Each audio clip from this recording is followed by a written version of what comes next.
Good morning, my tiki-talkies. How are all of you this fine Tuesday morning? I'm trying to get all my stuff situated here. Are you ready for today?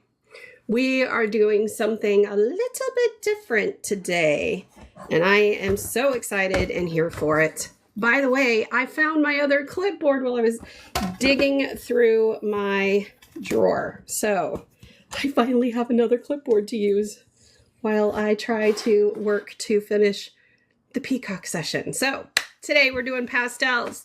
Super excited.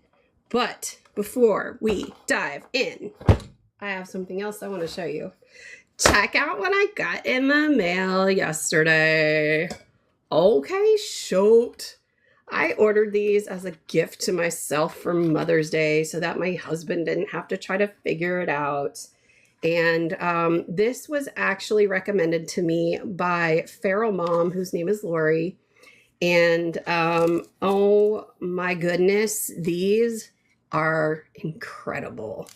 I love them already, and I cannot wait to figure out how I'm going to incorporate them into my work. But these are glitter gel pens, retractable glitter gel pens, actually. So I had a little bit of a playtime with them yesterday after they came. And that's what I did with them. And this is just what they look like. Each of them swatched. Hi, Just Journals. How are you this morning? Dun, dun, dun, dun. So anyway, just wanted to show you that because I was really excited about them. So I'm excited to see how I end up incorporating these into my day today. Hi, Whimsy Creations. How are you this Tuesday morning? And I love this packaging, right? TikTok. They are in my showcase. I don't know how to link them here, but have at it. I am obsessed. They look like this. It really makes me want to just buy the $50 or $60 pack or whatever of all the glitters. I really wish I would have, but alas, here we are. An unemployed freeloader can't really be a chooser if they're a beggar, right? Let's see here. The Whimsy Creation says, good, and you? I'm good this morning. I got an early start on my coffee, and I lined the cup with caramel, and I think it's made me extra just warm and fuzzy this morning. So good. Anyway, wanted to show you guys that. Super excited about that. And today we are doing something a little different. We are going to do a pastel drawing together today. I'm hoping that Bethany gets on. She is somewhat of a new regular. I hope she's a regular anyway. She started coming on last week, and she loves pastels, and she has been doing pastels a long time. I have been doing pastels for probably about 2 or 3 years. I mean, I've done them on and off throughout the years, but nothing like, you know, big deal until a couple of years ago. I'll actually show you some of the ones that I've done.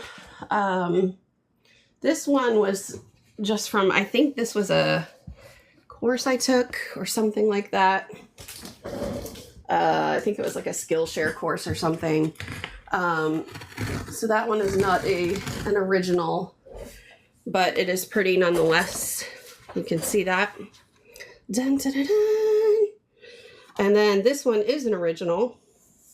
This was done from a photograph, which I thought I had pulled aside. Here, let me put that down.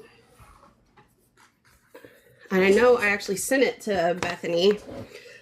I'll stick to my water media. Up your butt and around the corner is where your water media can stick it. Nah, I just like to change it up once in a while. All right, let me see if I can find the inspiration image for this, because I think you all would appreciate it. Plus, I got to show you the inspo for the one we're doing today. So I guess that means Beezy's not hanging out today because he's too cool for us. All right, ocean. Let's see here. Are you too cool? Are you too cool, Beezy? You're telling your mom you said that. Will you tell her I had a good time last night? You tell me what she says. I'm telling my mommy you said that. Where is that photo? Okay. I wonder if I can get on TikTok on my tablet. Because I know I sent that one to her the other day. Collections. Let's do... By the way, if you guys don't want me to sit here and do this... cooler than you, at least. The ladies in chat are cooler than me. Duh. You leave Tamara out of this. Your mom's name is Tamara? Or is it Tamara? Or Tamara? Is it like camera? You may be old enough for this, but at least, well, hang on. You may be old enough for this joke. Tamra. At least my mom's not named after a water bottle company. Oh, I butchered that joke so bad. But do you know what I'm talking about when I say that? I hope you do. Okay, here we go. I know it was a side-by-side situation, so it's going to have to be up in here, right up in no, it wasn't pick, tap, go. It was layout, I think. You don't get hey reference. Okay. It was a movie where some girl's name was Evian, and they were making fun of the girl because there's a water named Evian. So, yeah. Anyway, they're like, at least I'm not named after a water bottle or something like that. Okay, I found it. Here we go. I know you get to see the reflection of the ring light, but this was the inspiration picture. This was the pastel. Naive water. So that was that one. This is another one that I started to do and never finished. So it's been taped to my wall for like 2 years and I never finished it. And let's face it, I'll probably never finish it. And honestly, it's probably fine the way it is. But I did want to add some white lacing there, but never did. So it's going to get taped to the wall again, right there. So I am not by any means an expert in pastels, but I do know a little bit. Y'all tap the screen for Jen's bad jokes. Yes. Okay, shoot. Okay, shoot. I'll tell you a really good bad joke that I learned years ago. It's always my go-to knock-knock joke. Are you ready for it? Knock, knock. I'm going to wait for the who's there.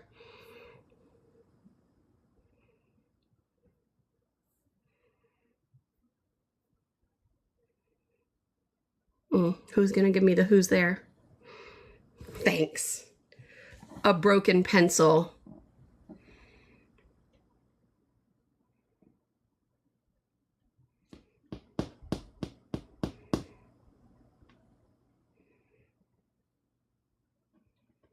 A broken pencil who, you ask? Never mind, it's pointless.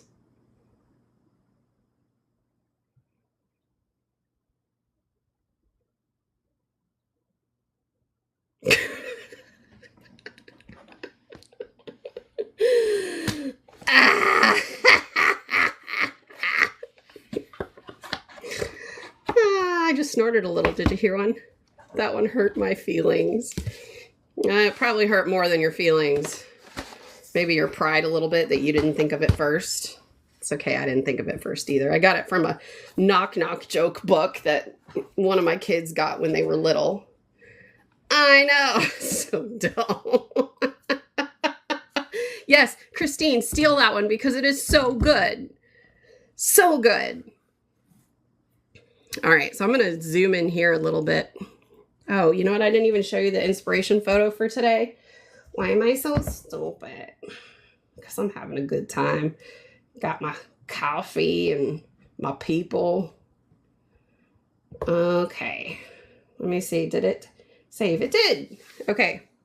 So this is going to be our inspo for today. I'm going to try to keep it real simple. Okay. That is a great question, Jess and BZ. So I'm actually going to show you the difference because we are going to be using oil pastels because I hate these chalky pieces of... So this is what I used to use in college. They suck. But my teacher always liked them. And then once I got to oil pastels, I was like, why the crap did she make us buy this? I hate this. So I figured I'd start on this little scrap piece of paper and just kind of show you the difference. Now, these aren't like bad. I just don't like them as much as I like oil. So, I'm just going to kind of show you a little bit of how these look different.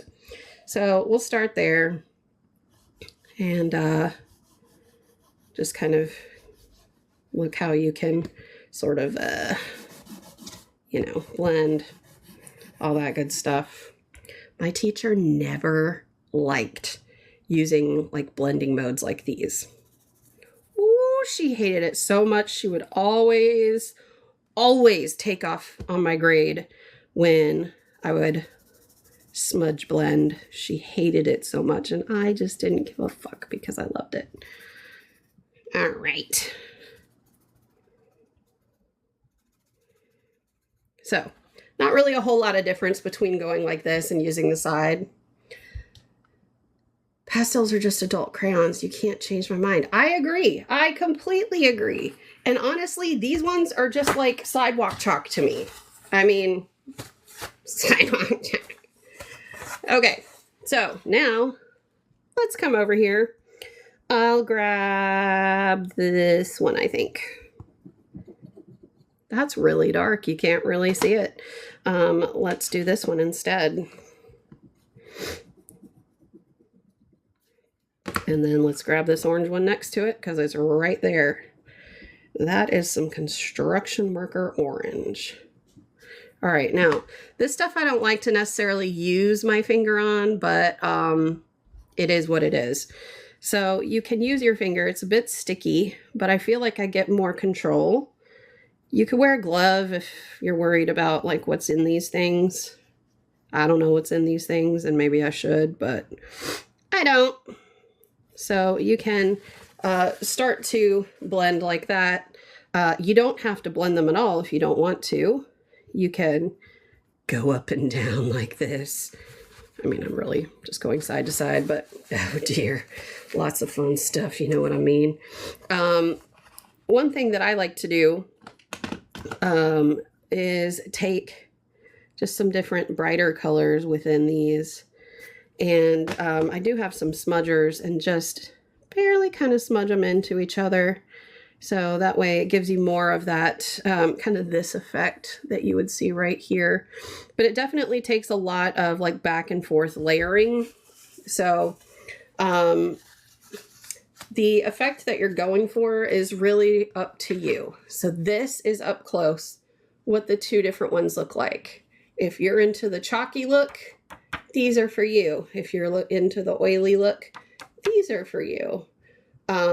So you decide what is good for you.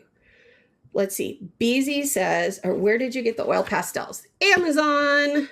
If you click the link in my bio, you can get to my Amazon storefront, and they are there. They're like 20 bucks, I think.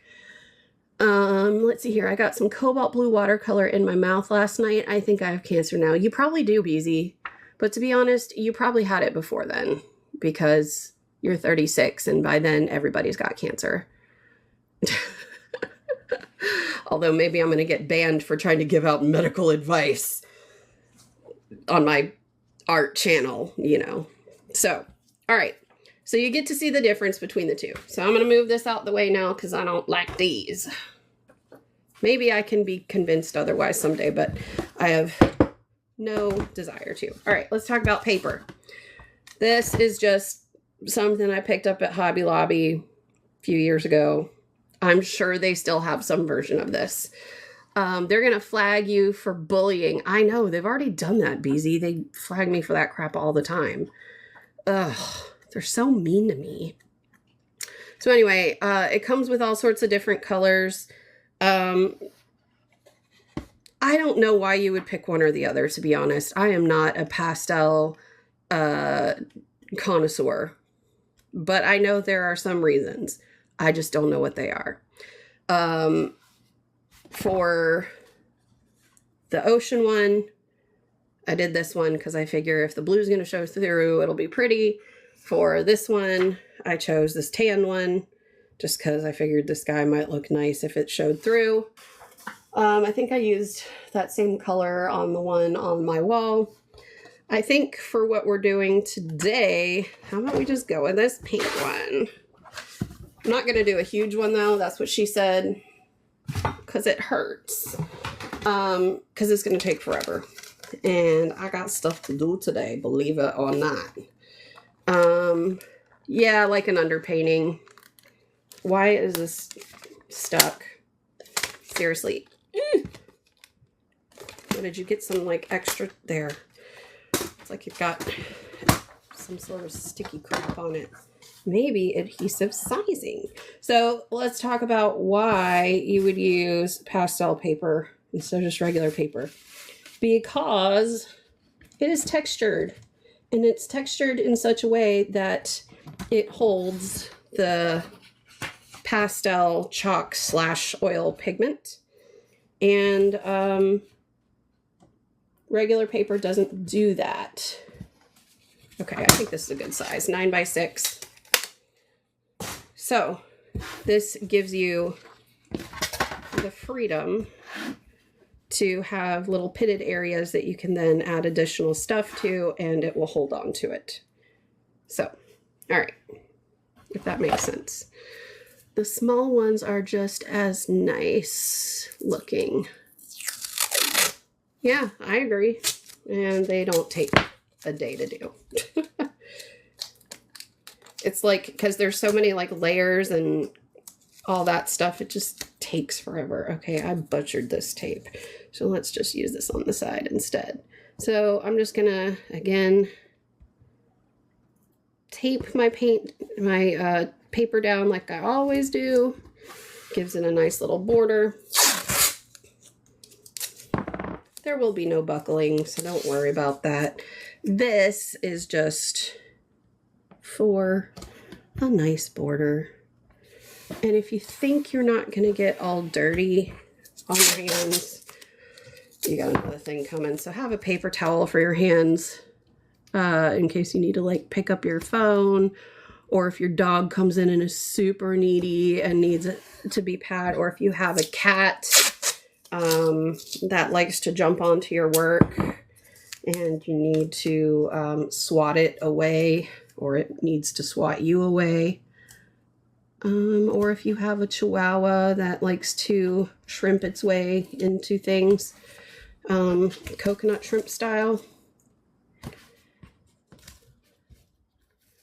I believe Beezy has one of those. Had one of those. All right, there we go. Oh my goodness, we have a Florida Charlie in the house. What? Woo! We got a Florida Jen, a Florida Charlie. Okay, shoot. All right, I'm gonna bring that inspo photo back. Beach house and coastal decorating ideas. Okay, so first thing I'm gonna do is move my paint jars. It's funny because I filled them like I was gonna do watercolor, and then I didn't do watercolor. And I'm gonna bring these over here. You guys can sort of see what's happening over here. I really need to clean my desk, you guys. One of these days it's gonna happen. Okay, so you can see we have the horizon line. We've got this kind of diagonal here. We've got the little, I don't know if you would call these, they're not jetties, but I don't know. They're not rocks. They're just island. We'll call it island. So that's kind of what we're going to be going for. So what I'm going to do is lightly just kind of sketch that out. I'm going to use this blue tone because it's pretty similar here. I can't see, it's far away. Dun, dun, dun, dun. It's like a resort. It's land. Land ho. All right. So this one is a little over half. I'm not trying to be like super precise here. So just know that. So I'm going to go about right here. And I'm going to just go straight across. I'm not worried about the fact that this is going to be all blue right now. I'm just trying to get a bit of an indication. And then we're going to have kind of this diagonal here. And I guess it's probably more like this. And for this, I think I'll use more of a pinky tone. So it starts about here. And we'll say it goes to about there, and then we'll just kind of connect those like that. And then this one is kind of just like land, and then we've got the sun and all that crap. Okay, so we've sort of mapped out how this works. BZ. Oh, the setup is far away. It's really not. It's horizontal, if that's what you mean. But I've been doing this setup for like a month and a half, and I've never had anyone complain. Because if I do it vertically, you're not going to be able to see everything that I do.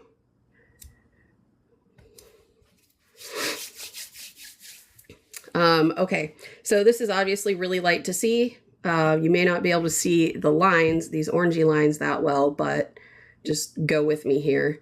So what I'm going to do is actually switch these out over here, because I do think it's important for you to see the reference photo. But I need to be able to use my right hand better. I did zoom in.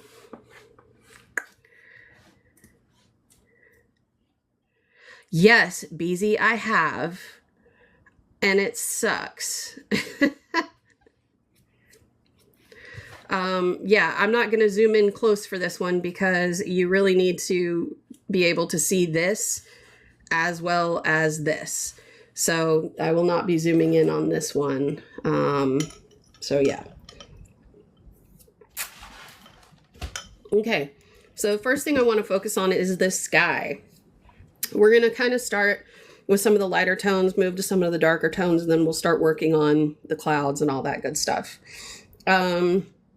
So when I'm looking at the colors of the sky and I want to do these, I definitely notice this color.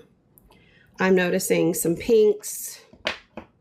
I'm noticing some purples. I might just pull out some of these two purples.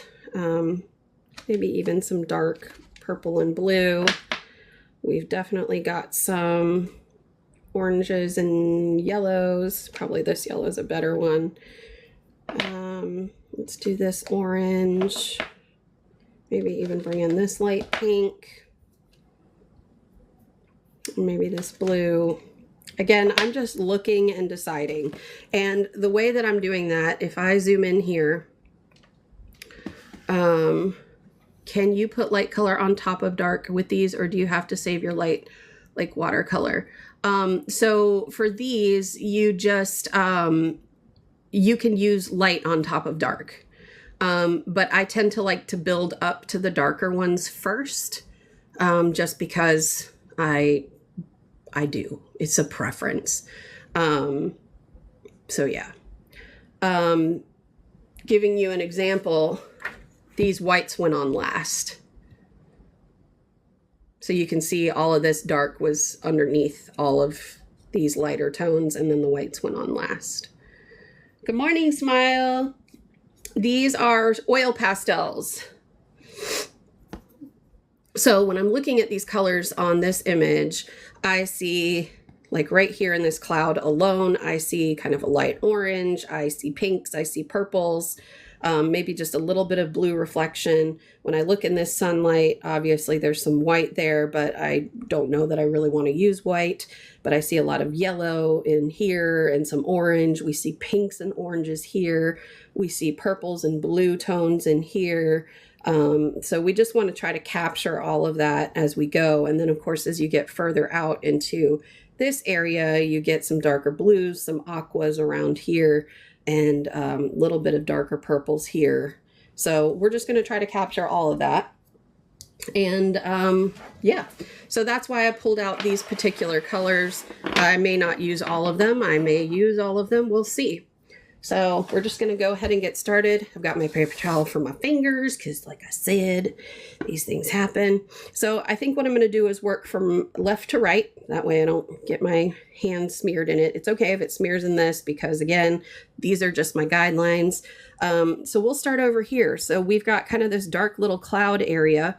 So I'm going to kind of just use this light blue to kind of create this little sort of cloud look here. And then we'll just lightly fill in around here. The other smaller clouds, I'm not so much worried about leaving that space for. And it may look kind of stupid at first, I get it, but just trust the process. Just like yesterday, trust the process.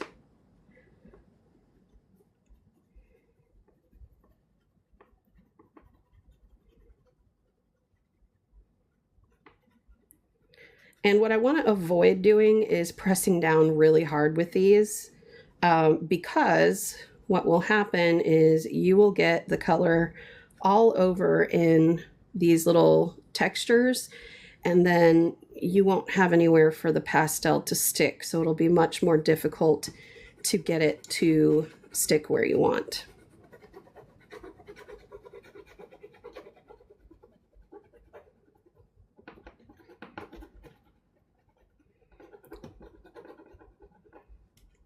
Move this out of the way again. There we go. And I'm sort of just leaving this down here a little less blue because we have a lot more pink in there. So I'm just kind of being very light with it. And then this is the lightest area here where the sun is. So I'm just going to leave that for now. And now what I'm going to do is start with kind of this darker blue over here. And I'm just going to kind of indicate this little area right here, maybe a little right here. We'll bring in a little bit of this purple around it. And then some of this pink, kind of blend some of those colors together. And then I'll bring out the pink over here. And we'll bring in this orangey tone. I do not like this orangey tone. Bring that down a little bit more. And then kind of bring in this corally tone. I'm just going to kind of cover all of that like this. I know it looks like kind of a mess right now, but I promise it gets better. And then I'm going to cover some of this blue on the other side of it with it. Like this. And then I'm going to go back in with some of this yellow and start just kind of making some yellow marks and then going back over like this. Now, I know this looks like a mess right now, but this is where we start to blend. So you have a couple options. And as I mentioned, I typically use my fingers. However, if you do not want to use your fingers, you can bring in, that's not what I meant. You can bring in some of those smudging tools that look like these. 1 second.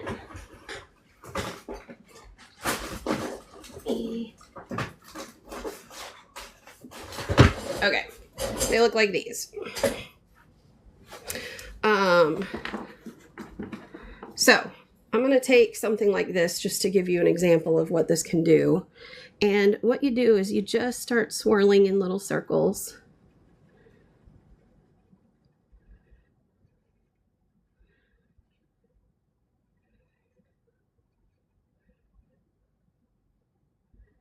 And it doesn't need to be in circles. This is just how I choose to do it for this particular part. And then you can wipe it a little bit so that you're not getting so much of that darkness into there. And I'm going to start by just continuing to mix these colors together. Now this isn't going to come together just yet, but this is kind of the first pass of getting color down on there, and that's what we want.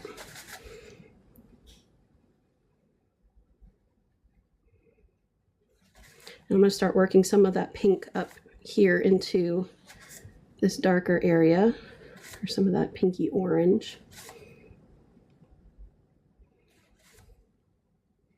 Okay, and we're going to call that a day for that one for now. We'll come back and add details later. All right, so now we're going to move on to this one. This one is not quite as dark, so I'm just going to add a little bit of purple here, and here, and here. I'll do a little bit of orange, and some orange over here, and up here. And then we'll do this yellow.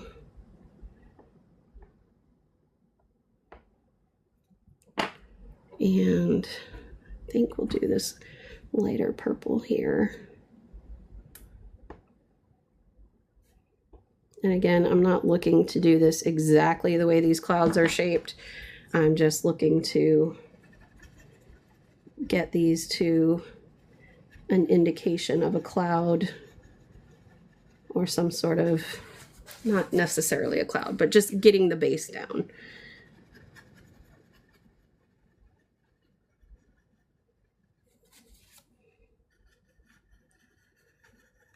To indicate that something is in the sky over here.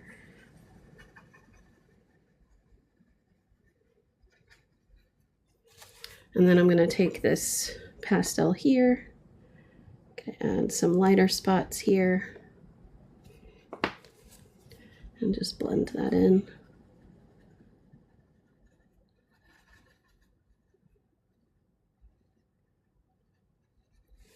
Okay. Now those are kind of the two main ones, so I'm going to leave that. And then for the sun here, let me grab the white. I'm going to just indicate it with the white here, but we're going to warm it up and really give it a nice yellow glow around it as we get going with it. So just keep that in mind. And I apologize if you all are asking me questions in the chat, but I want to be able to demonstrate this and then take a look at the questions, because I find it more difficult to start and stop and start and stop and start and stop with the question and answer parts. So let me just get this part in here and then I'll take a look at the chat.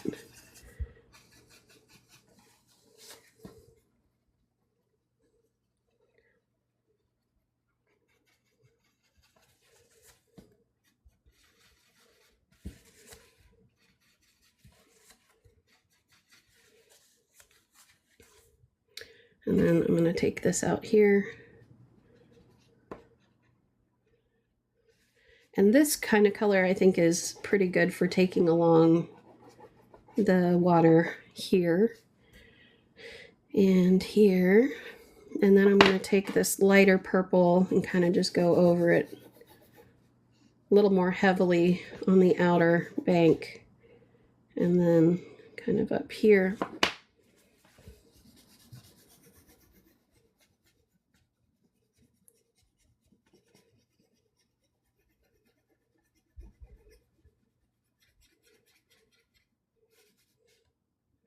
Okay, so this is kind of where I feel like these blending things start to get a little in the way. So what I want to do is start using my finger.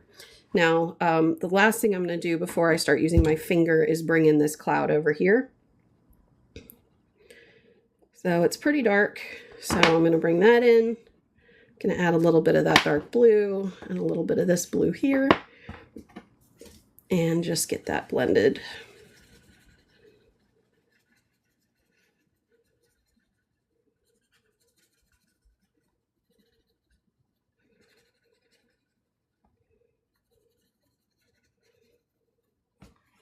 And then the rest of these clouds we can add in after the fact. So I'm going to start using my finger to blend. And because I want to keep this relatively linear, I'm just going to go side to side versus circular. And then I'm going to go into this blue here and start to get that blended.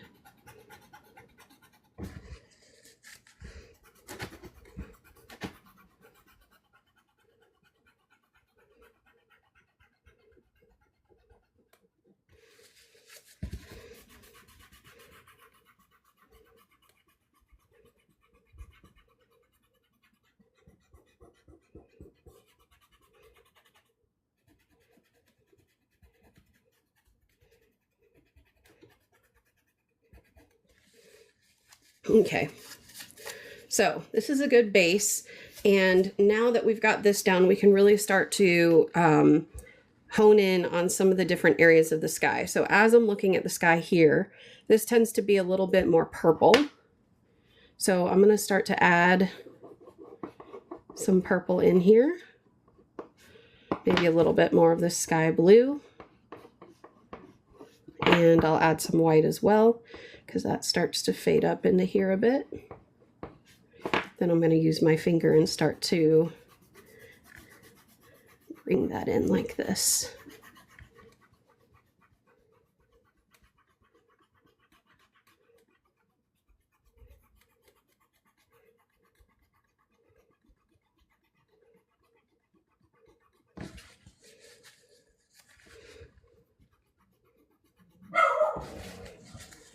Now I want it to be lighter down here because that's where the source of obviously light is. That's where the sun is. So I'm going to start by adding more white down here and bringing this up again, adding a little bit more of that purple that I want to see.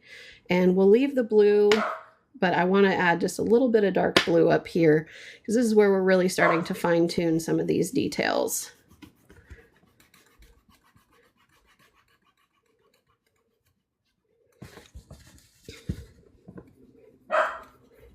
And this is where you can start doing circles if you so desire.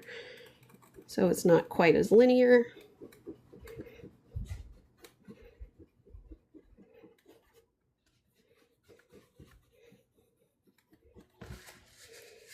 And then I'm going to go back in again, add some more of this. And I'm just going to keep building until I get it to where I think it looks the way that I want it. And I'd say it's just about there, at least for this particular part. What I don't want to see is kind of the indication of all the darker stuff underneath it. So I'm going to leave it the way that it is for now, because the last sort of bit is, oh, good morning, Katie. The last sort of bit is going to be where we add all the details to it that kind of pull it all together. So I'm going to continue going down the side here, and then we'll kind of bring in some more over here, reduce some of this green, and go from there. So as I start moving this way, I see less of the purple, which I do want to add some more purple here. This one has got some purple on it from another time. So let me also go back and add some more of that blue. And it becomes more of that aqua versus that purple. Add some more of that white.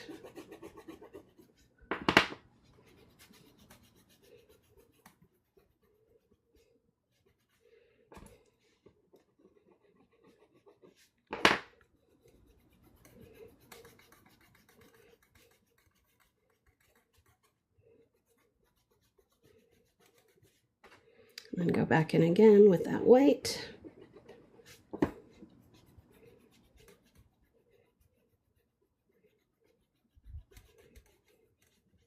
Okay. Grab some of that blue again towards the top.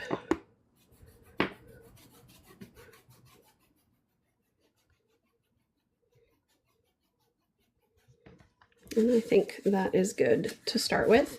So now I'm going to move into over here where this is a little bit more of this aqua tone.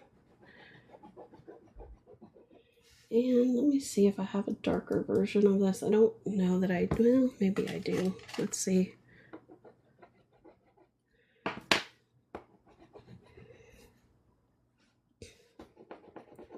I'm just going to continue bringing this in over here.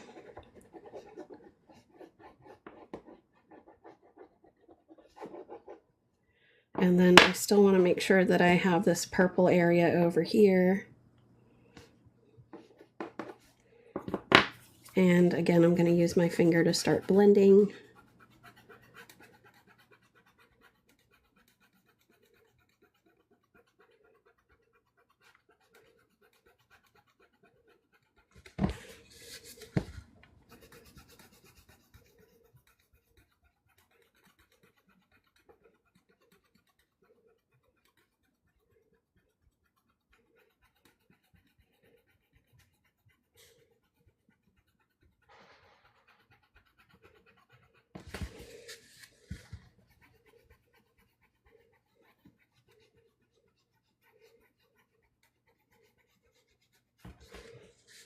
Okay, so we've got this. Now let's start adding in some of those details that transition these together.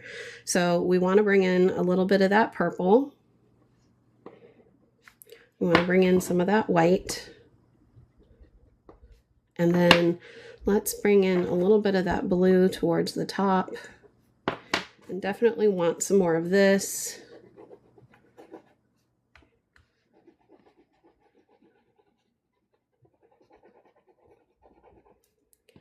And let's see here, I'll bring in a little bit more of this. And I think we'll start to blend this little cloud area in there. Again, we'll work on the clouds in just a little bit. So again, just gonna start transitioning these together, using my finger to blend those two sections.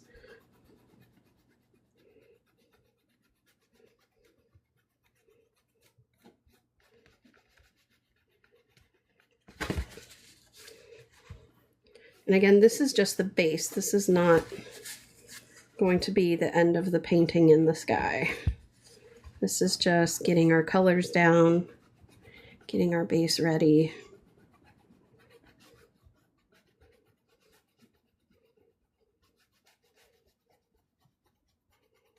Making sure we have a good foundation.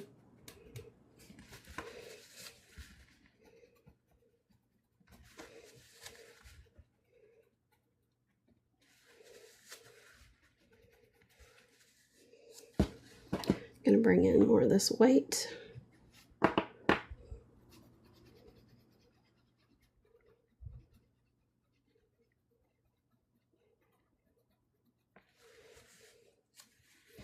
And I may just brighten this up a little bit overall so it's not quite as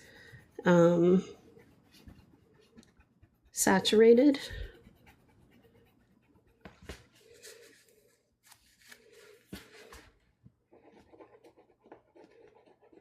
Just in this area.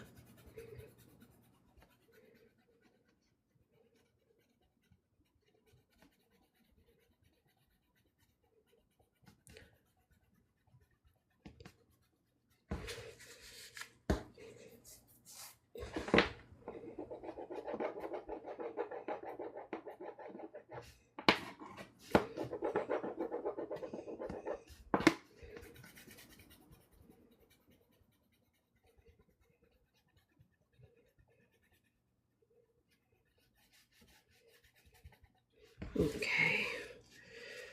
All right, let's see here. Oh yeah, Katie, I know. We've had the same thing going. All right, so as you can see, the sky is somewhat coming together. And now what we want to do is start actually bringing some of those details in so that we can really start to see the sky come together. Now, for that, to happen, I'm going to just blend a little bit more of these just to make sure they're good and blended in. Okay, there we go. Sip of coffee for the next one.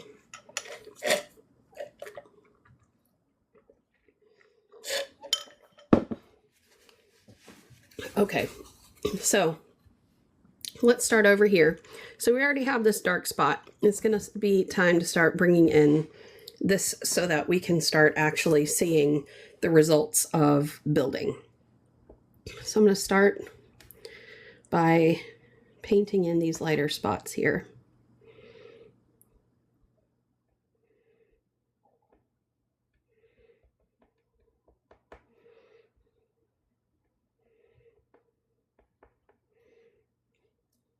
And as you kind of come out to the edges, you'll see some of them get really feathery.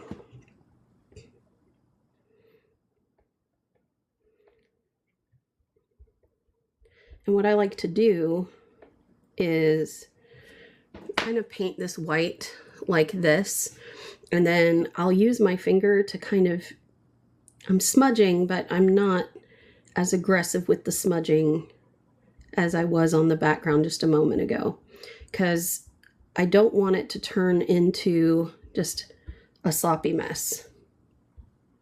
Not a sloppy mess, you know, I don't want to lose all the details that we're putting into it, but I do want it to be soft, and I do want it to blend better without losing those details. So as you can see, we still have our details here. I am going to use just a little one of these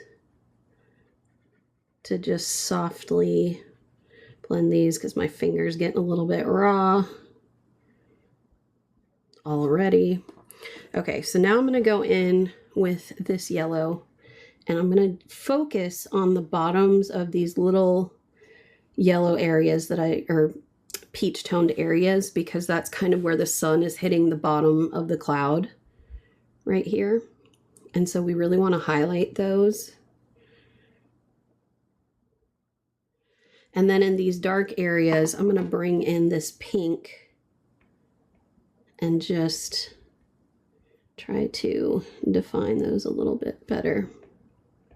And I might even bring in this darker pink here, even though I know it's not quite the right tone, just to help transition those dark areas a little bit better into the shadows. And I just noticed we have this one little area of shadow right here that I missed. So I'm just gonna bring that in like that.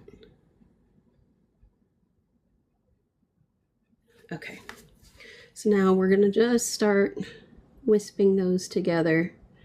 Again, very lightly. We don't want to lose the details in these.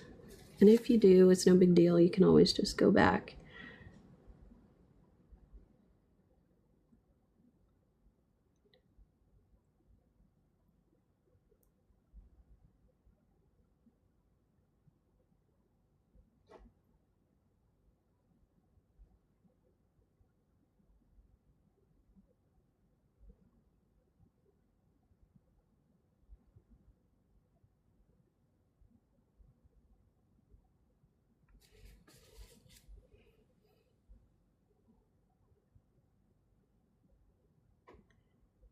Okay, so now we've kind of got those colors wisped in there. What I want to do is to really start to blend these together. So I'm going to start doing just these circles, but they're going to be super light.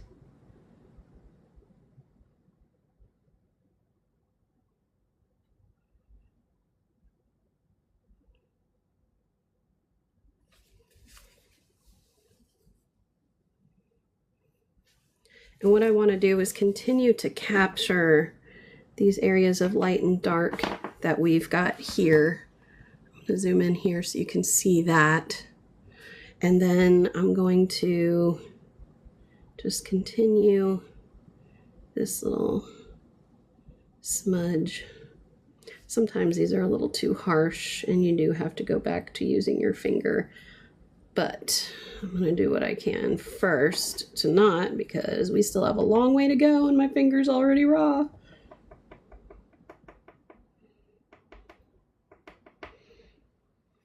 Okay. Another thing you can use are like those little makeup sponge pads. I do have some of those. I just never use them. Okay, so now I'm just going to continue.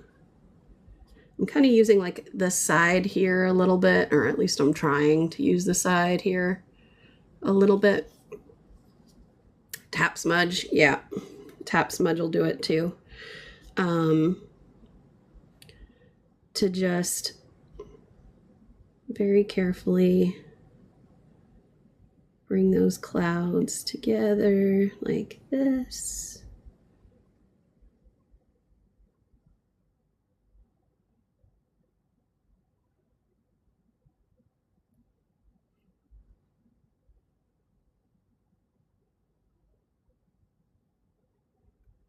I wonder if I can tap it with this.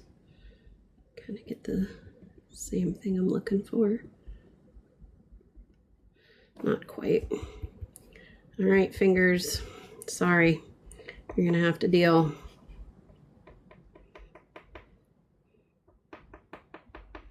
And this is where we're gonna start building up the highlights, and then it will start to turn into that cloud, which is the most exciting part in my book. Now I'm going to just start adding some highlights to the bottom, maybe just kind of around the edges here. And I do want to kind of tone down some of the green that we've got going on over here. So I'm also going to add some white here. All right.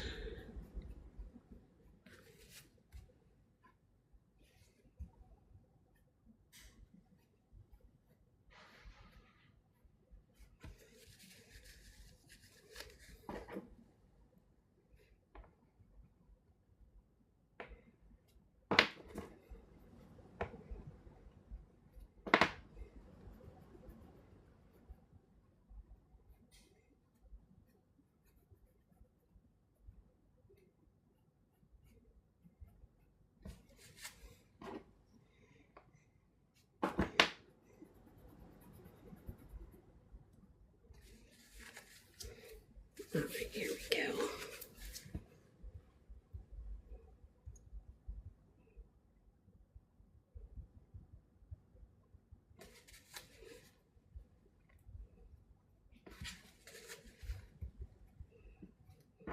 And then again, we're going to go back in with more of that white.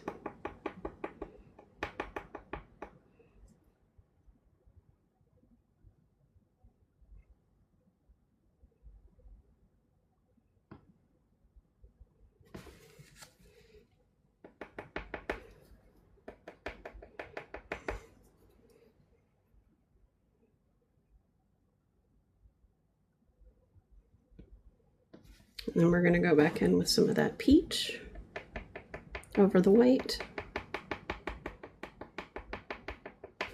And then again, we're going to go in with that white again over the top of the peach, so they'll kind of blend together at the same time.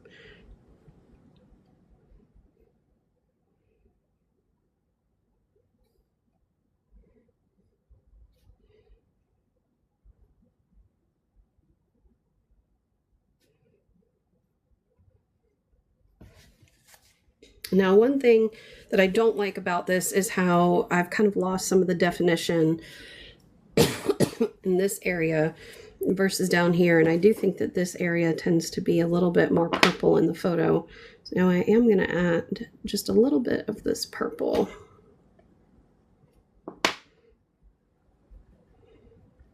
And then I'm going to go back up in here and just kind of add, let's do, I don't want to add it too dark. Tell you what, let's do this as a purple. Just add some more definition to the areas that really need to be dark. to give it that cloud shape.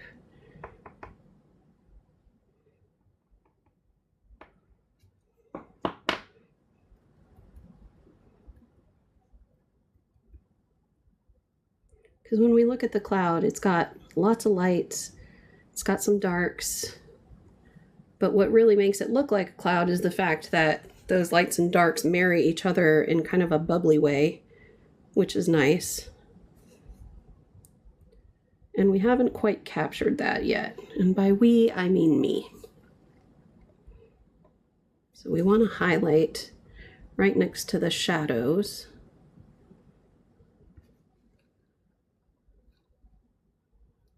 But we don't want it to look like a line.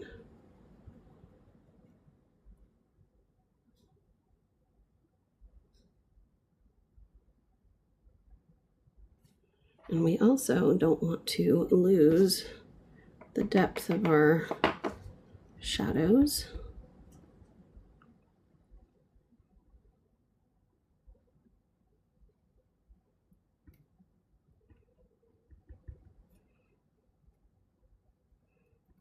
Like that.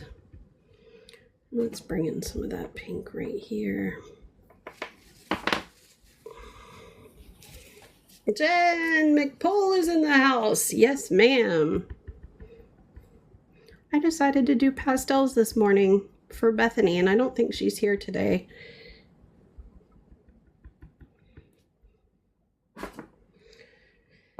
And let me see. I wanted kind of this fiery orange without it being like Halloween orange. I feel like I did not get that. Let me add this one instead and see.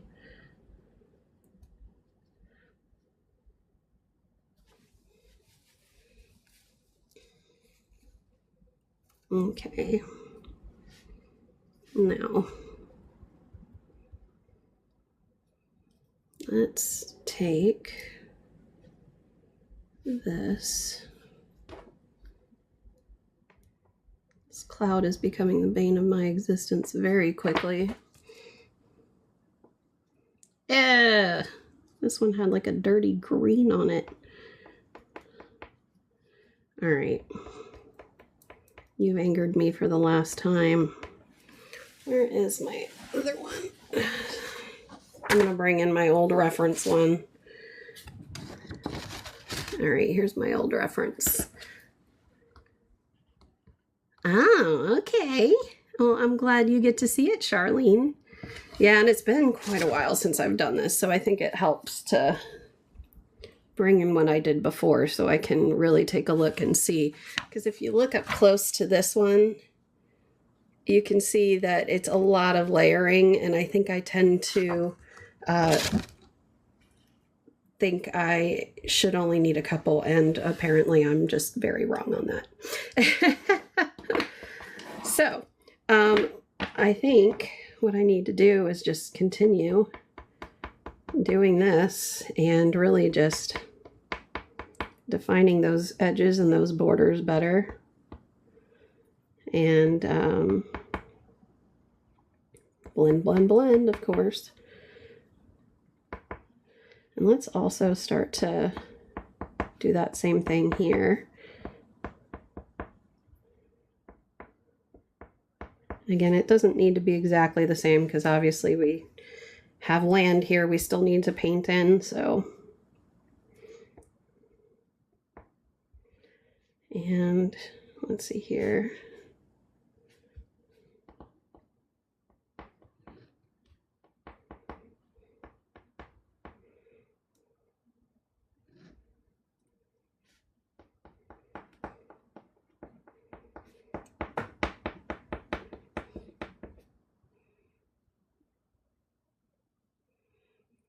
Yeah, I can see why. Let's see. I'll just kind of give these little indications of clouds over here, I think. And then come back over here and add some purples rather than trying to be so literate with with what each and every cloud texture looks like. I think I need to just actually make the indications instead.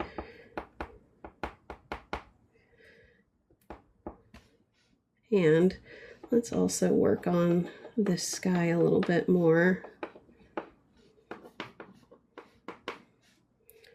This really does need to be a little brighter. Lost some of that brightness there.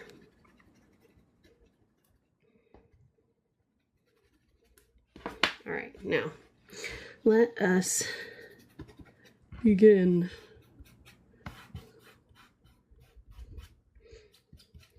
Yeah, because I think what's really special about this particular one that I did is that you can see the sky change behind it, but then like the wisps of the clouds in front of it. So maybe what we need to do is really just be less precise and try to be, you guys know I don't do precise well, and instead just try to be more, what is it, the word that I'm looking for? Be more, not abstract, but you know what I'm saying. I think you know what I'm saying.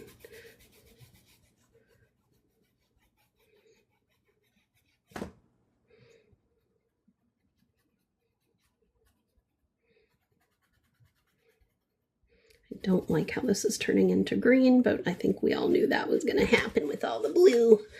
So we'll just have to be extra careful with that.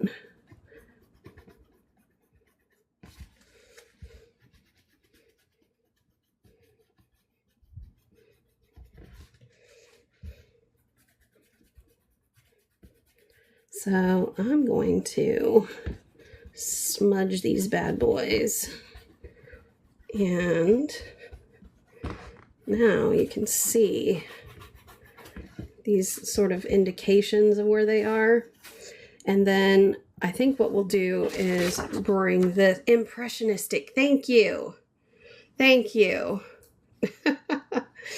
And then try to kind of bring this sort of aspect of it in. Like you see how these yellows here give you the impression that the clouds are there, and then you've got these. So I think that's what we're going to do. So let's bring this back here. Again, I'm going to really try to work this into being lighter.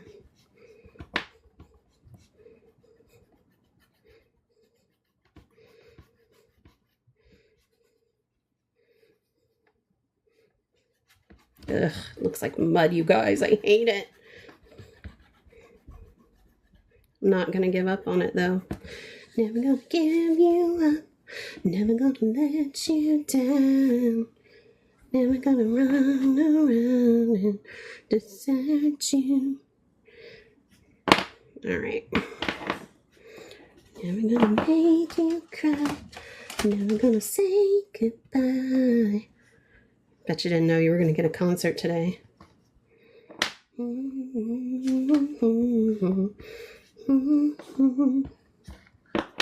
Never gonna give, never gonna give.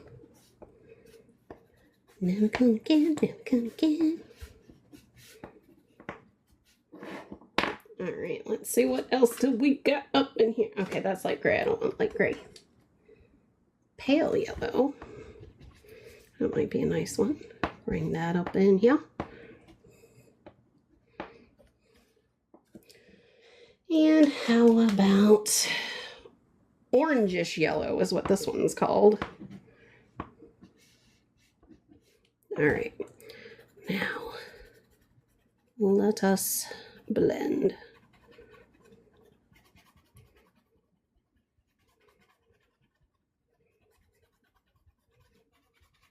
This one I'm not blending too harshly into it. That way you can still see the colors.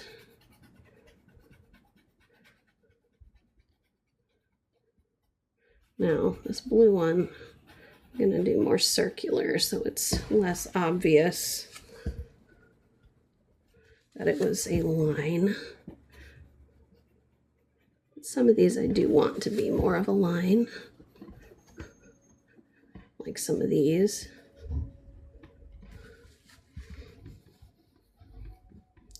All right. There we go. I'm gonna grab another paper towel because this one is, I think, met its match. And I'm gonna do this. Love the music. Oh, thank you for the gifties. You guys are so sweet. Let's see. Chat, let's get Jen to 10,000 hearts. That's very sweet. I don't think I've ever hit 10,000 hearts before. But there's only like 3 of you here, so I'm not sure that's possible. But I appreciate the gusto.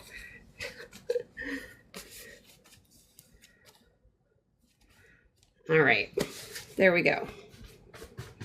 So, let's get this sky on the go. Okay. I think what we're going to do is start by maybe bringing in a little bit of this.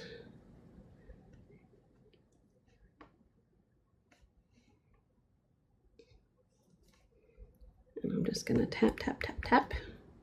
Tippity tap, tippity tap, tippity tap. What I really wanted to get to today was the water, but I'm thinking that's going to have to wait till tomorrow, unfortunately.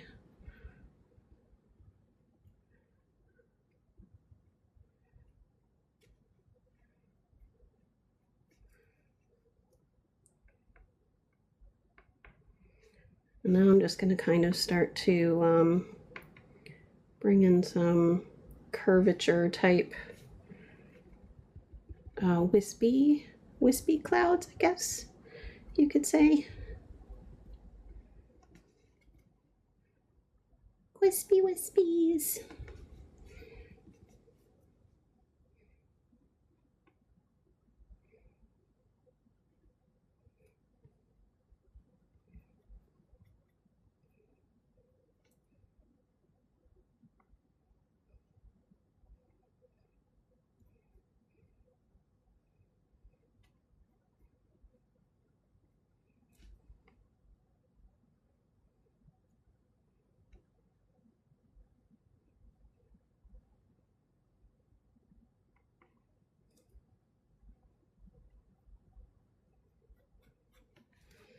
Okay. Now, let's bring in some of that peach tone that we've been using just on top of that.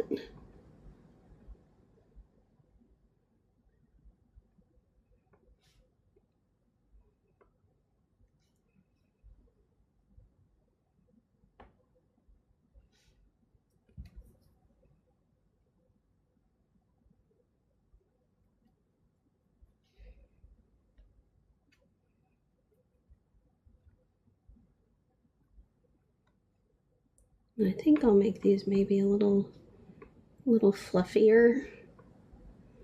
So maybe that'll make more of a difference.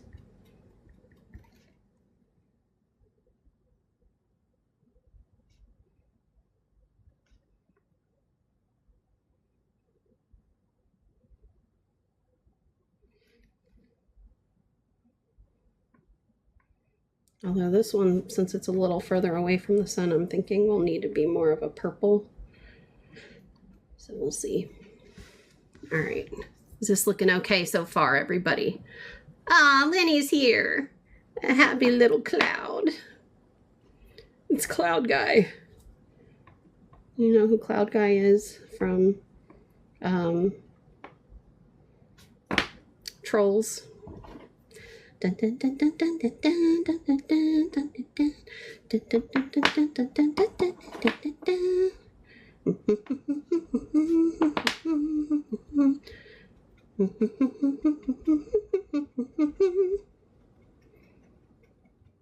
Hair up, hair in the air, hair in the air. Put your hair in the air. I got a fever coming on. I got this feeling in my bones. Aw, love Cloud Guy. I love Cloud Guy too.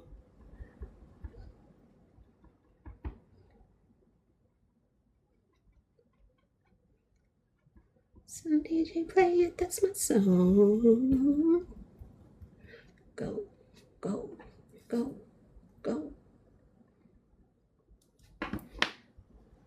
I still think that was the best of the Troll movies. And it may or may not be because I know all the words to every one of the songs on the soundtrack. All my kids were little when that one came out. Actually, my oldest, who was graduating 8th grade, was graduating VPK when that song came out. Or when that movie came out. So, I'm feeling a little old.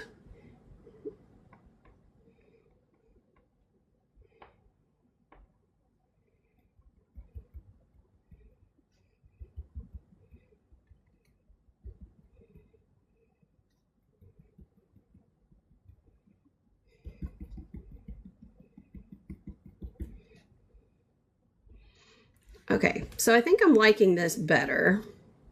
I think this is a little too much over here, but I'm just going to let it happen.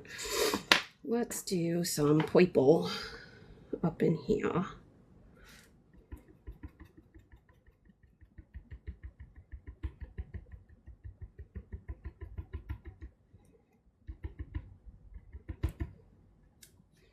And then we can add some little bits like this to it.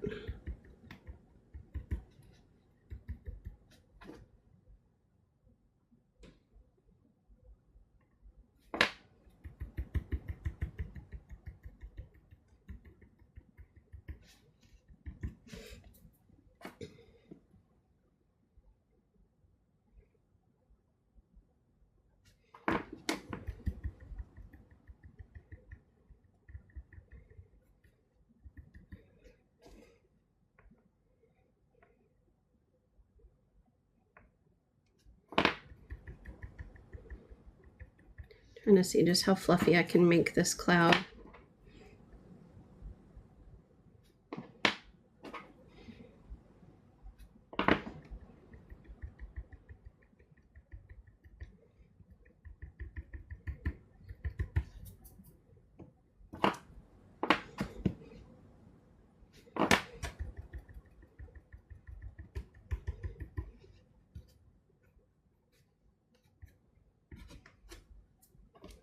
I don't think this cloud's gonna get fluffy for me.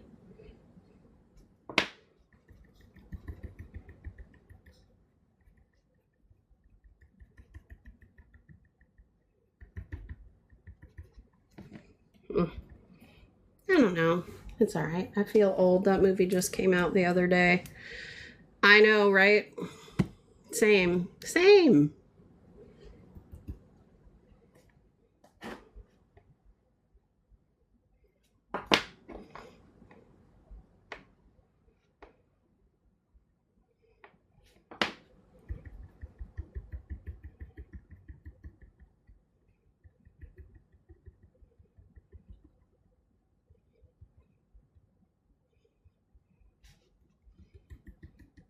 My favorite one is Get Back Up Again. I really hope I can do it, 'cause they're all depending on me.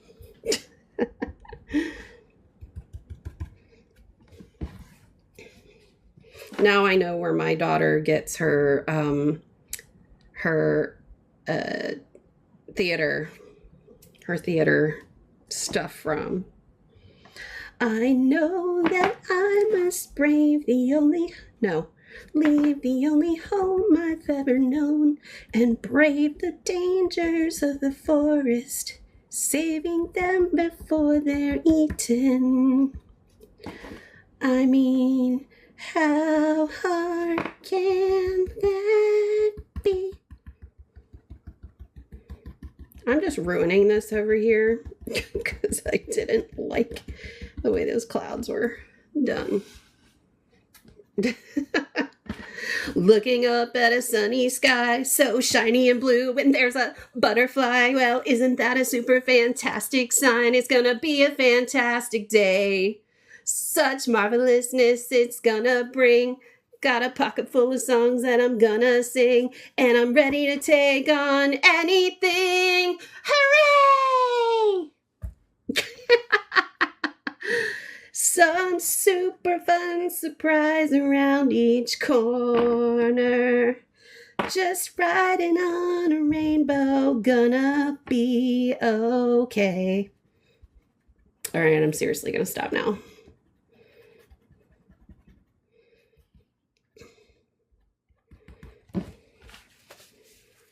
Okay. I think the sky's starting to look a little bit better, guys. What do you think? Jen McPull is like, sing! Hey, I'm not giving up today, 'cause nothing's getting in my way. Now, if I sang that part, I'd have to get really loud, because that's in my upper register. But if you knock me over, I will get back up again. Oh, if nothing goes no, if something goes a little wrong, well, you can go ahead and bring it on. But if you knock me over, I will get back up again. Whoa, oh, get back up again.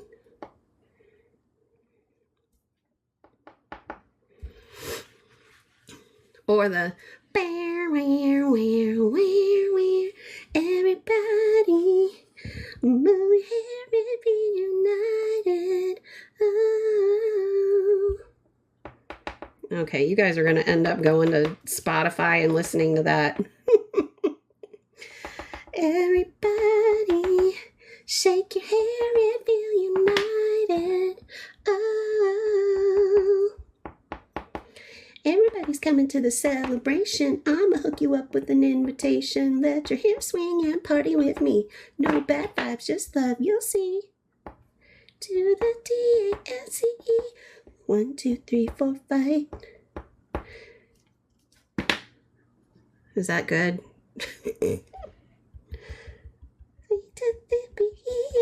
Get ready to ignite.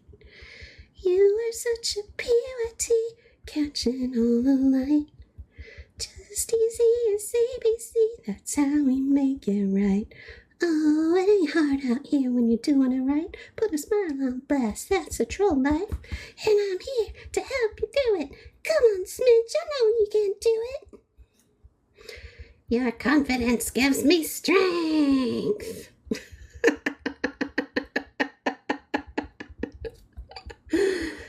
Yep. Telling you, that was the best Trolls movie. I love that Trolls movie.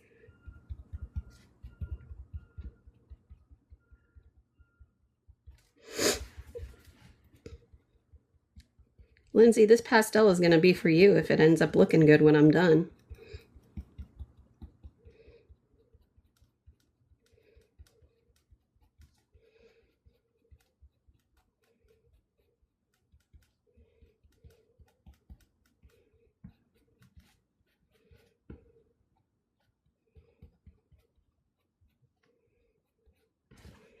And then there's the way you walk in my hood, like I'm feeling so good. Hear I'm saying? My, walking over so fresh, walking over so fly. I can't remember the lyrics to that one as well. Hear I'm saying? My, walking over so fresh, walking over so fly. I don't know. Something like that. And then, yeah, talking that truth. No thank, even when you walk that way, yeah, talking that truth. Okay, this is a moment when everybody's in the light. So what you working with? Oh, show me what you working with.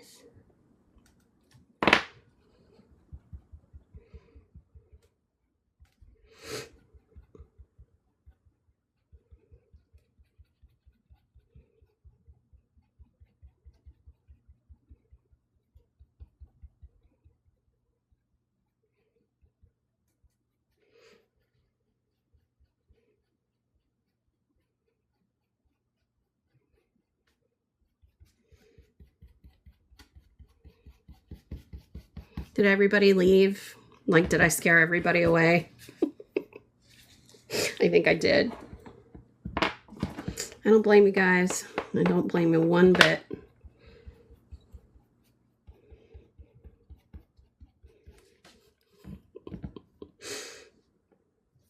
Oh my gosh, you guys. I just saw that you got me up to 7,000 hearts. I guess you really did take that challenge seriously. I'm impressed. I really am.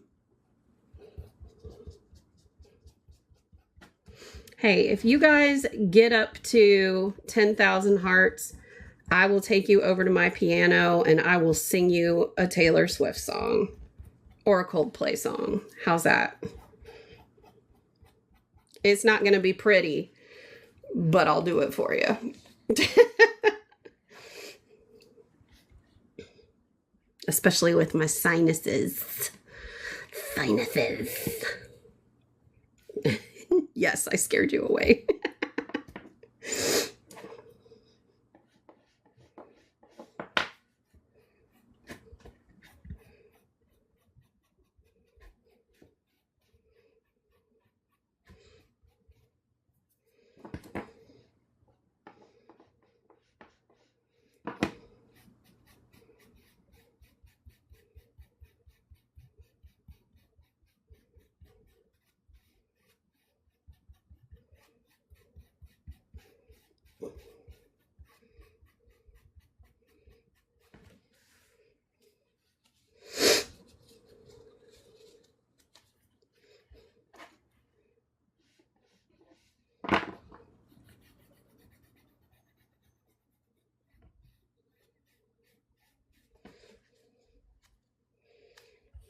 All right, I think the sky is starting to look legit. Let's see if I can start getting the sun to look legit. We need 2K more. Lindsay's like, I'm on it.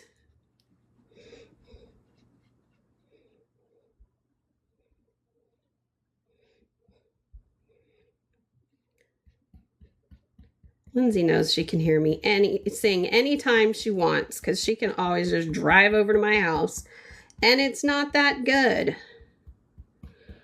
Gosh, now I'm getting nervous, you guys. Now I'm going to have to actually sing.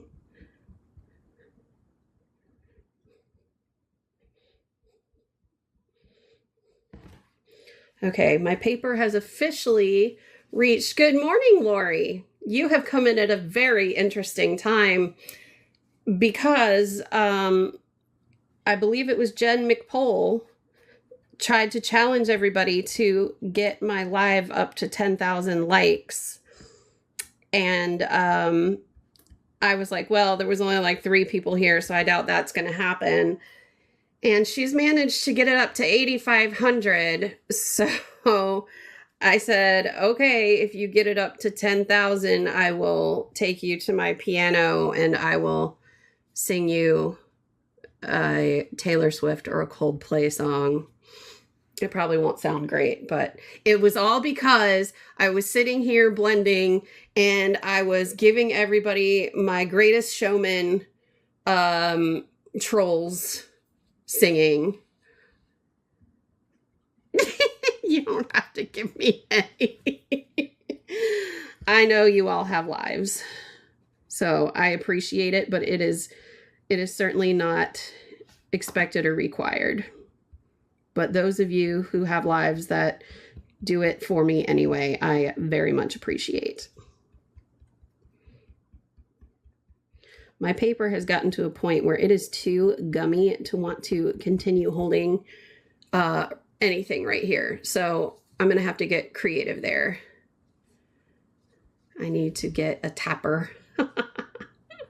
Oh my gosh, you guys are up to 90, almost 9,500. I bet Lindsay's just sitting there going like this on her phone.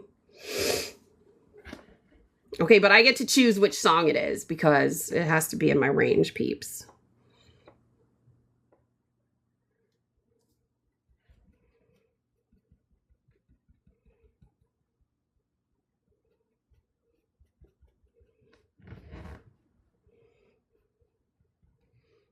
But yes, Lori, today I am doing some pastels. pastels, oil pastels.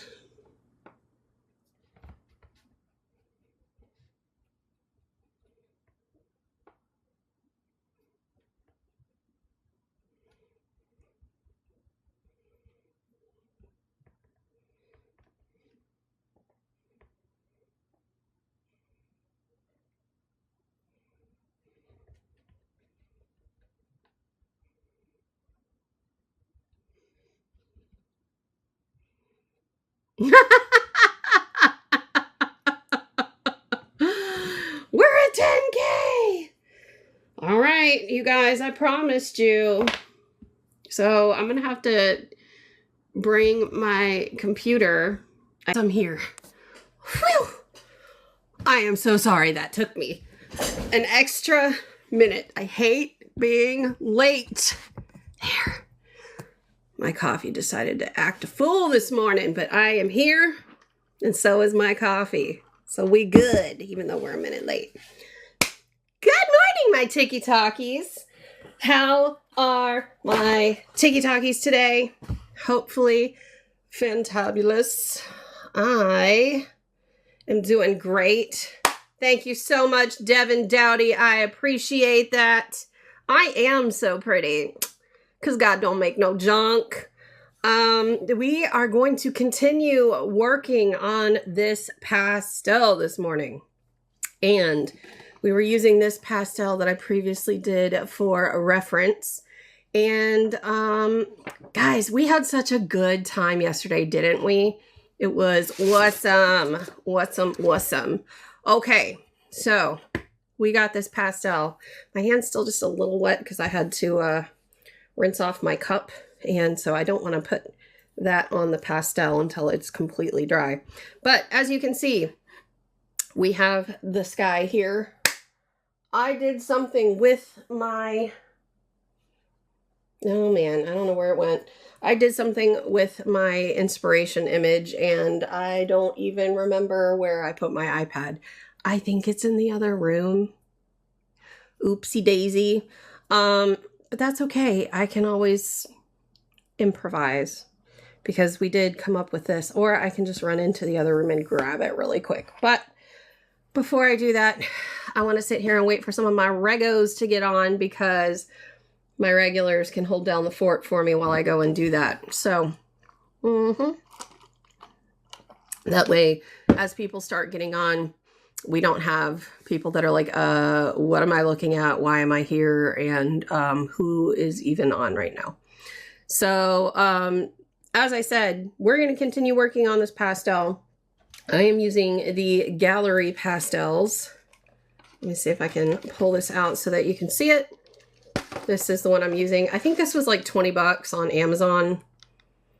I think I tried to add these to my TikTok showcase and these were not offered on TikTok, if I'm remembering correctly.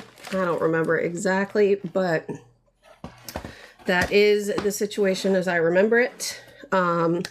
So yeah, that's kind of what we're working on. Yesterday, I got a little too overzealous with this area. So if I bring this in a bit closer, you can see that that area is just not holding the pastel anymore. So we're going to have to work with that a little bit today. I want to try to get some more dynamic contrast in the sky. This is kind of a sunrise over the ocean. So we've got that kind of laid out and lined out here. And there's a little bit of landscape off to the side here. So it's going to be awesome. All right. I'm going to run and grab my iPad really quick because I think I left it on my piano when you guys asked me to serenade you yesterday for getting to 10,000 hearts. Yes, you guys were so funny yesterday. For whatever reason, one of my regulars decided that they wanted to get my live to 10,000 hearts. And there were only like 4 people watching.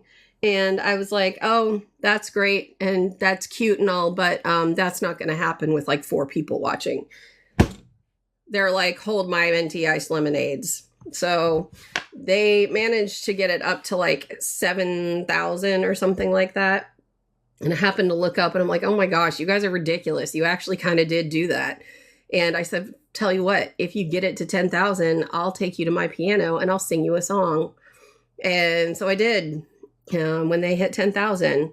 And then when all was said and done, 13 people and 31,000 hearts later, good gosh, it was so funny. I cracked up. So anyway, that's where my inspiration picture is. So I'm going to run and grab my iPad really quick. I'll be right back. That way you can see the picture that I was working on for the pastel. Hopefully you can still hear me talking loudly so you know that I am still here. And hopefully my iPad isn't dead, but it's pretty close to it. Okay, I'm back. 5%. We can still do 5%. Here's the image we were working from. Do I have something that I can plug it into so it doesn't die for you? Let me grab something so it doesn't die. You guys, I am a hot mess this morning. Hot mess. Apparently, because seriously, there's no USB port on this thing. What the heck?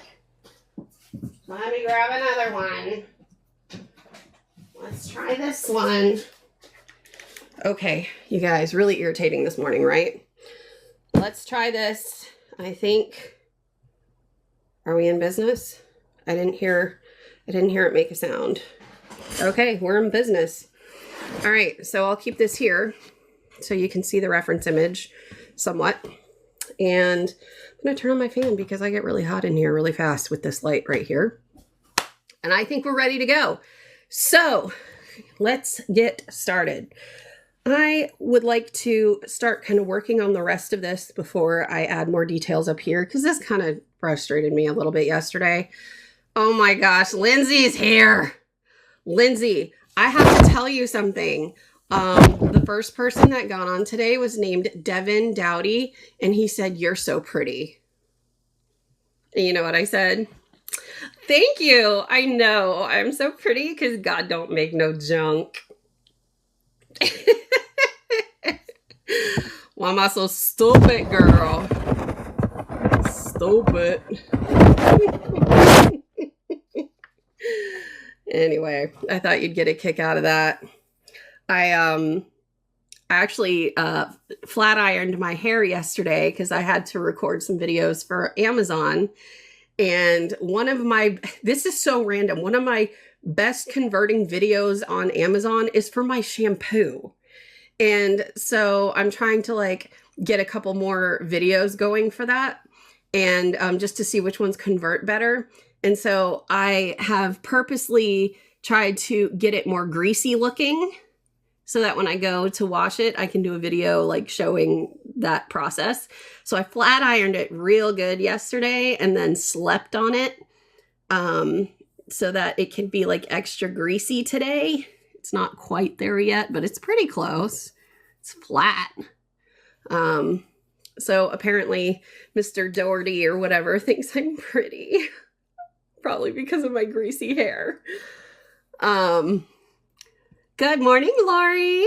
How did you like the gel pens? Girl, I haven't had much of a chance to do anything with them. Why am I hearing my text messages go off? Let me silence them. I am so like scatterbrained this morning. Let me take this and do not disturb. Okay, so this is as far as I got with playing with them day before yesterday. I am obsessed. However, I will say, I think I got a bad silver one because that's the only one that's giving me a hard time. Do you see how it's like breaking up like in the line? I did get it to give me this line, but like, you see how it's just not giving me a consistent line? I did finally get that consistent line, but it's very inconsistent compared to the rest of these.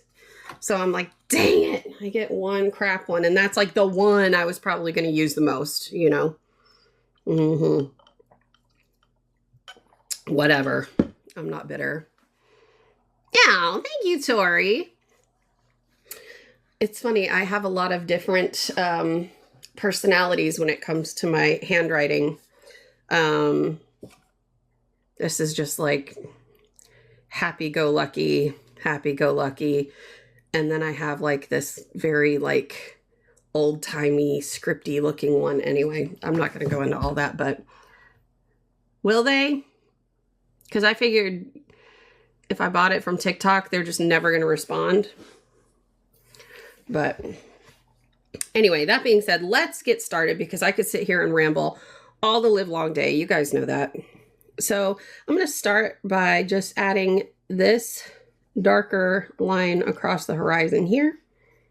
And it's going to get a little bit lighter towards this area because that's where the sun's rising. So I'm going to grab this blue that's not quite as dark as that one, but not quite as light as these other ones that we're using. Okay, I got to try to figure this out. One, Qawtata. Is that Kyautata? Kyautata? Is that how you say that? I'm dying to know. I love when I see usernames that I am pretty sure I'm never going to say right, but I'm going to try. So I'm just curious. Contact ZSCM through a business chat, and they are usually pretty responsive. Okay, I'll try that. Thanks for sharing the live, Kyautata. I think I'm saying that right. It's really hard to know how to pronounce that because there isn't a U before, like after the Q. Jess is here. Good morning, Jess. I bet everybody's getting on this morning because they want the piano. I know that's why Lindsay's here. She got on. What did she say? She gets on and she says, "Give us the piano." I don't know about that today. Okay, so then I'm going to go in with this kind of tan color.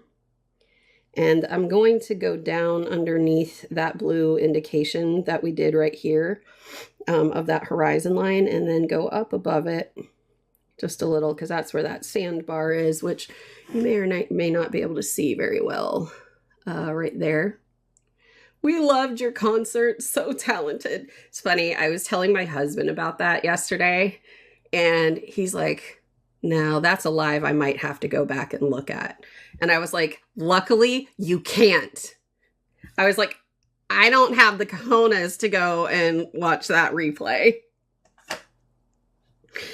So, anyway, he was laughing. I'm going to add a little bit of this green for some of that greenery before the trees. And then there's kind of a little bit of this gray up in here that I'm guessing are just kind of some little resorts in the background. So I'm just going to add a little bit of that.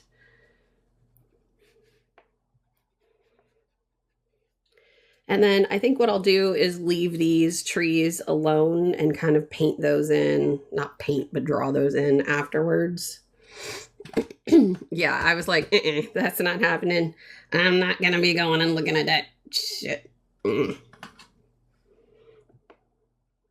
Not unless you want to listen to Kermit sing.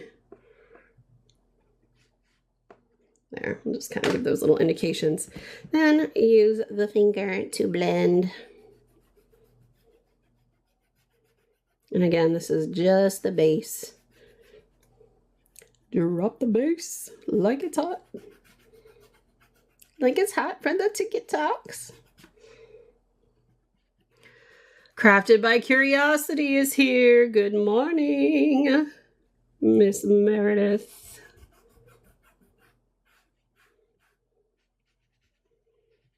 She missed the concert yesterday, didn't she?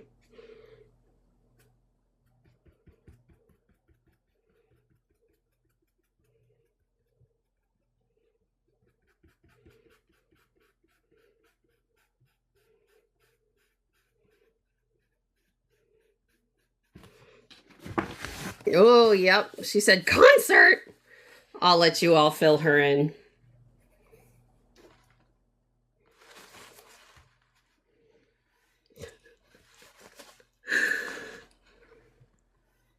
My TikTok lover, JRW, she missed it too. I had to message her later and say, let me tell you what happened today. I call her my TikTok lover. It's just a joke.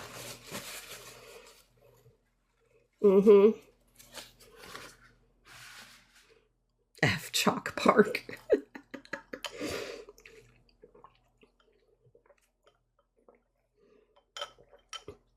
Yes, but you have to tell her why there was a concert to begin with.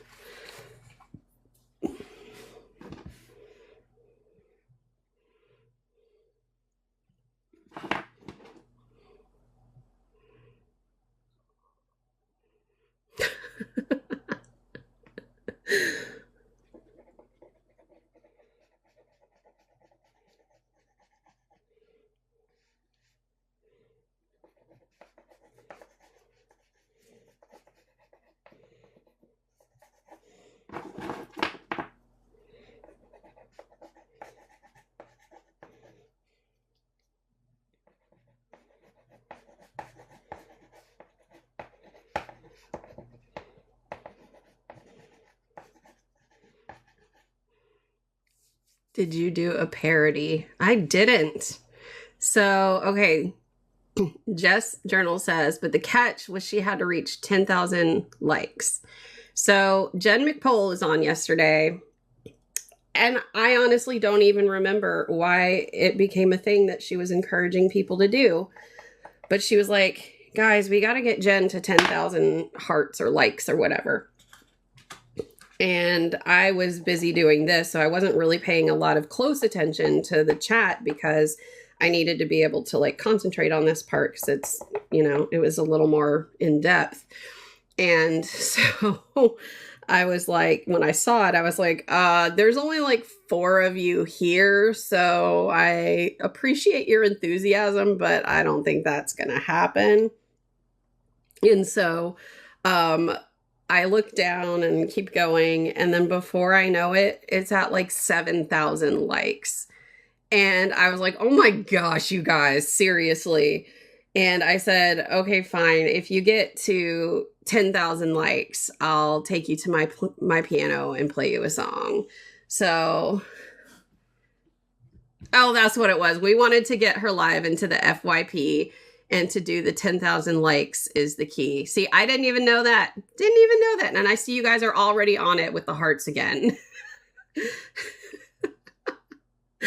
Anyways, so I took them to the piano. I gave them a song choice. Lindsay chose All Too Well 10-minute version of Taylor's, which my voice was not ready for, you guys. So I did that. And then I offered up, and then Lindsay said more. So I ended up doing Coldplay's Viva La Vida, Yellow, and what was the other one? All My Love. Was that it? I think that was it. And then I was like, you guys, my voice can't handle it anymore.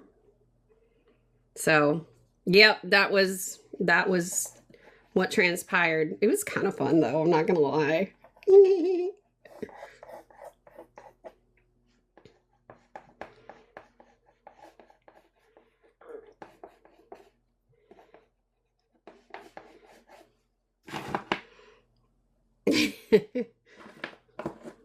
Yeah, I didn't know that either. Apparently. I mean, if you like hearing Kermit sing, you know.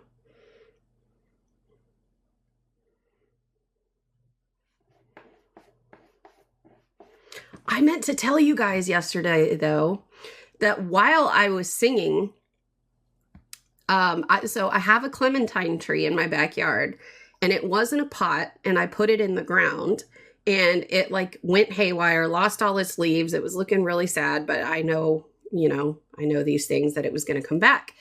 So it's starting to come back, and I was taking some videos for a friend of it the other day, and I noticed that it had some caterpillars on it because there's a swallowtail butterfly that likes to lay its larva on there, and then they turn into these little caterpillars that look like bird poop. and then they're very short-lived before they crystallize and then turn into a swallowtail butterfly.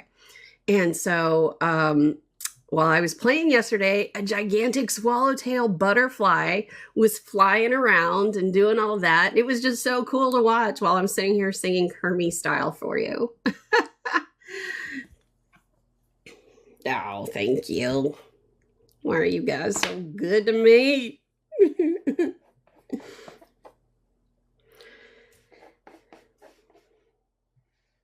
Why?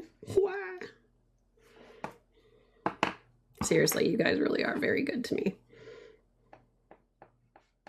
Okay, that's going to turn green. I don't know why I just did that. That was stupid.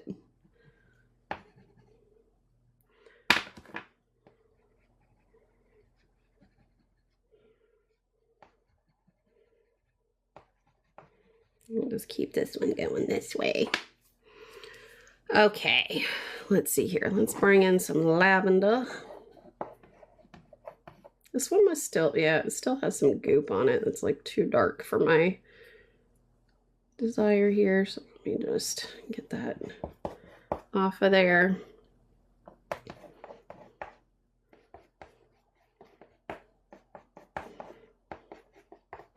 And again, this is just the base, so we're going to really add more details later. Just laying the foundation to blend it. Oh, and it all started because, did you make a layer of pink first, or is that the paper pink? Paper's pink. And it all started because I was working on a little cloud up here, and for whatever reason, it reminded me of Cloud Guy from Trolls, and I was like, oh, it's like Cloud Guy from Trolls, and then I was like, oh, Cloud Guy was the Trolls 1 movie was my favorite of the Trolls movies, and it's probably because I was obsessed with the soundtrack for so long, and then I started singing the soundtrack, and that's when things went down. It was pretty funny, I'm not gonna lie. We had a good time though.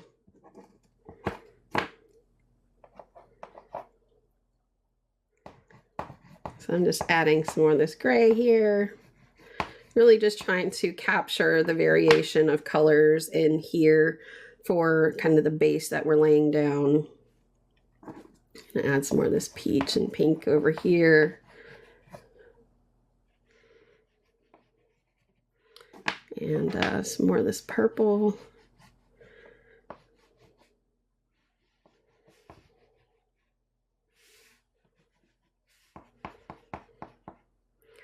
And let's also bring in,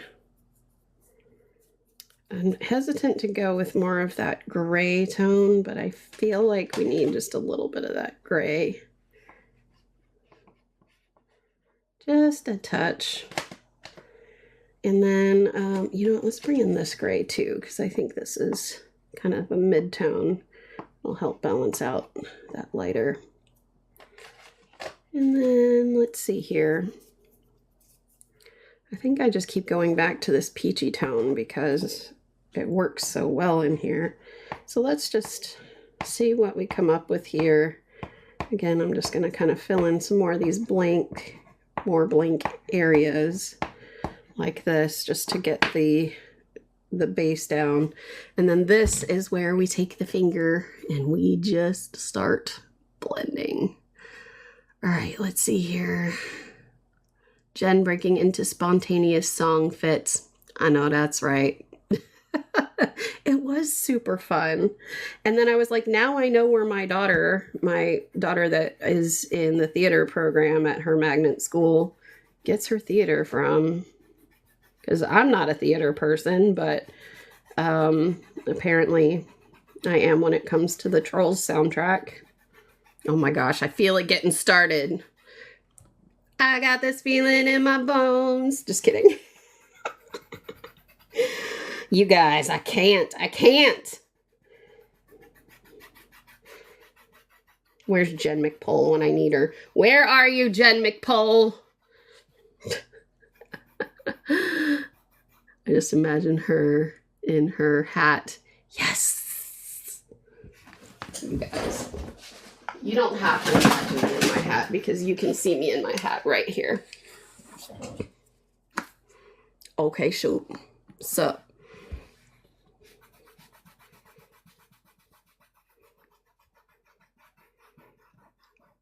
Florida Jen's working on Florida Ocean. What you think? You can't see me winking at you. But yep, this is Florida Jen in all her glory. Eeh! I do not like the feeling of scratching this paper while I am blending. Gross.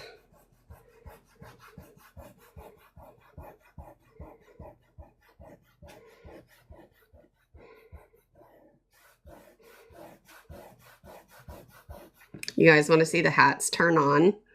Or the fans turn on? They might actually be dead. I don't know. Let's see.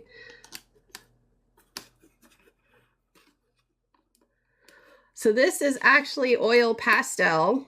Oh, it is dead. Let me see. Yeah, it's dead. Dang it. I gotta charge it. It's oil pastel, and I am using oil pastel paper from Hobby Lobby. And it comes with all these different colors. I'm using this one. And just to show you some examples, this is one I did on the dark blue paper. This is one I did on the yellow background paper. This was from, I think, I want to say it was a Skillshare course that I took. So don't give me credit for like this looking as pretty as it does, because this was someone else's image. And then I started on this one and never finished it. So it's taped to my wall, and it's been taped to my wall since like July 2024. And now we're coming up on what, July 2026. So it's staying taped to my wall. So yeah. And now we're doing this one. And who knows, maybe if I give up on this one, it'll stay taped to my wall for another 2 years. We'll see.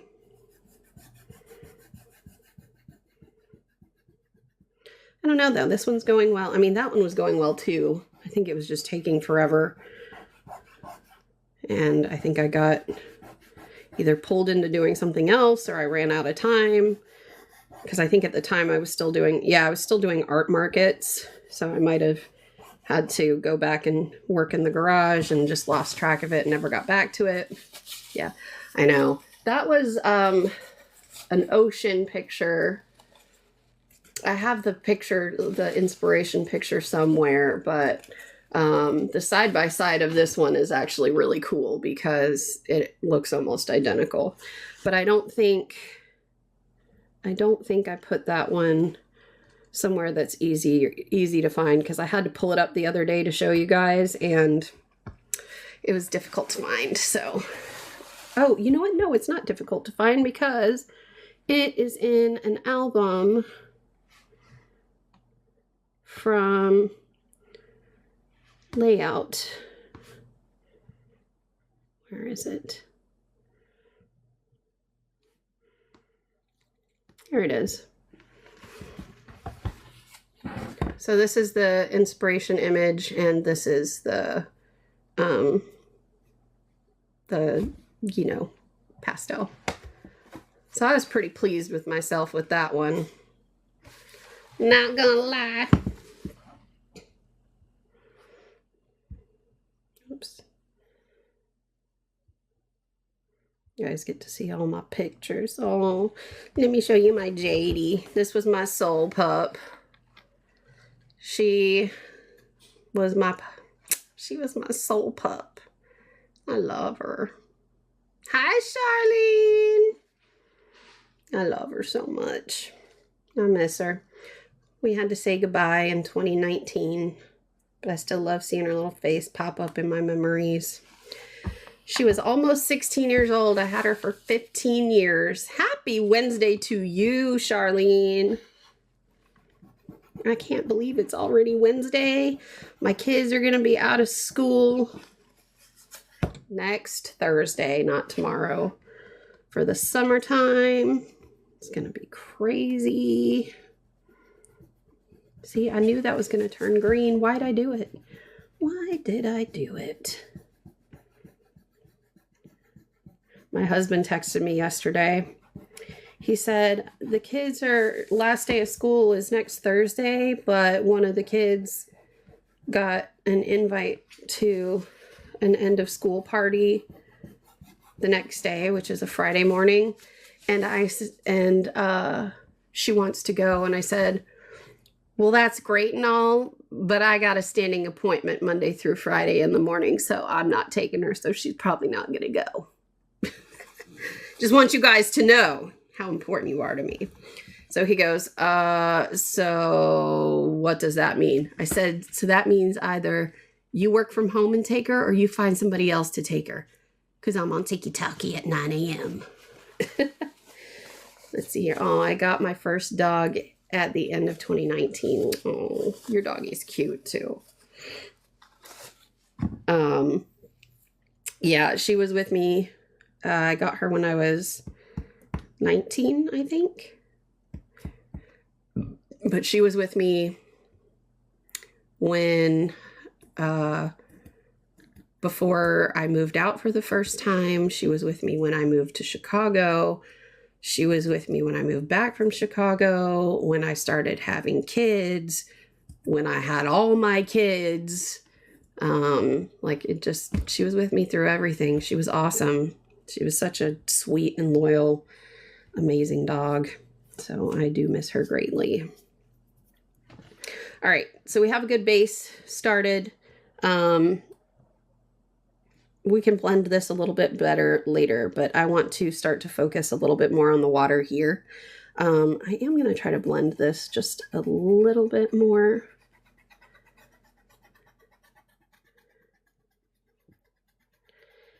And I am just a hair frustrated with this area because I did not do a good job with that. And just for those of you that were not here yesterday to know, I am not a pastel expert whatsoever.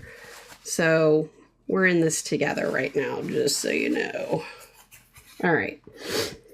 So let's go in with some of this blue. And I think what I'm going to do is just kind of start making some of these smaller strokes like this, kind of indicate the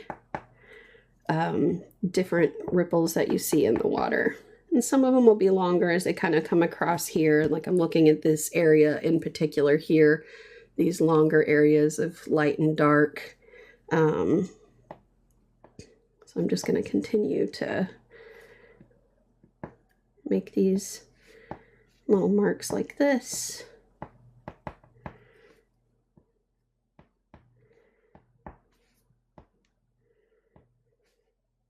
And I'm working just one section at a time because it's easier to then kind of adjust that as I go this direction. And so from here, I think I'll add just a little bit of this lighter tone gray in some areas.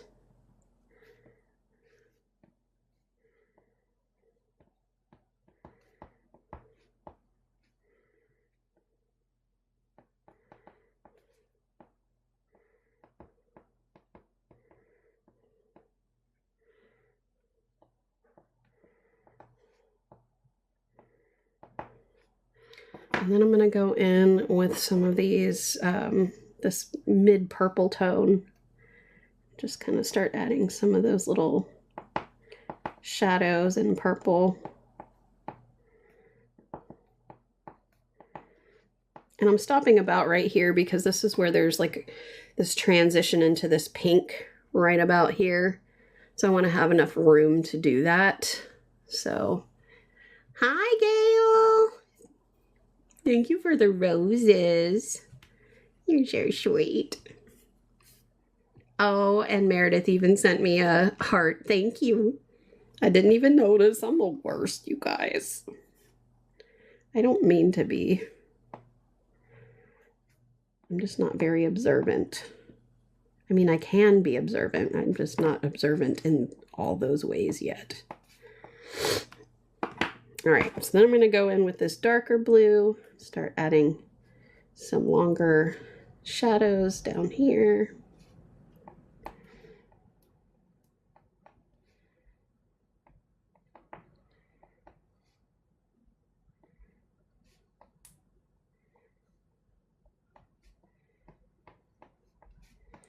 And then I'm going to go in with the really dark blue and kind of go over some of those shadows that I just did, so they're a little more duo-toned, I guess, or I don't know what you would call it, but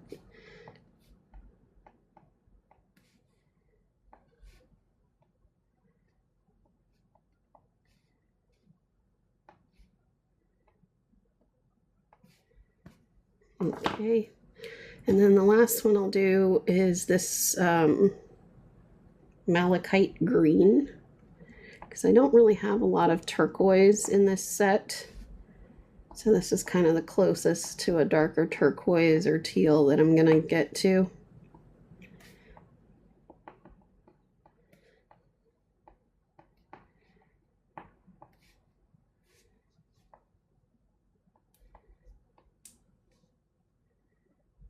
Okay, so now I'm going to take my finger and start to blend, but this is going to be more of like a tap and pull, if that's what that means. It is, and it's hard to pay attention to what's going on in the chat, and so I try to like do a little bit of demonstration and then look up and try to catch up in the chat. And it's like the way this whole thing is set up on the computer, like there's always something going on in the chat box at the top. It's usually flashing something that has nothing to do with my live.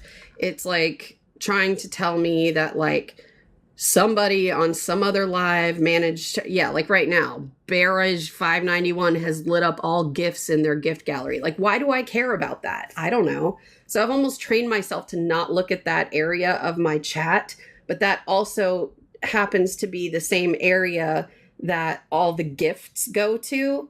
So it's like, I just don't look at those. And so, unless I get a notification in the actual chat where you guys are typing that says live goal achieved, check the goal and celebrate the moment, that's when I then go and look. And now I have another one. Harrington has lit up all gifts in their gift gallery. Like I just don't pay attention to it. So anyway, that's where all of that comes from. Good morning, Talia. Can I buy that one? Yes. Talia, were you the one that asked me for the hummingbird painting?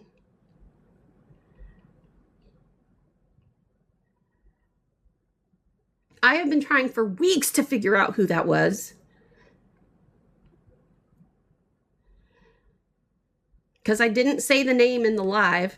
You were! Yes! We did it! Okay, I haven't finished it. I'm going to show it to you because I stopped working on it when I realized I was never going to find who that was. See, Meredith knows what I'm talking about.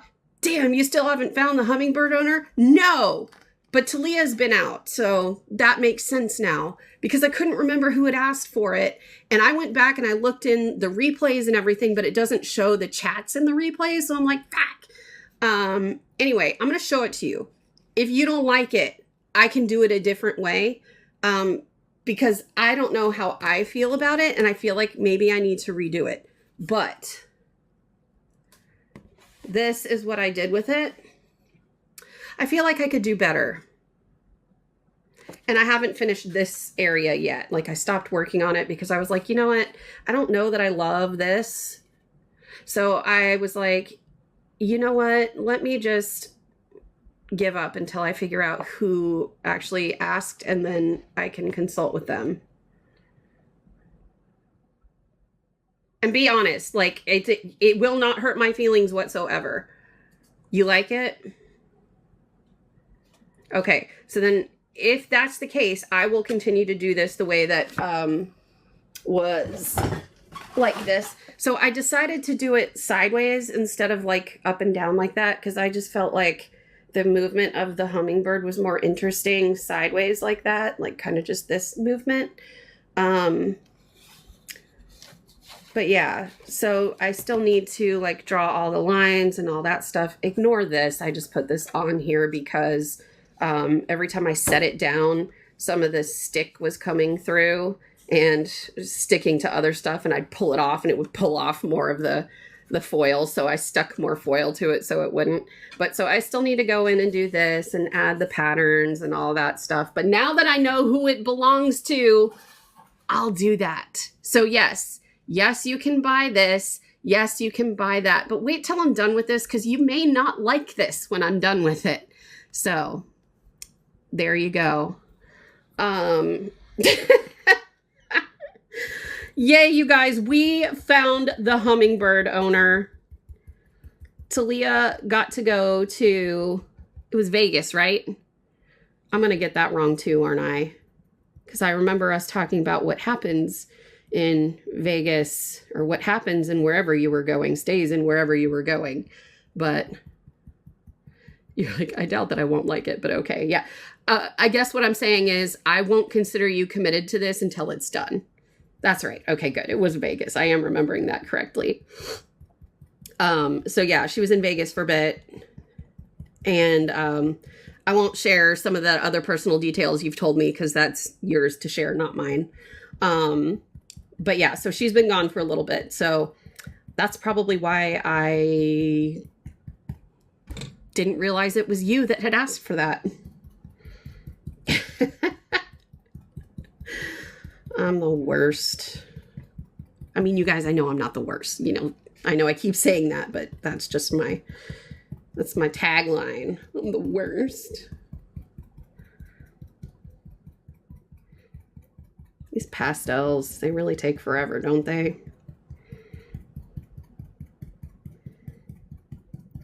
So again, just tap and pull, tap and pull, tap and pull. Because we don't really want to lose the definition in what we've done. And if we pull too hard, then it'll kind of just blend like this does. And we still want to keep some definition like we see right up in here. So that's what we're doing today with this.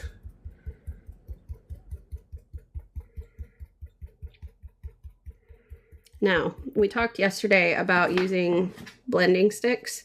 You can absolutely do that too, because at some point, your little finger right here is going to start to get a little raw.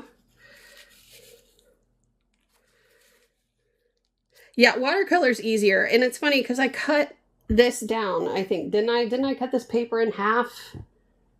I think I cut this paper in half, yeah. And I was like, oh, we'll do a small one because they take forever. I don't know what I was thinking. This is not small. Oh, by the way, this is sandpaper, so you can take this and do this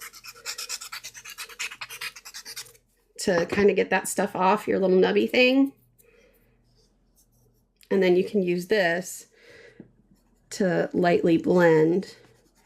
And again, I'm not using it harshly because I don't want to ruin it.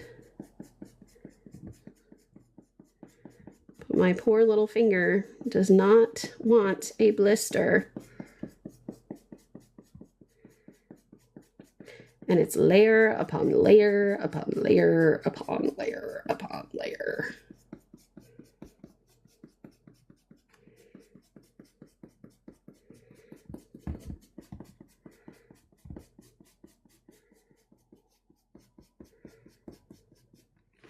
Let's see here. Yup.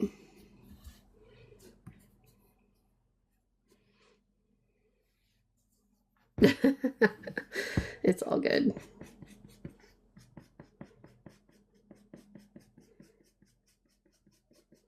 Yeah, I kind of go back and forth between my finger and these little guys. I have several you can see right here, just because sometimes I get a better result with my finger if I'm doing larger areas like this. But if I'm trying to keep it, you know, a little bit more precise, then this is kind of how I want to do it here.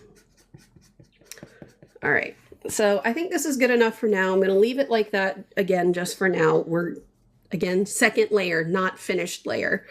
So I'm going to start moving over into here a bit, and this is where it starts to get a bit more pinky purpley. So we're going to start off with this, and I'm going to just start by adding little specks like this.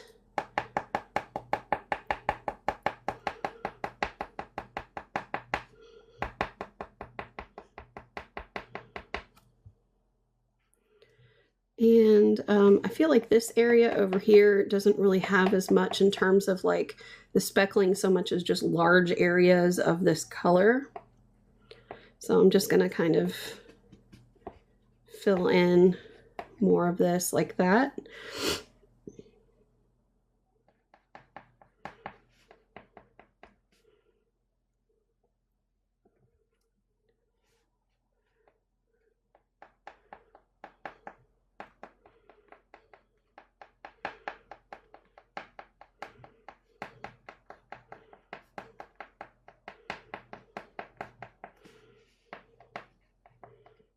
Okay, and then we'll go in with, where's my purple? This one. And I'm going to kind of just continue to just add some of that purple around here. We already have that nice purple base here, so we don't really need a ton of that. Add just a little bit of a purple base over here. And a little purple in here. And then what I notice about this is that the shadows, rather than appearing more blue, like teal blue, they're more of either a dark blue or a dark purple. So let me see what this one looks like. I think this one is probably good. So what I'm going to do is just add some little shadows of this. Not a ton, because we don't want it to overtake, of course. We'll even just dot some.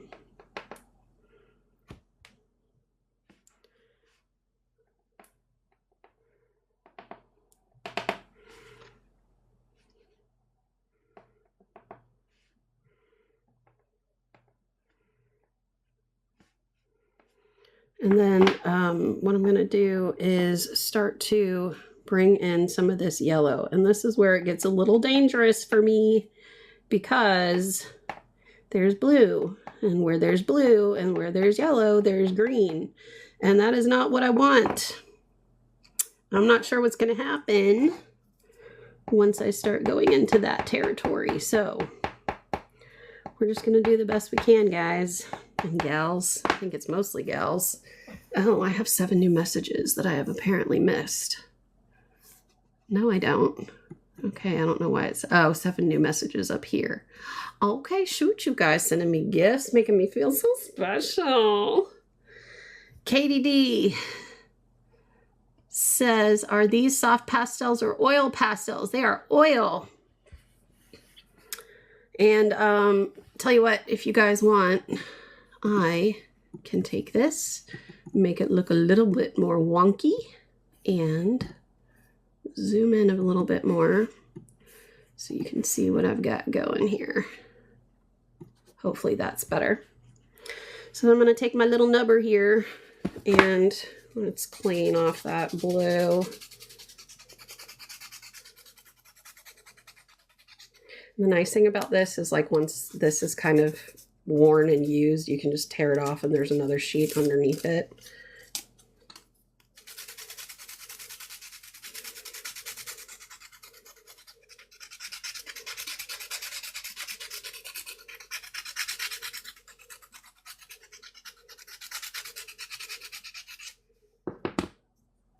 Ta-da!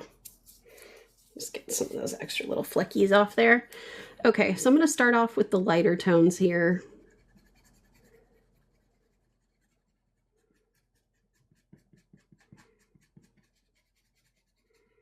Again, trying to be real light with it and so that we still have an indication of those strokes. We don't really want to blend those strokes to where we don't see those colors anymore. I'm trying to avoid these darker ones right here. Hopefully you can see that. Just so that I don't make the green that I know I'm going to wind up making. And again, being very gentle over this blue that I've already put down as the base to try to not make a green, which you can already see it's trying to go green, but we're going to leave it very gently. Okay, so this area is looking decent. So now I'm going to start pulling this in like this.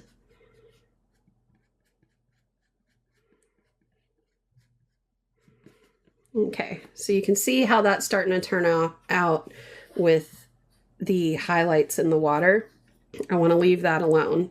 I'm going to just use this to kind of wipe off what yellow is on there because I don't want green.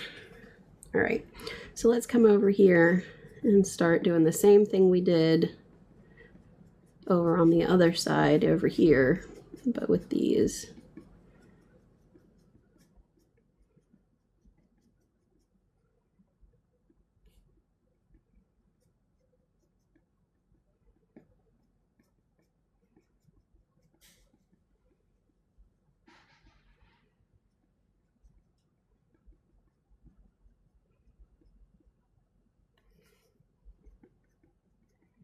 All right, I'm going to start using my finger just a little bit because I feel like I'm not getting the angle right on the water. So I want to use my finger to get that angle a little bit more precise before it goes the wrong way too far. Because you see how these oranges here seem to be going straight this way instead of going this way. Hi, Jen McPaul! How are you this morning? It's funny, sometime earlier in this live, I said, where's my Jen McPaul when you need her? I don't remember what I needed you for. I always need you, Jen McPaul.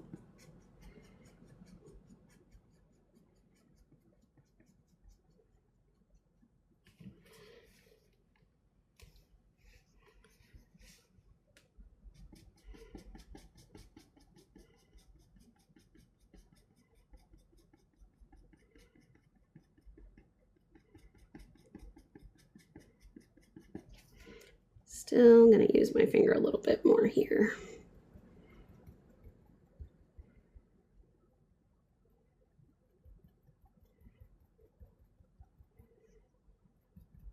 Not loving the way that this orange is turning out over here, so I am going to try to blend that just a little bit more. And we'll just have to go over this area with some blue again. Just kind of is what I am. I'm here now. Everybody, take a deep breath. Jen McPaul is in the house now. I don't know where that came from, by the way. I think I just like saying McPaul a lot. And so I just remember when I first started seeing your name come around regularly, I'm like, Jen McPaul's in the house. And it just kind of stuck. And here we are. Jen McPaul is still in the house. It's like I'm an announcer. Jen McPaul in the house. And it's funny because McPaul is fun to say. You're right. And I'm pretty sure that's not even your actual last name anymore. Which you don't need to tell anybody your last name. Just saying. I love saying McPaul.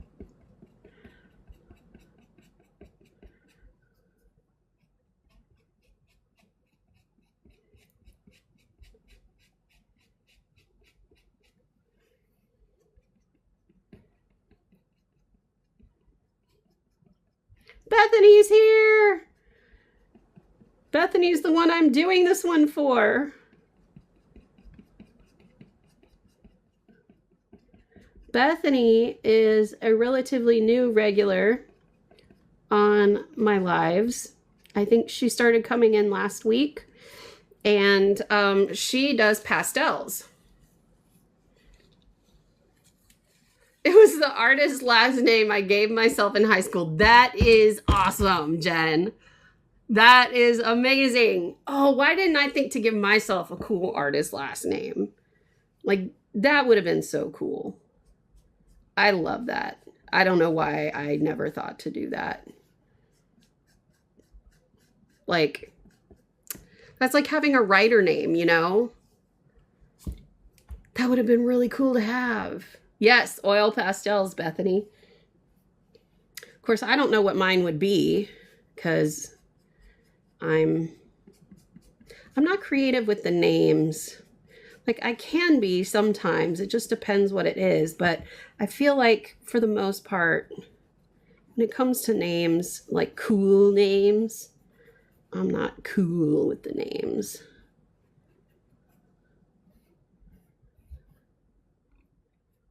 Okay, so there we go. All right, so when I'm looking at this, a couple of things I'm not liking is the water is going this way here, and that's the way it should be. The tide's a little bit different, but this is still kind of angled wrong here. So I'm going to gently go in here and try to change the angle of some of this to better fit the angle that I'm going for, which needs to be more like this. But again, trying to not disturb the blue underneath it because we don't want it to turn super green.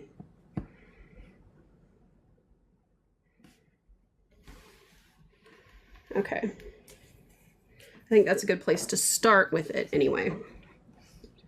I'll just kind of tap that. Don't worry, I didn't do much with it since I am picking it up now. I won't tell anyone. Paint name instead of pen name. I love it. Love it.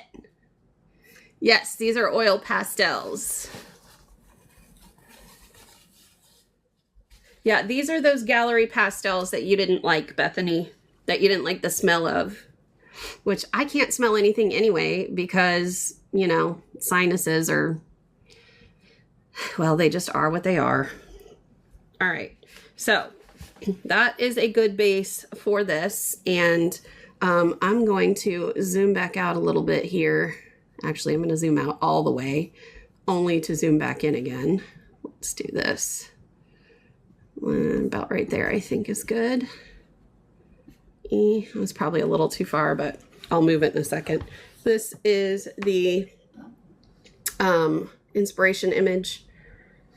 And let's see here. Yes.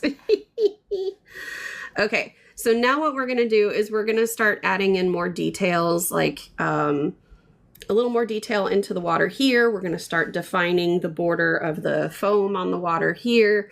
We're going to start bringing in some more of the cloudy sky here. I want the sky to be a bit more dynamic. I used Pentel for the wedding ones. The other brand from the store was the Texture. Yeah, I remember, so Bethany and I had been private messaging a little bit about the pastels. I do have the Pentel ones. I gave them to my daughter because I did not like them. Their blendability was not as nice as these. But I tend to like really blendy pastels. And I feel like these give me the blendability that I really enjoy. But she says she doesn't like the smell, and I totally get that. I bought these like 2 years ago, and honestly, I don't remember what they smell like. And because I haven't been able to smell anything for 8 weeks now, actually, might be going on 9 weeks now. I think it's 8 weeks. Like, I can't tell you what they smell like. And this may be TMI, but you guys know I'm all about the TMI. My kids and my husband have been farting around me constantly because they know I can't smell it. And they're just getting away with it like it doesn't even matter. And I'm like, you guys enjoy this while you can. But my husband made burgers on Monday and he made bacon. Couldn't smell it. Florida was on fire a few weeks ago. We had like all the smoky, you know, stuff coming across Jacksonville. and ash was in the air and stuff. I had no idea because I couldn't smell it. I did,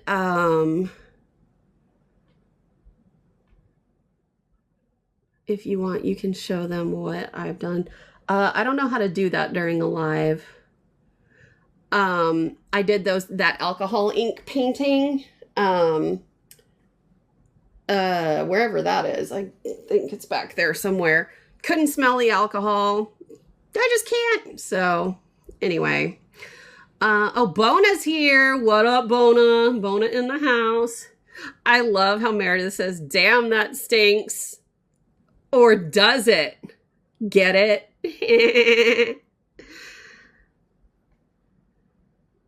Jen says, my kids and my husband be farting. They don't care that I can smell it. I feel like I am my family's natural laxative. Like, they get around me and all of a sudden they're just like, boom, you know, like just let it all hang out. One of my daughters in the morning got to a point where she was farting so loud like her daddy that I would go in and videotape it. And I would say, okay, what do you got for me this morning? And she would roll over and stretch real big and then just kaboom, huge.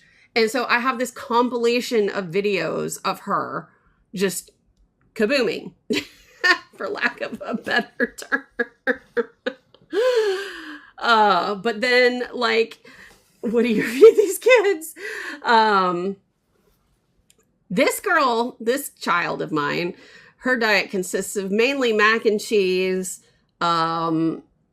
popcorn, chicken nuggets, nachos, you know, all the things that you don't want your kids to eat regularly, but they refuse to eat just about everything else.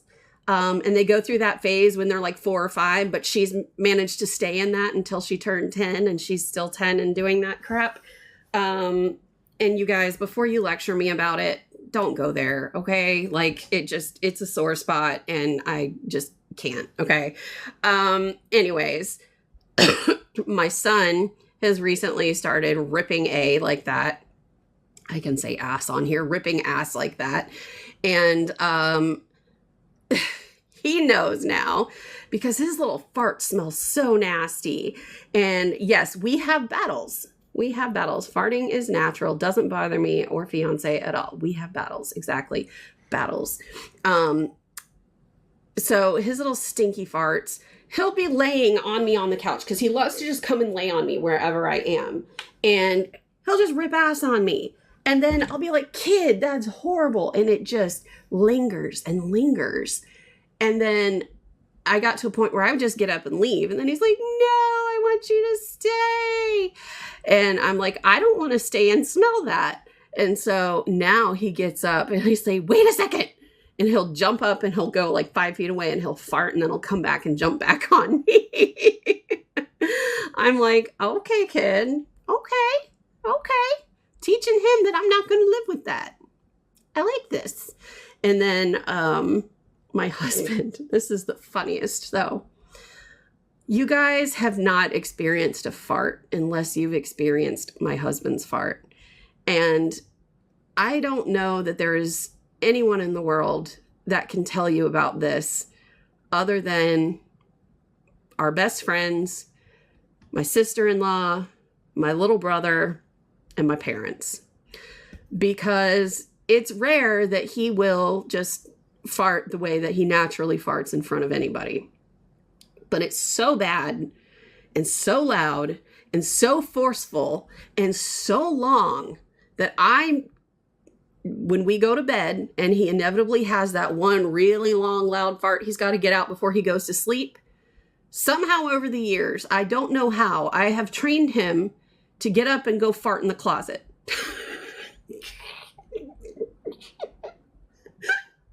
So every night he gets out of bed before he goes to, like, turns out the lights to go to sleep, and he goes in the closet, and sometimes he'll get in the football stance, sometimes he's like on all fours, and like he just lets loose. It's so funny.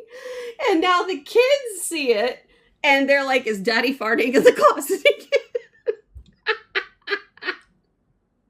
He would be dying if he knew I was telling you guys this. Dying or just being like, yep, that's my wife. Oh my gosh. Oh, but here's the thing, Gail. He does get me in his sleep because he farts like that in his sleep sometimes too. And there have been times where he'll go to bed before me and close the door, and he will have farted so much in his sleep that when I open the door, it's like walking into a gas chamber. And we don't have a small room. It's like, I don't know, a 22 by 22 or something like that. And it's bad. But I have a CPAP now because, you know, I'm a middle-aged, chunky, thick and quick lady. And so I wear a CPAP to bed, and my CPAP machine is in my nightstand, and I cut a hole in the side so that the tube goes through and the actual machine stays inside my nightstand. So it stays nice and clean. There's not a lot of dust in there and all that stuff. So when my husband farts, I can't smell it because the air coming in through my CPAP is in my nightstand. Isn't that great? Okay, that was so much TMI and so much like off to the side talk, you guys. Yeah, farts are very normal for the gut. But when your diet consists of fried food, stuff you're intolerant to, beans, legumes, oh, and my husband does, so at one point he had salmonella. And I don't know what happened, like it set up shop somewhere. And so he had to be treated for it, but now, like, he's not considered, like, actively infected by it, but we've always called it his Sal Pal. And he doesn't have irritable bowel syndrome, but basically they're treating it like irritable bowel syndrome. And so it's like certain things just kind of set off his system to be more irritable, which causes him to be more gassy. And I'm like, maybe I will start using my husband's CPAP. Yes, girl. Yes, girl. You get you that gas chamber protection. So anyway, that was a whole thing, wasn't it? That was fun. Story time is always fun. Okay. So let's start working on some of the foam so that we can define the foam here. So I'm going to start by just kind of making ways here. Again, it's not going to be exact. That's totally okay. It's fine. Everything's fine.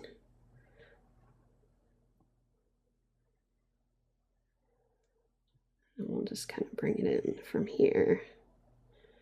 There we go. And we've got a lot of foam. It's kind of something that little meets right here. Lots of trying to kind of decide where these all sort of overlap. So I'll maybe start here and kind of just bring this little lacy stuff in here. Again, kind of just bringing in lacy stuff.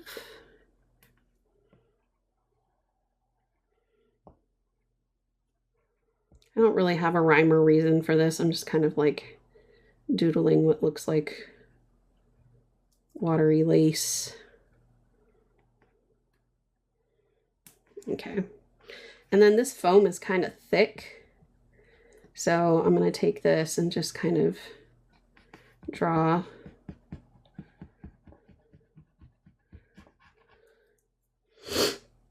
some areas are a little thicker than others.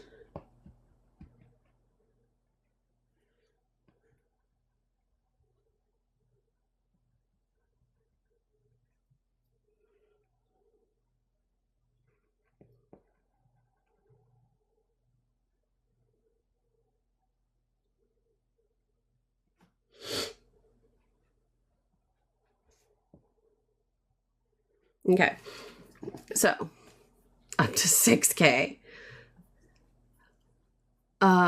Okay, hang on. You guys are trying to start in on this again, aren't you? Chat, let's hit 10K again. If we all tab for 30 seconds, we should be there in no time. Oh my gosh. I had GERD a little bit. I couldn't stop burping due to acid reflux. That is the worst. Up to 6K. Simply water triggered it. Oh, that's miserable. I'm sorry to hear that. All right, so I'm going to take this clean blender stick here, and I'm going to be very gentle and just start to blend this white in a bit, just along the edge.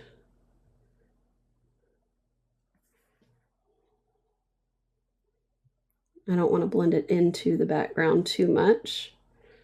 I just want to get that nice blended look.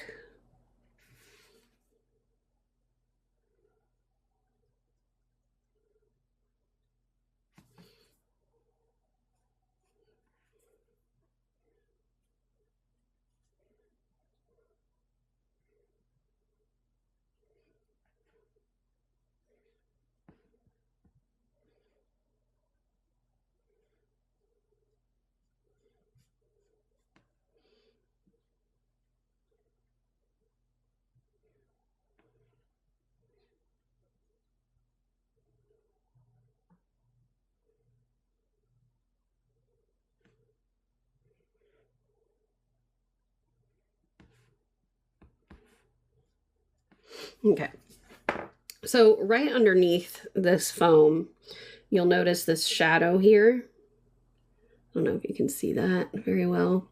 And then as you are seeing right here on the foam is really not white, but we put that white there just as a base layer. What you'll see is we've got these, hang on, dang it. We've got these pink peach highlights on the sides that, you know, the sun is reflecting on. And then we've got kind of these gray edges, and then right underneath we've got these shadows. So that's really what we want to bring out here in these. So what I'm going to do is grab that peach color that we've been using, and I'm going to go along the sides right here. Just that would be reflecting where the sun would be reflecting on it.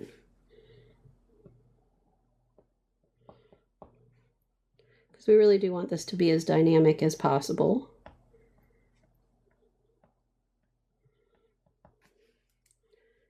Let's say, trying to decide where the sun stops reflecting on it.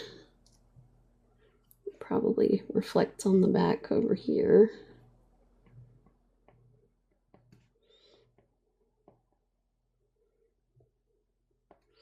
And then we're going to use this light gray to kind of shape this front area.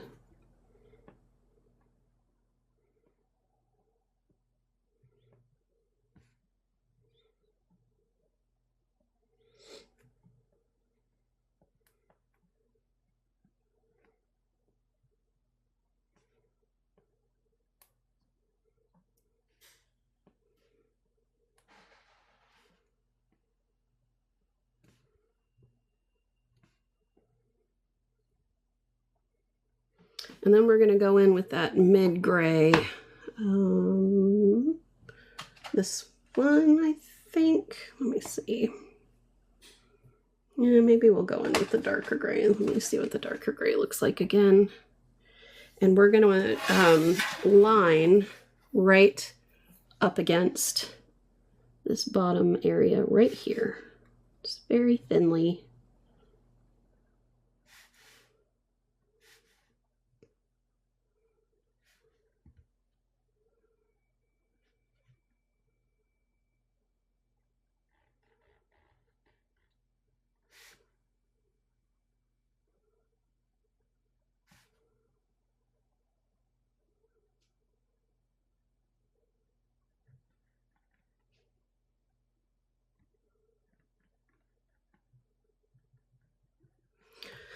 Okay.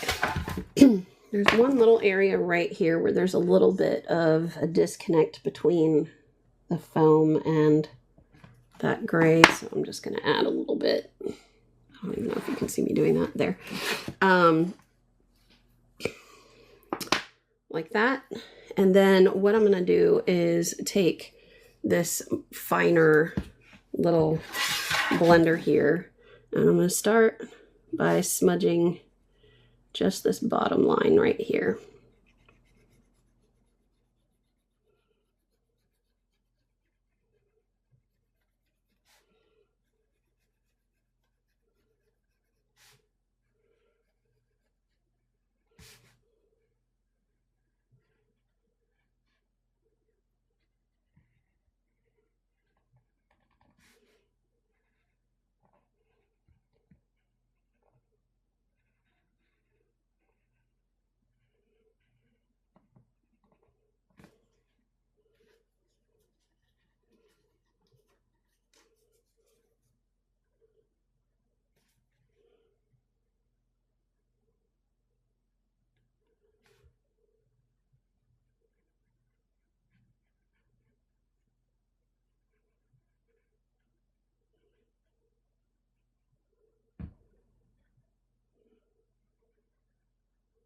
Okay.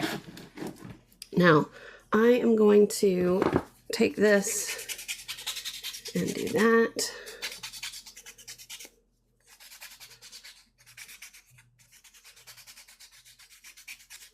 The grass and cars he's protective over. There we go. Okay, so then from here, I'm going to start by blending the edges here together very gently. So we've got kind of that lighter, and I feel like I'm losing that just a little bit. Let me try a little bit lighter of a hand on this one.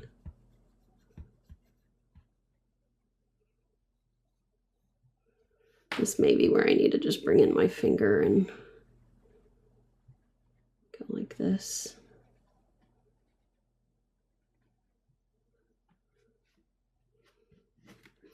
Or I might just need a darker gray for these shadow areas. Let's see. Really do want to use this, but not at the expense, because what it's doing is it's removing, I don't know if you can see that up close, but what it's doing is it's removing some of the pastel that I've laid down here, which is not what I want. What I want it to do is to actually smudge it. So I'm going to try using my finger instead, even though it's a little bit big for this area.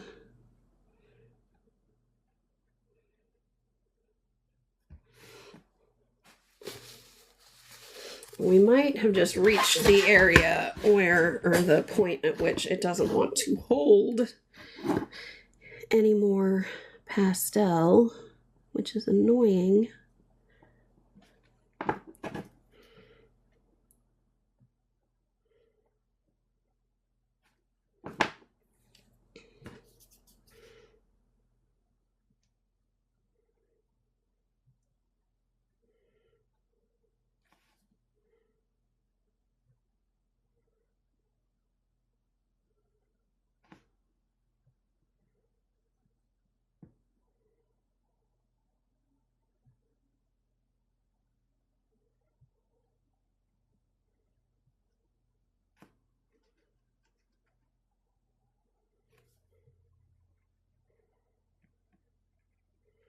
I don't know if you can see this very well, but it is lifting that pastel.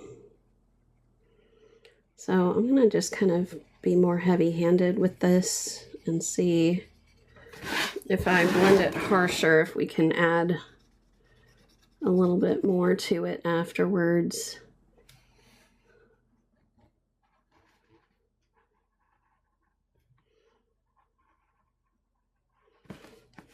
So I'll just kind of pick all of this up.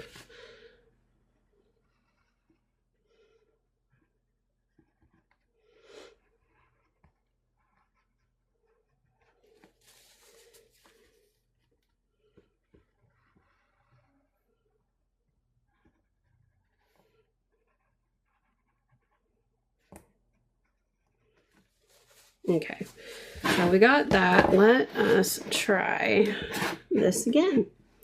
So we're going to try to add this color to the areas that would have that sunny reflection.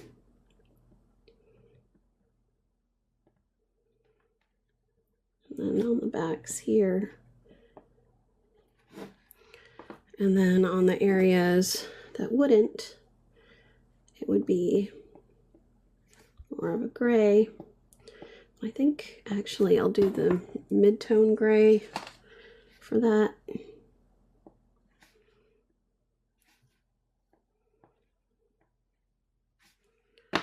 And a little bit of this lighter color over the top of it, because what I want is for this foam back here to be kind of this mixture of the white and the gray that it actually is. So let's see now if we can blend that better. I think that is going to work better.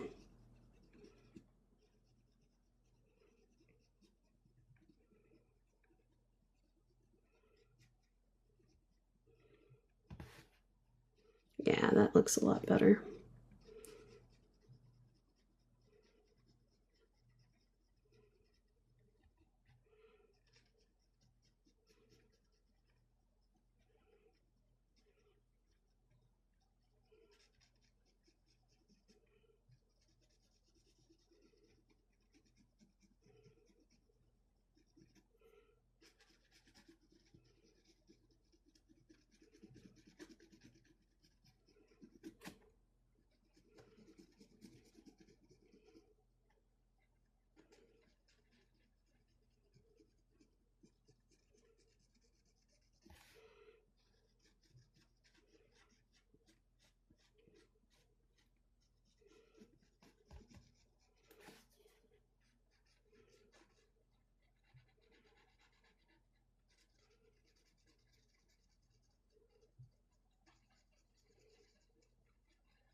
There. Okay. That's looking better. Okay, let me catch up on the chat.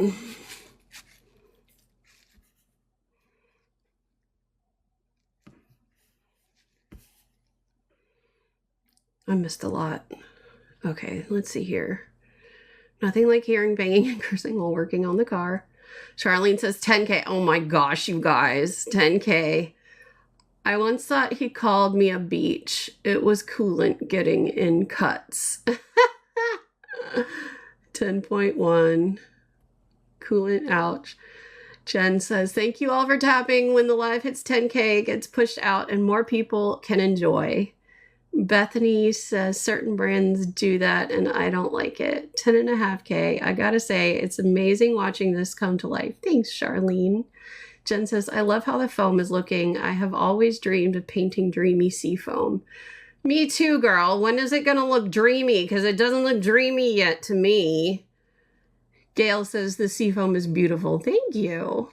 Bethany says, I wonder once you're done if I can pop up and show my oil pastels. Bethany, I actually don't let people onto my lives anymore. I had done that in the past and it's not gone well. So unfortunately, I don't do that, but I appreciate it.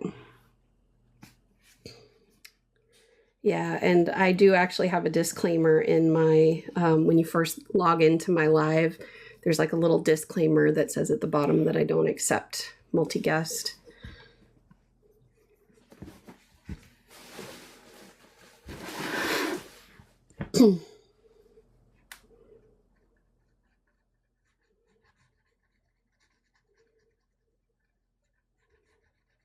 I'm going to try to blend this bottom shadow just a little bit better.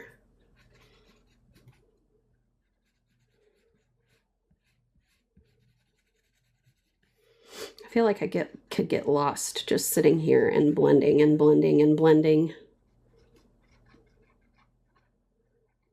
By the way, thank you so much for all your hard work getting 12,000. What do you think about what do you think should be the reward, you guys?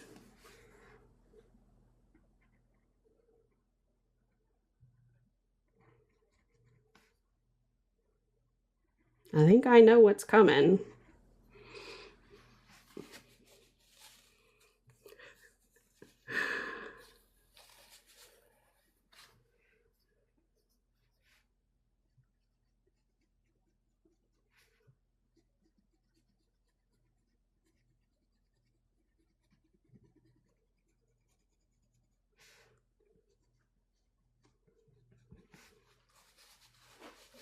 I knew it. I knew it. I don't mind singing. I just need to not sing a 10-minute version of a Taylor Swift song to begin with. Gotta, you know, warm things up first. This is gonna turn into a daily concert, isn't it?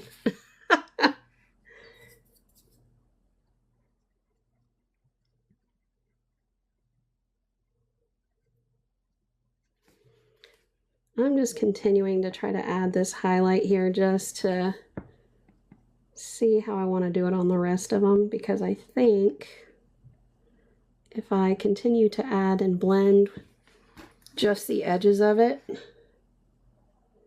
then it'll stay nice and highlight. Maybe once or twice a week. Okay, so I like the way you think, girl.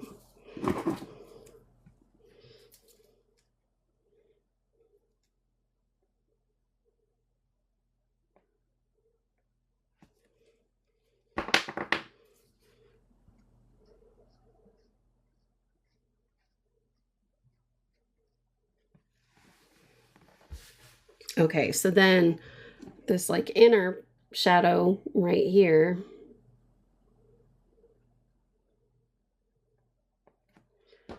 would be more like this. I would want to kind of blend that upward and inward to this, because this really should be more like right just here, not in here in the curve. So I'm kind of just blending that this way. Gonna add just a little bit more here.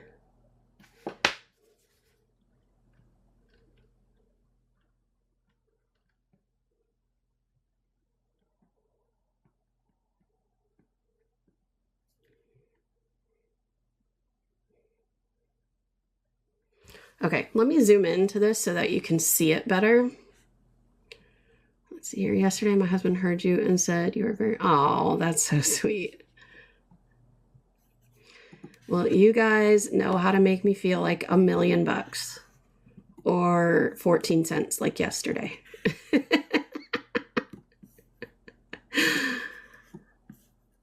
Singing in a subway. Oh, yeah. Okay. So you can see what I've done here. I want to show you maybe one more right here. And the live, we're at an hour and a half. So I think this will be like the last thing that I show you on this for today. And then I'll take you to the piano, you guys. I got to figure out what I'm going to sing for you today. Okay. So let's do this part right here. So I want you to see, this is where the reflection would be hitting. So I'm going to show you here what I'm talking about. You see how the reflection hits here and right here? So this is the reflection we're working on. So I'm going to come in here and do my best to kind of get that in the right spot right here, just like that. And I'm going to use my little thing here to just kind of blend out the edges and the top like this. I am going to blend it into the bottom a little bit. I'll probably have to do one more little layer of it.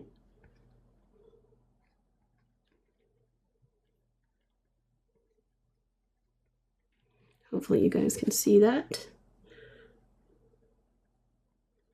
I'm going to try to push it down towards that bottom shadow.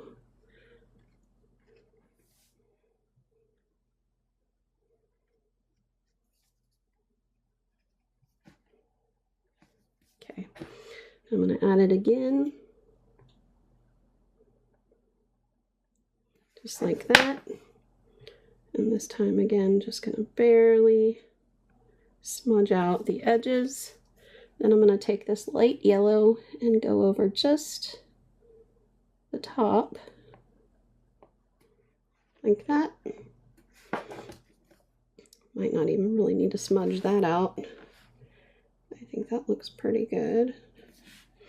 And then I'm going to take this mid-gray here and just add a little bit right there and kind of just work that sideways into this little shadowy area, and then just a little bit into that highlight so it looks like it kind of fades into a shadow.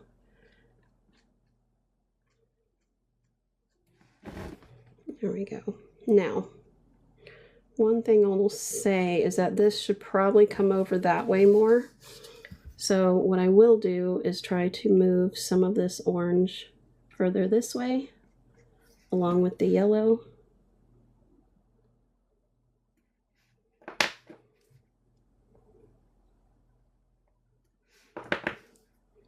And then just blend it.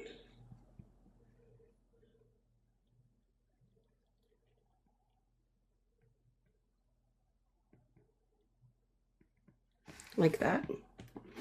So now, when you do this, you can see the reflection of those starting to come together. And then on the backs of this, it's still white, which is not what we're going for. But what you'll notice if I bring this back in is, so we have like this, we have this shadowed area right here. We have this highlighted area. But on the top here, you'll see it's kind of a little bit lighter right there. But then it's kind of like this purpley area with a little bit of lightness to it. We don't necessarily need it to be perfectly captured in that way, but what we'll probably do is bring in some of this light purple, like this, and just try to not gray it up, but kind of just make it a little less white.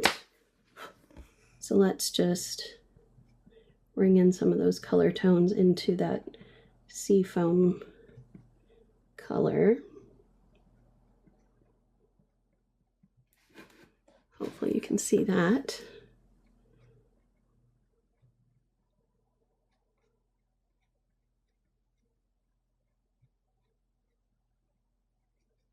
It may have been a little too much of that pink. So what I'll do is grab that lighter gray, bring that in here, and just kind of blend that together.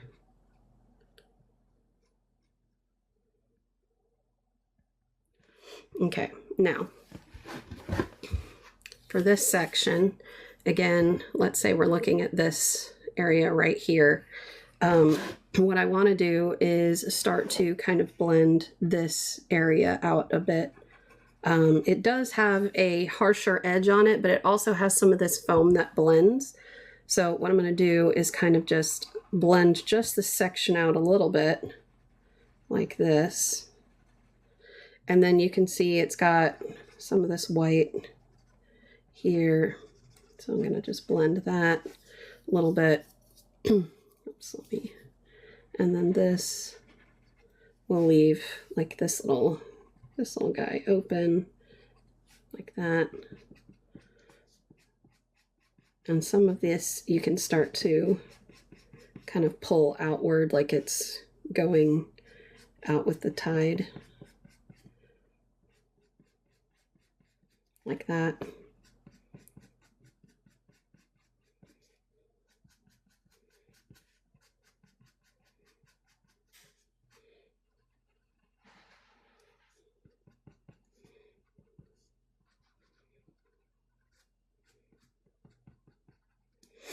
Let me put this down.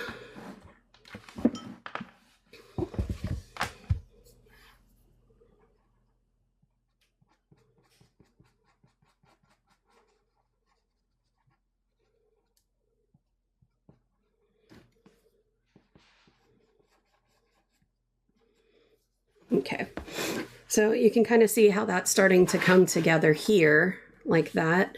A few things you can do just for little added details. I'm gonna try to keep the whites pulled a little bit more sideways like this. So I'm gonna just go ahead and add those and then of course pull them out this way. I'm gonna use my finger actually for that. A little bit more like that. And then you can start adding a little bit more detail with this by going around some of those open kind of circle areas like that by just adding some more little taps of color, or not color, but indications of actual, you know, foam like that. And those will actually stay like that, so you're not gonna actually blend those out. Let me bring this back up so I can take a look here. So yeah, I would just kind of tap these kind of like that. Maybe bring a couple taps out here. And you could even bring in some taps here.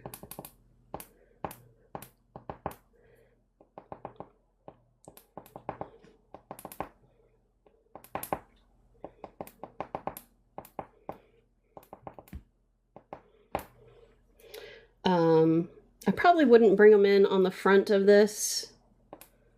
You could. I probably wouldn't. Let me just tap there.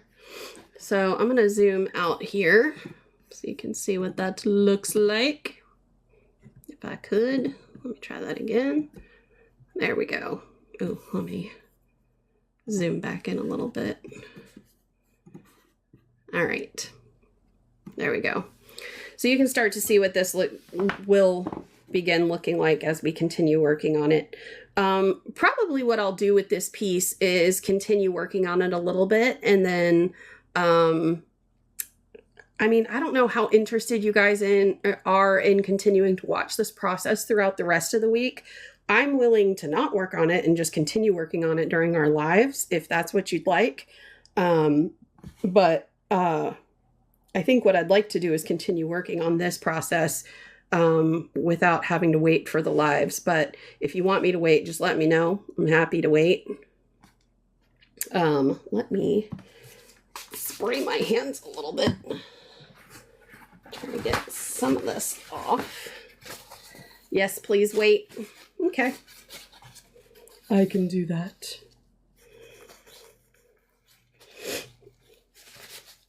And if you are interested in these particular pastels, no, I don't mind waiting. I just don't want to do art on here that you guys aren't interested in.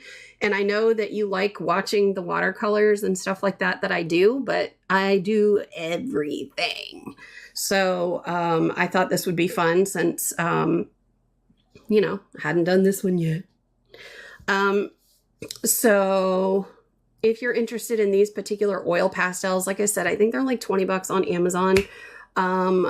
The link to them, if you are willing to support me by buying through my affiliate link, is in my shop, my Amazon shop, which I don't think I'm allowed to say in here without getting kicked off somehow.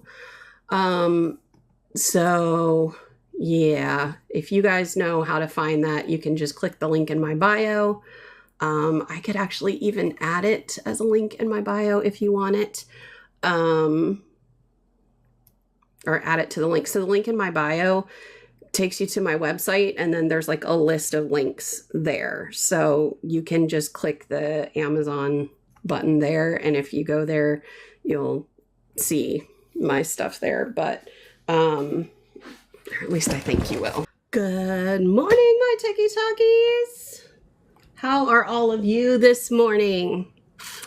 Do you see the craziness that is my hair?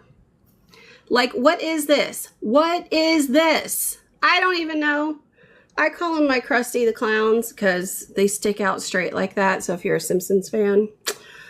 Today we are continuing the saga of this pastel painting. I have not touched it as I promised you all I wouldn't.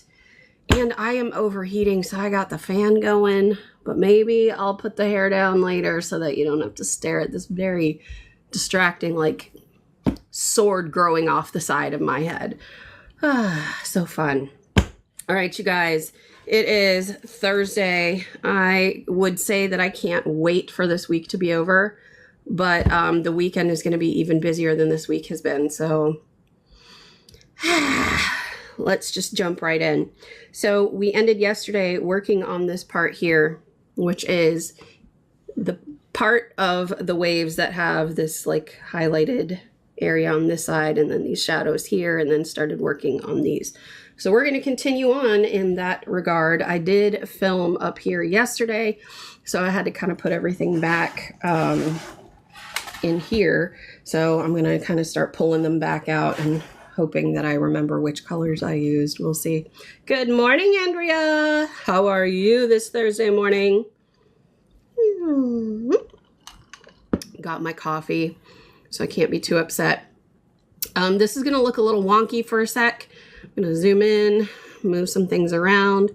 That way you can see what I'm working on a little bit better.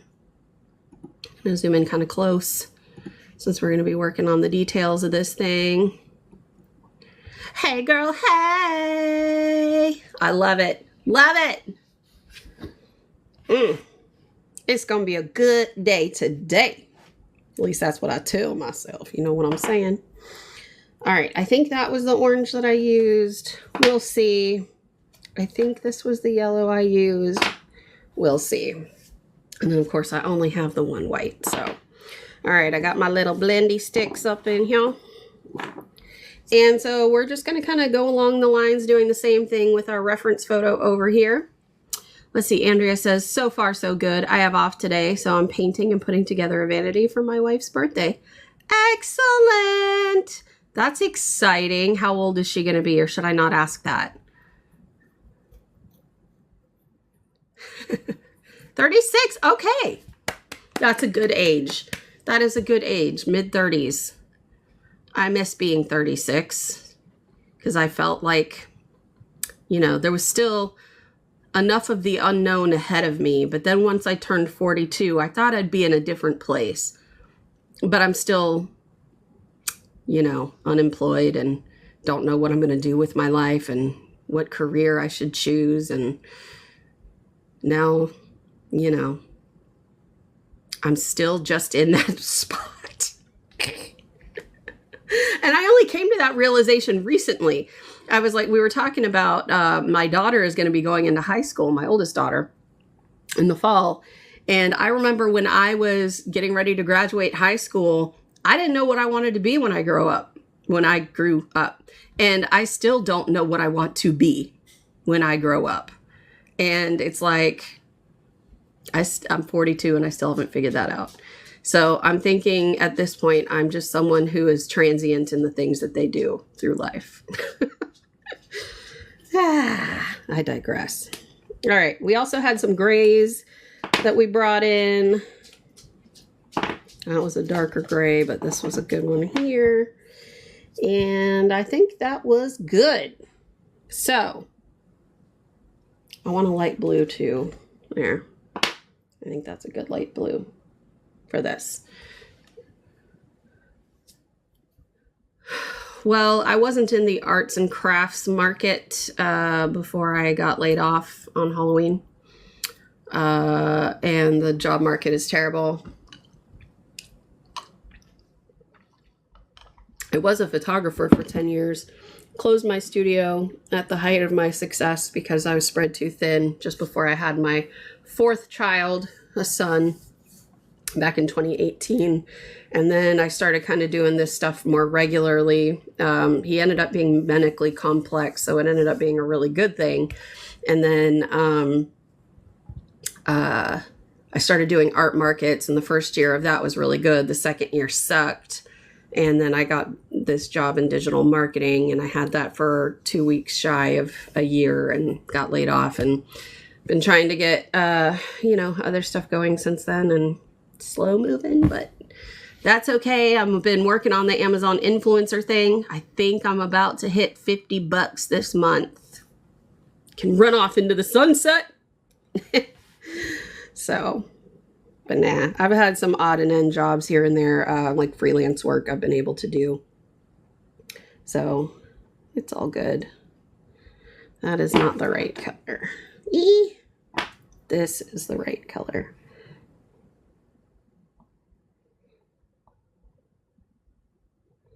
I did a web project. I did some substitute teaching. I did some social media posting for some people. Can't remember. I've been working on my tech company, been working on Amazon influencer, just kind of trying to diversify and figure out what I can create long-term income from and what I can create short-term income from, which is really more the Amazon influencer stuff. Because I gotta have a little bit of both. So. Thanks.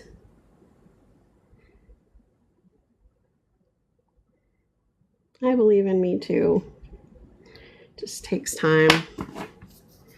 Yeah, after I got laid off, I spent 4 months straight, probably 16 hours a day, no breaks. It was awful. It was awful and freeing and wonderful and exhausting and all of those things at the same time. Trying to get it off the ground and all of that stuff. And I did, and I've taken a little break from it to try to get some more immediate income going, which has been the influencer program stuff. So it's in a good spot. I do need to spend some more time on it and really start trying to put more into it if I want to really start building it. Because I was working on case studies and I kind of put a little pause on that because I was, needing to focus on getting some more immediate income.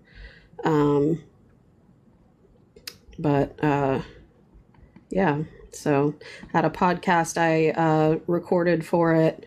And again, I need to get back to that. I didn't stop doing that. I recorded ahead, but I had some downloadable worksheets I needed to create for those. And again, that took a back seat because I needed to start working on some more, immediate income sort of situation. And so I need to get back to that so I can release the series I have recorded. So just things like that. So it'll get there, but I'm only one person. So, yeah. But I'm not glued to my computer 24/7 anymore like I was that first 4 months. It was a sitch, you know what I'm saying?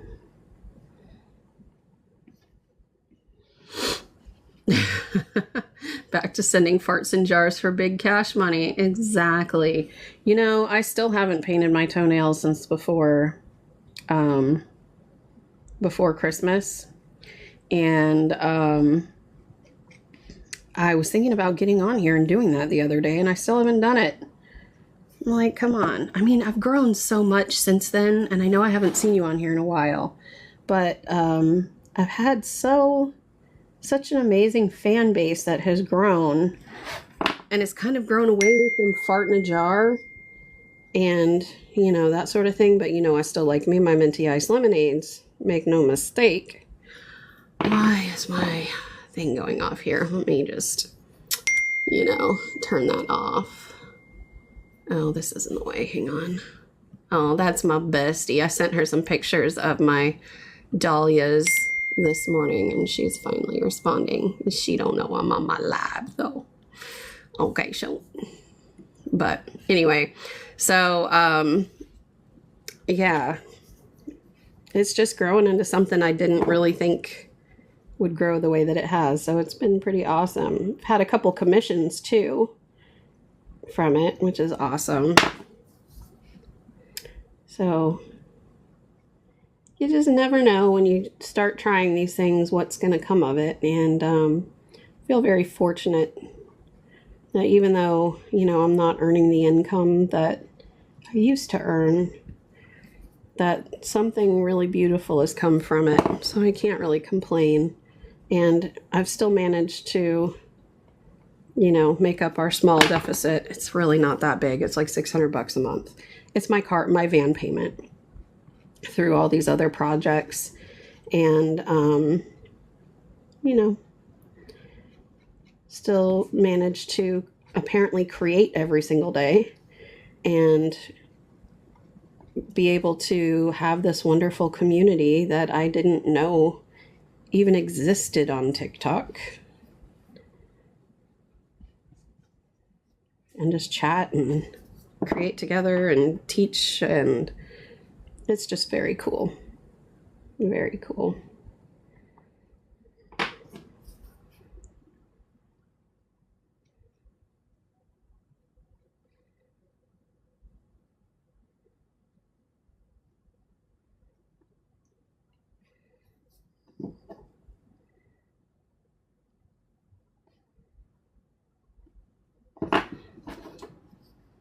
You do henna? That's awesome. I'm scared of going live, but I get told I should give it a go because I paint, make candy bracelets, and do henna. You absolutely should. You know, I am not much, well, before this, I wasn't much of somebody who really cared to go live. I'd done it before on Instagram.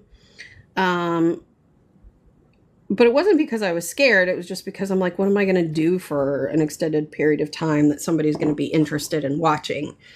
And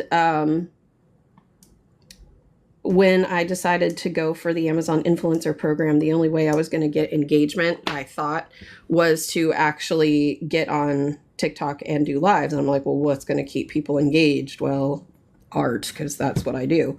And so that's what I was doing. And so I was like, well, I don't want to like create these really long videos and then have to edit them and stuff. So what I did instead was go live, and I have fallen in love with it. And I really, really love going live and talking to you guys. And like I said, I have this community of regulars that I get to see almost daily. And it's just so much fun. So I would highly recommend going live and just seeing where it goes.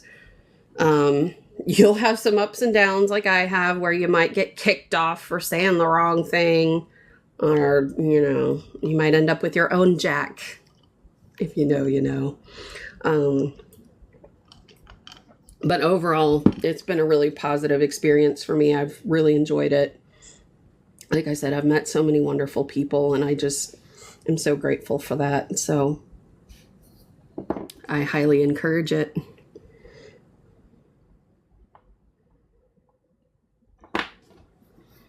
I will say a couple tidbits of advice is that you need to think of ahead of time, and only because these are things I did not think of ahead of time, that I feel like would save other people some maybe frustrations is there are a few situations I've had that I've had to kind of figure out how to navigate, and in the moment you may not always know what to do, but if you can kind of think of them in advance, then it makes it easier going forward. So there are people that like to be overly helpful, but in a way that comes across as argumentative. So if you can think of ways to kind of shut that down in advance. If you, there are also times where people will try to kind of come in and take over your chat and kind of steer it into something that it's not intended to be. So you'll want to, again, think about those things in advance to kind of steer the conversation back to where it needs to be. Another thing is, and this is more of a recent development that I've had to put into place, is, when I get on here and I go live, it's because I've created this community. I want to talk with you guys. I want to show you how I create, because at the end of the day, this is my channel. This is for me to show you what I'm doing, to teach you what I'm doing. Good morning, Gail. How are you today? So my dear fan, Andrea, is on. I haven't seen her in a while, and I'm just kind of updating her because I haven't seen since the fart in a jar days, and I'm telling her a little bit about some of my experience with going live. And but what I'll have, so I have what I refer to as my TikTok lover. Her name's Jill. And I bet she gets on because I'm talking about her. But her username is JRW. I love her to death. She's someone who's become a friend. Like, we talk over the phone and stuff, so it's kind of a budding friendship, but we joke about it and call it a romance. So it's our TikTok romance. And she's the only person, but she's the only person that I will allow to request to come on multi-guest in the middle of a live. And, I'll talk with her. She'll show her chickens and her ducks and her dogs and all that stuff and just kind of talk about those things. However, I will have other people that will try to request to come on that are frequently on my my lives, but they want to talk about things that have nothing to do about the art. Now, I know with Jill, ducks, chickens, and all that stuff have nothing to do with it, but I have personal conversations with Jill off of TikTok, and I know that she's not trying to poach my people. I know she's not going to say anything that's going to prevent me from being able to repost this live. I know that when I talk about her, some of my regulars will know who I'm talking about. Jill is, so I'm going to say yes, but she's not an artist on TikTok per se. Like, when she posts on TikTok, it's mostly about her chickens. She lives in a place that has, she lives in a very remote area. She has herself a little farm. Gail, if you remember that dramatic incident that happened a couple weeks ago, do you remember she was on showing her new puppy? Yes. So she creates really beautiful jewelry. Yes. Okay. So that's her. So she creates beautiful jewelry, and I will usually go live once or twice a month, and we'll do a Genflix and chill where we'll, on a Friday night, I will invite certain people to multi-guest, and we'll get on and we'll create something together that I guide them through. And so she's the first person I did that with, alongside a username named Feral Mom. And it used to be anybody who wanted to join, I would add multi-guest to. But again, I've had people who I really like in my chats come on and reveal very dark personal information, and then I can't use them at all. So, so my rule of thumb is no, I am not going to accept any multi-guest requests except from Jill. Jill is and she knows when it's appropriate and when it's not. And that day when she was like, hey, I'll multi-guest and show you my puppy, it's because we were having so much drama with that other person. The other thing is, I had someone, or I've had a couple of people who get on my lives as new people. They get excited. We start chit-chatting. Exactly. Your stream, your call. We start chit-chatting off, like through DM. They start to show me their work, but then they show up in my live in the chat, and they start trying to multi-guest to show my people their work. And I have no problem with artists creating a community where they want to show each other's work, where they want to follow each other in the chat.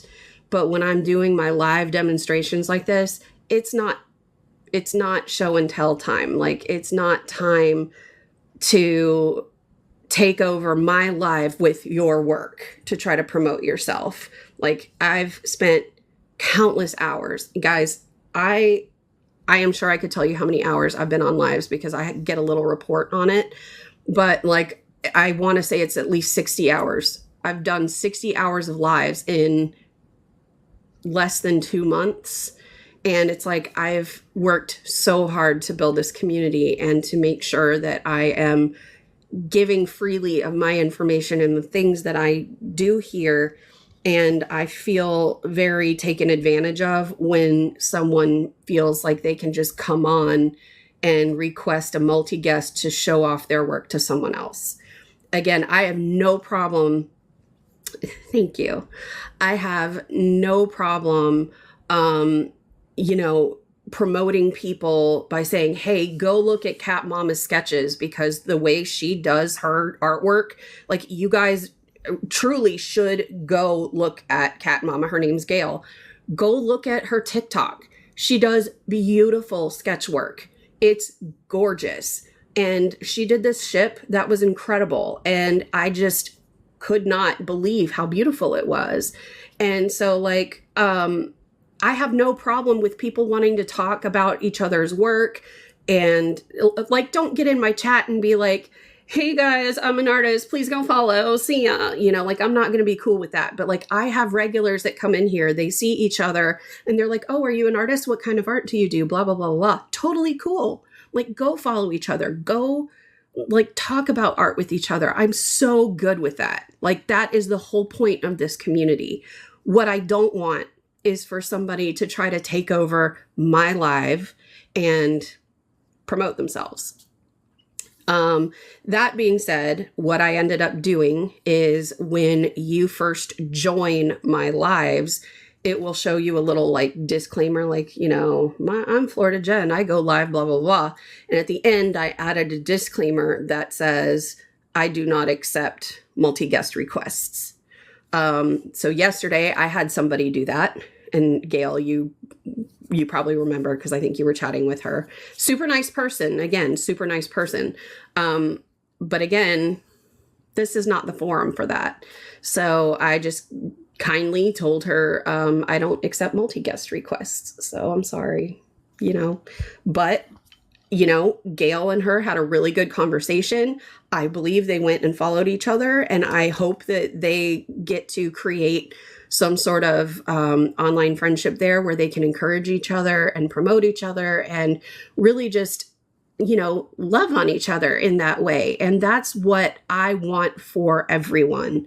And you know what? Maybe someday, if I get big enough to a point where like I have so many people attending my lives, like, of course, I'm not going to forget the people that have been supporting me from the get-go. Maybe I can host an event where like we do a multi-guest where I bring someone on who has been with me from the beginning, and they get to show their work so that I can try to help them build their following and give them the shout outs that they deserve. But that's not going to be during this type of live situation. You know what I mean? So that is probably my biggest thing that I would say. Thanks, Gail. That is probably, good morning, Charlene. That's probably the biggest piece of advice of going live that I would give you is make sure you get clear on your boundaries in advance. So when inevitably there are people that you actually really do like that try to test those boundaries, you are already in a place where you're like, I'm sorry, I don't do that. And you're not just caught off guard and you're like, okay, sure, to be nice. Because of course, in the back of your mind, you're thinking, what is this person thinking? Are they kidding? You know, but you're kind of caught off guard and you know everybody sees your face and you're like, okay, you know. So just think about those things in advance because they will come at some point. The other thing that you're going to get all the friggin' time is somebody is going to show up in your chat. They're going to say something like, I'm paying bills, or I'm giving $5,000 to the first 5 people who DM me the word blessed, or who DM me and blah, blah, blah, blah, blah. And those people are super irritating. Andrea, you probably remember that's how Jack came along. Yes, Andrea, and please let me know when you do decide to go live because I would love to join it if I'm able to.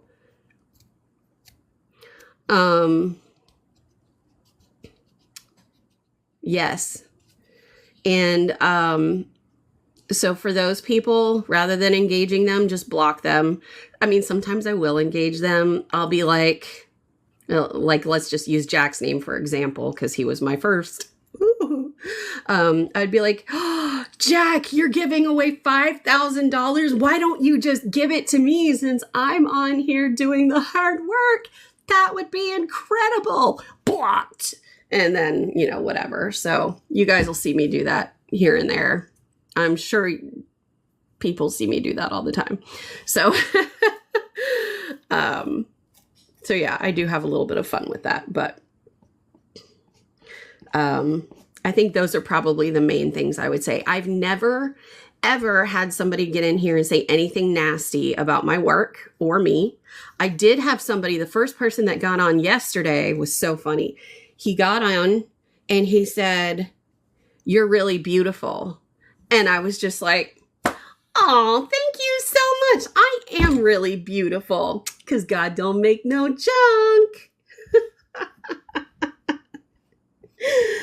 I don't know who this guy was. I don't know if he was a kid or, you know, whatever. But I was just like, I know how to handle those situations too. So it's just like, I have my confidence. I have my canned responses for certain things. Thank you, Gail.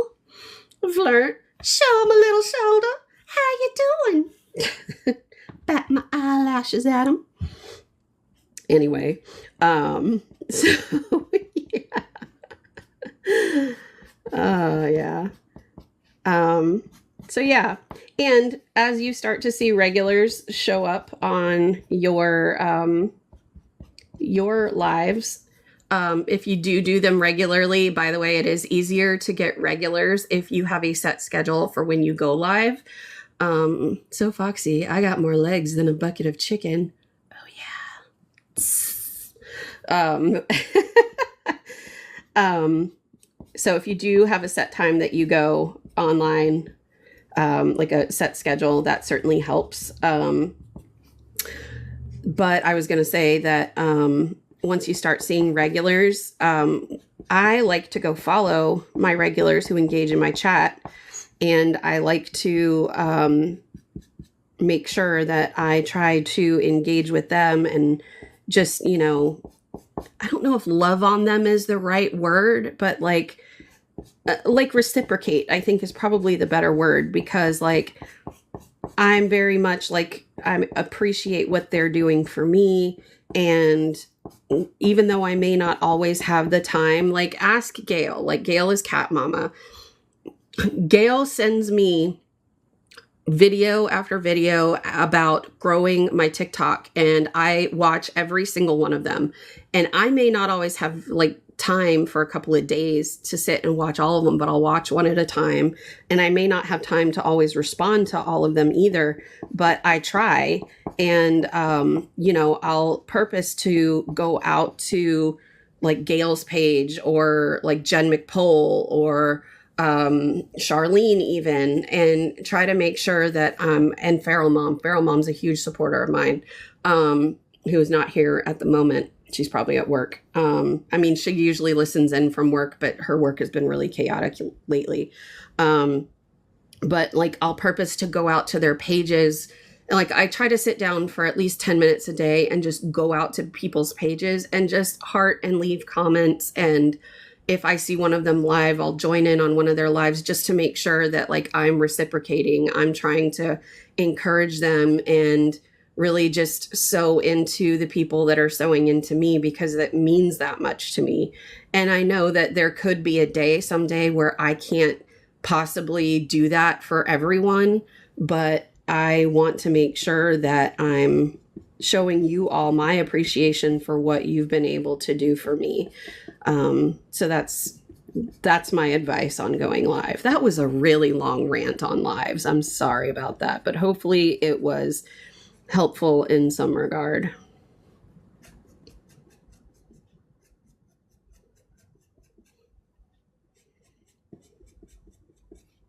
Oh, I do have one more. Sorry, one more. When you do start seeing regulars, keep a piece of paper, because I like to know people's names. And sometimes they won't give them to you. Sometimes they will. But I am really good at starting to confuse names. So, for example, Make and Bloom is Natalie.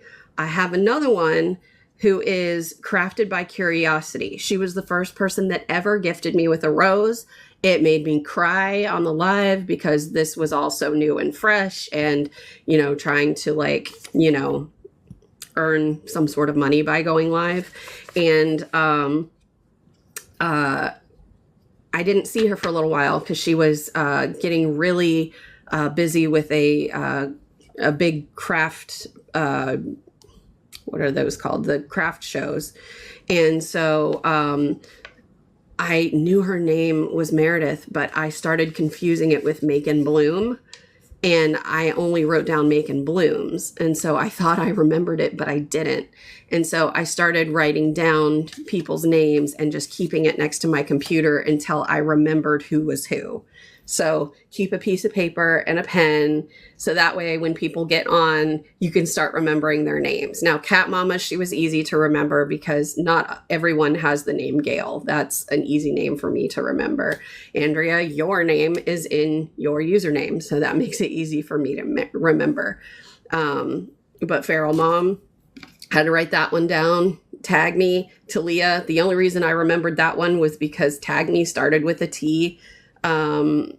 Actress Amy, I haven't seen her in a while, so I probably wouldn't remember that. This person never gave me their name, and happens to be someone who I don't think will give me their name after some of that drama. So anyway, that's just kind of where I'm at. Oh, speaking of Feral Mom, there she is right there. Good morning, Lori. Good morning.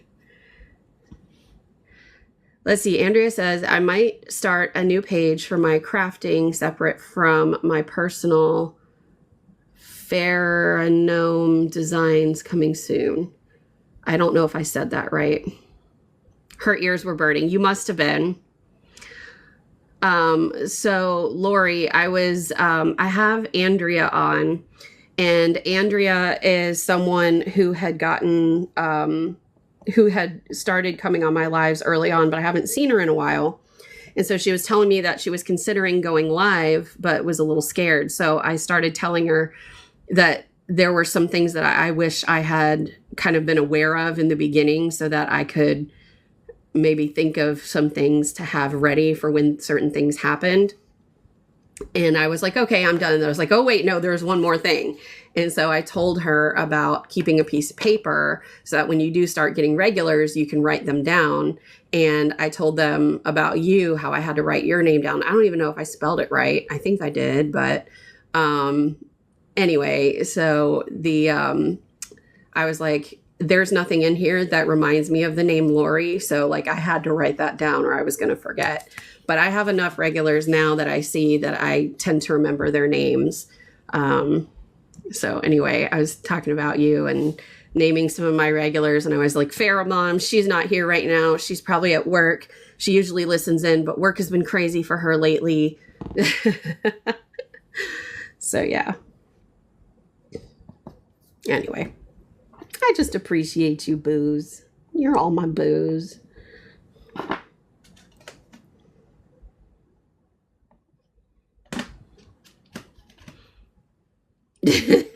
I'm at work. Ugh. And then I joke, Andrea, with her when she talks about being at work. I always joke. I say, way to rub it in my face that you have a job. Truthfully, I don't think I'd want her job. But it is still a joke that I like to make.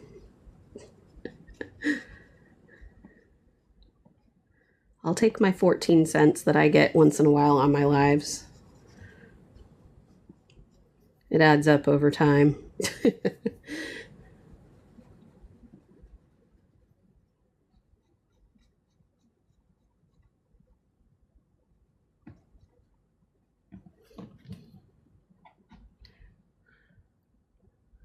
I'm on my day off after a 9-day stretch. Ugh.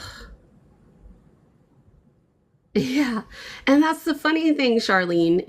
Charlene says, I'm doing stuff around the house, but bring you all with me.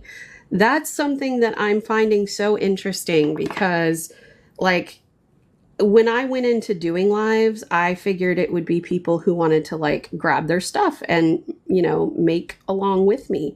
But what I found is that most people, they are listening from work or they are watching from work because they can't listen. And, you know, it's like, it's just like, it's such an honor to know that somebody just wants to listen or watch and, you know, while they're doing other things. And it's just super cool. I love it. It makes me feel like, I don't want to say there's a purpose because it's not like there's not a purpose, but like it does make me feel like there's more purpose to what I'm doing than just sitting here, you know, making art for the sake of just having accountability of creating every day. Let's see here. Lori says, or Andrea says, I felt that with my whole soul. Lori says, busy week too. My last little one graduates this Friday. How?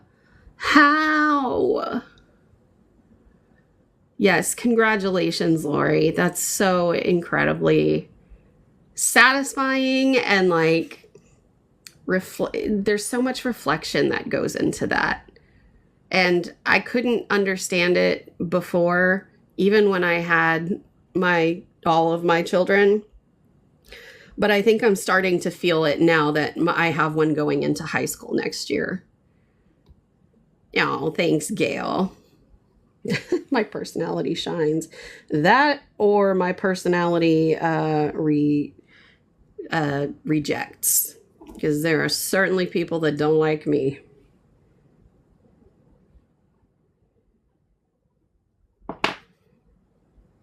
The other thing you'll see, Andrea, and you can go watch this if you want.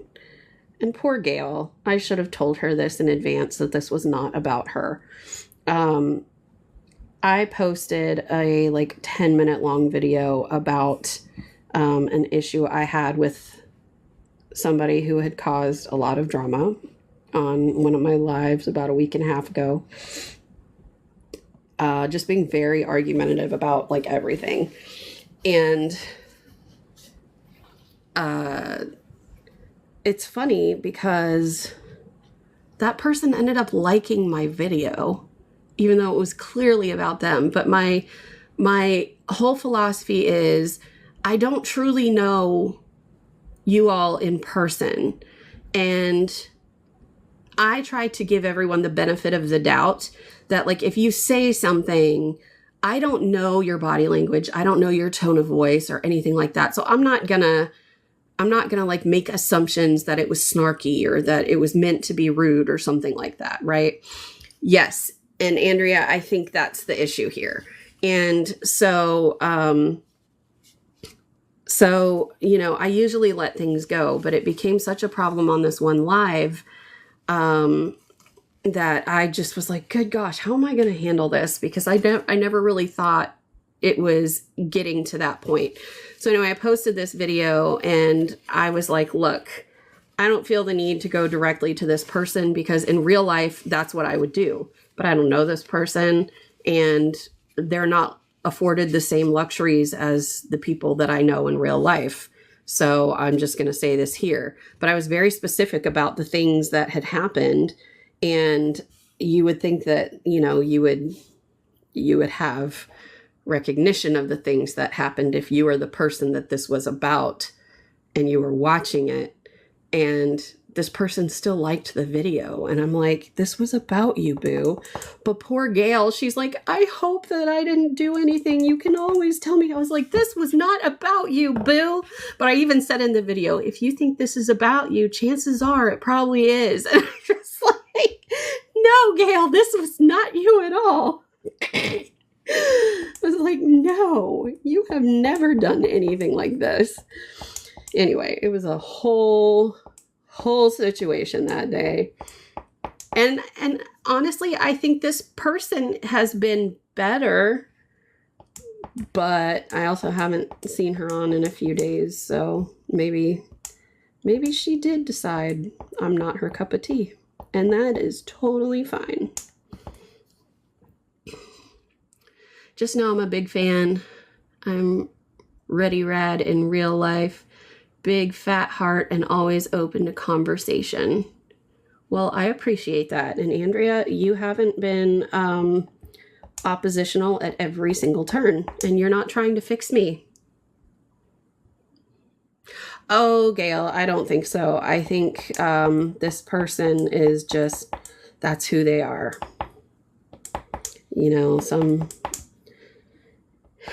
people, it reminds me of my mother-in-law, my stepmother-in-law, the one that I complain about on TikTok, that I don't have a relationship with. Well, we don't have a relationship with anymore.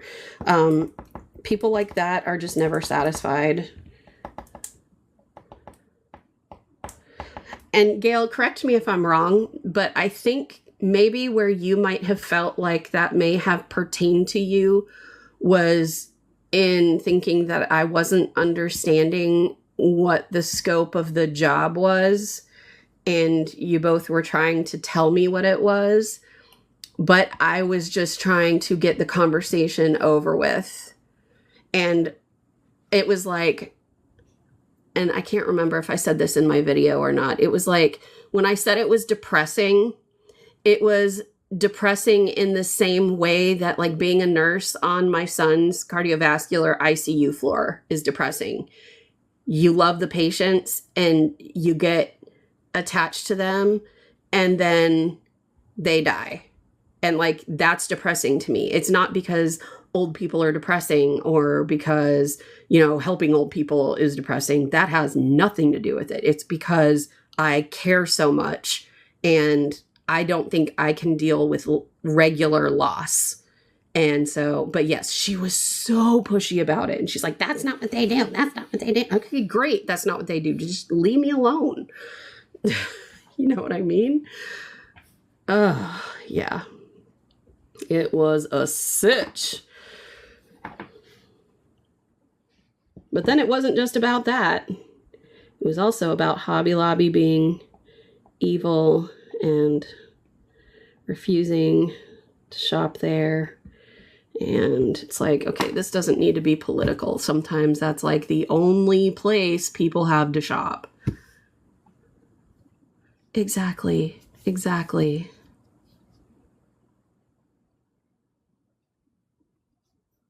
Yeah, exactly. The other thing I'll say too is that like in private conversations that happened in DMs, this person had told me that they worked with memory care patients. And so, you know, when all that memory care stuff came up, it was just like, okay, I'm going based on what you told me here to some extent. And so I get that what you're saying is that that's not what this is, but I'm just trying to give you a little bit of something just to get you off my back. Yeah. Lordy, lordy, it's hot. I'm going to stop and sit under a fan. Fans are great. I have my fan on medium right now because I've been so super hot this morning. I don't know why either. I mean, perimenopause is kind of a bitch, but it's been kind of dormant for the last couple months, which I'm super grateful for. But I also think I spent some time outside this morning in my garden, and the sun was just real intense this morning. So right before I got on my live, I had been outside. I have a Hoya that has some mealybugs that I had to put some neem oil on and let sit for 10 minutes and then go rinse it off. And I guess the sun was finally just at a very intense point this morning. So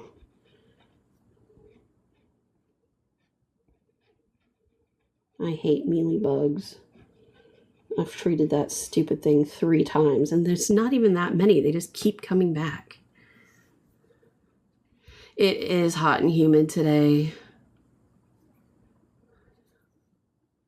Mine is too. Well, I have like 5 different Hoyas, but yes, my Hoya rope is blooming. Really big, beautiful, like balls of bloom.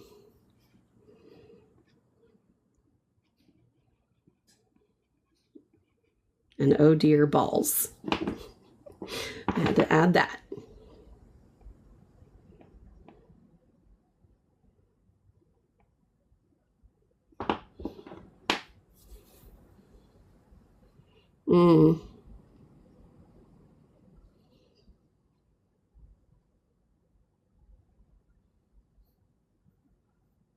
I've never been to Pennsylvania. Speaking of JRW, I just saw her join. Jill, if you're here, let me see if she's here.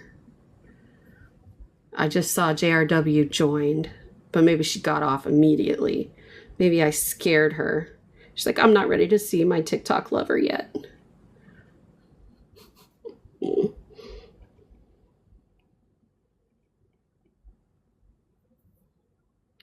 Ray Hobeth.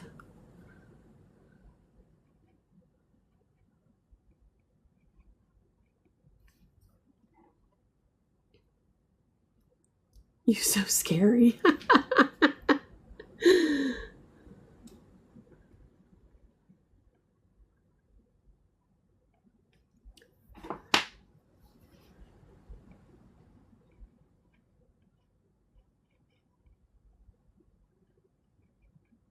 Boom.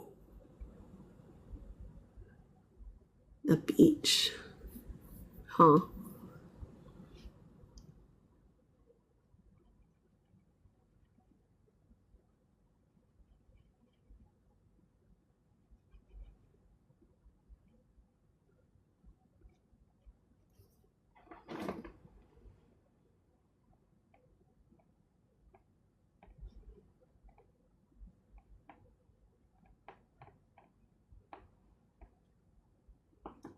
Oh, Lenny G's in the house. Lenny G is my sister-in-law, Andrea. Okay, shoot, girl. How you doing this morning, Lenny? As if I wasn't texting with you all morning. This painting inspo came from a Google search for some sort of beach photo. Ta-da!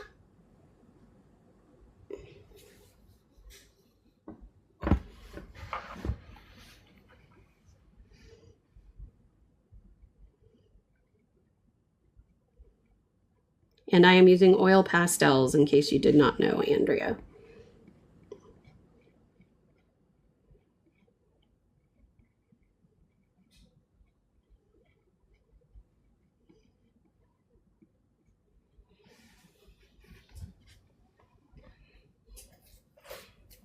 Thanks. Yeah, I don't do pastels hardly at all, but one of my relatively new followers does pastels, and I thought that I would do one just to, I try to like honor people that get on and they're like, oh, I don't do watercolors, I do X, Y, or Z, and that way I can kind of, you know, incorporate what they do into, Lindsay says, I want to swim in that water. Okay, shoot, girl, come for a swim. You know, into some of my lives because I do so many different forms of art.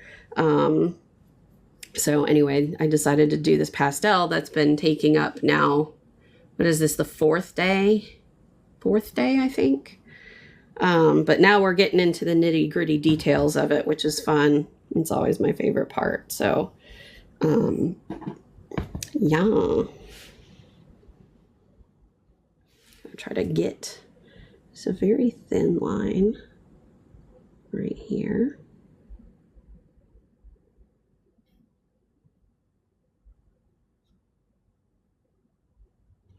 Because in the image for this part, this area doesn't really have any of the reflection like this has. So just kind of blend that down in here. But this is going to stay pretty dark over here. The reflection is more on the top of the water. And go for a night swim. We should make a drink. Yeah. You've been so busy singing. I'm not singing today, fool. I'm a heavy hander and I smudge pastels too easy. I love smudges, and I was telling everybody yesterday, more Coldplay, karaoke Thursday. I love smudging, and I was telling everybody, I think it was yesterday, that I had a teacher in college when we would do pastels, but we would do like the chalky type of pastels and like Conti and charcoal, who would always take off points for me smudging. She hated smudging so much, but I loved it and I didn't care. So I was like, whatever, I'm going to do it anyway, biatch. You can take off my grade if you want. Do what I want. All right, so I'm going to go in with this lighter gray here just to kind of get a little more definition on that edge.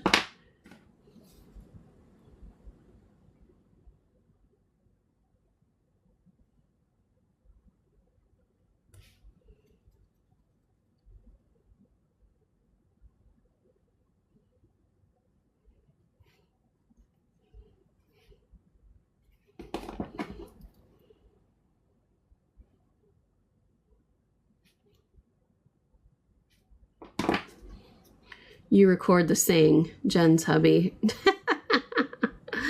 Smudge away, girl.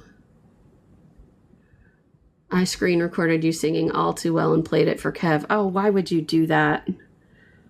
I'll give him the live version from his lap any day.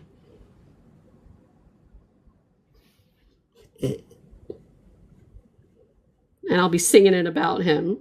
'Cause here we are again in the middle of the night, dancing around the kitchen in the refrigerator light. I think Lindsay's just jealous. Are you serious? Oh, I just snorted, you guys. I'm such a dork. That's your Aunt Jen. She's internet famous for nothing. And not really internet famous for singing like Kermit. I did have that song stuck in my head the rest of the day, though. I always, when I hear that song or sing that song, have the part in my head where it starts going into the all's well that ends well, but I'm in a new hell every time. You double cross my mind. That one.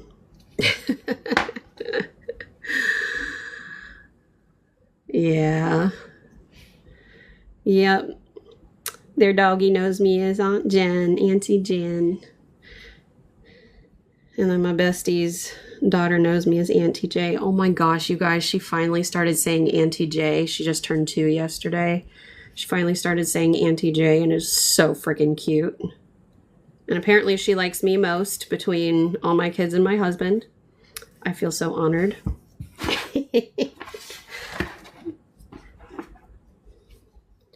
Okay, so this needs a little work because this is a bit thick up here. So I think what I'm going to do, because this foam kind of turns into, you know, this sort of wispy stuff pretty quick. It's not as thick a foam as this is over here. So I'm going to just start by wisping some of it out like this.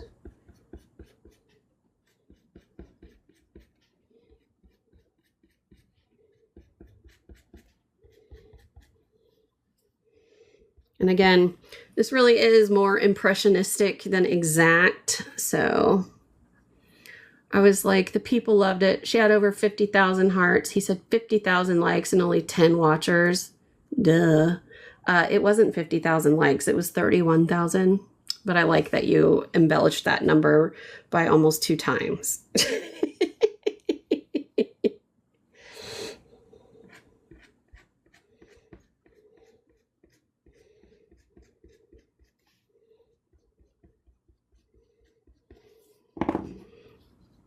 Yeah, I'm sure. I mean, maybe I'm wrong. Now you've got me second guessing myself. I don't remember. Maybe Gail remembers, because Gail was, she was keeping tabs.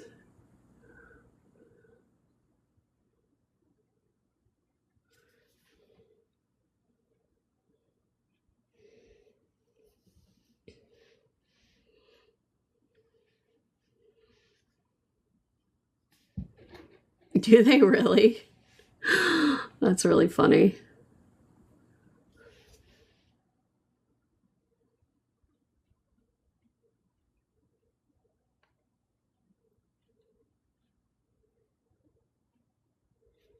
Okay, so I'm just getting like really up close to the edge of that line there and using it to smudge like this.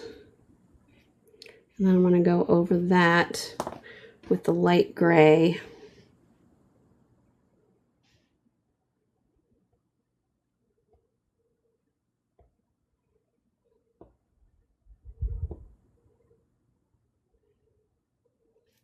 And then I'm going to add just a little bit of white to it.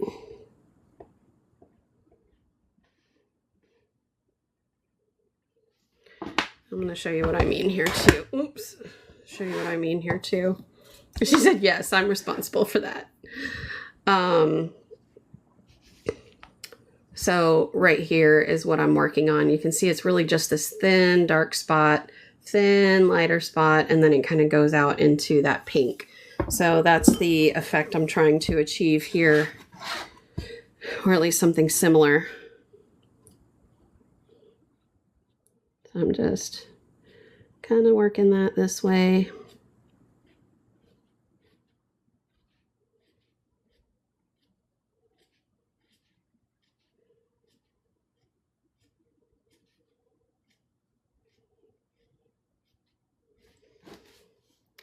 And then this area here, we have this nice highlight, but it is a bit too thick.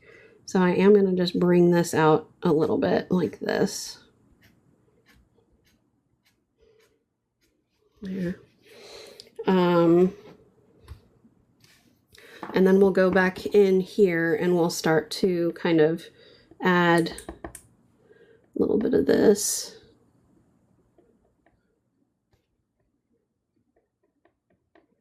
I'll probably smudge this in a little bit more.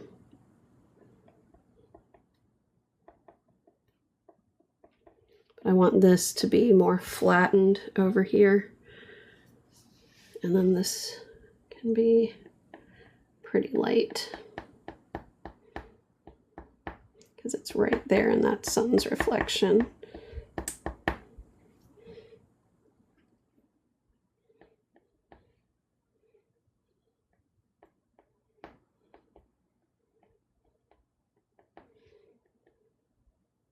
And this is all pretty flat, dull looking, except for, of course, all this that's going to be in the sun's reflection. So I'm going to kind of just take this up here and start adding some of these.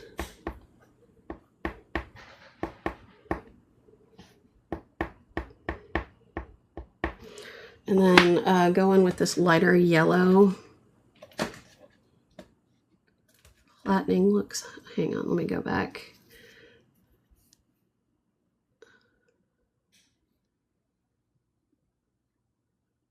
The more likes pushes Jen out for more people to see her lives.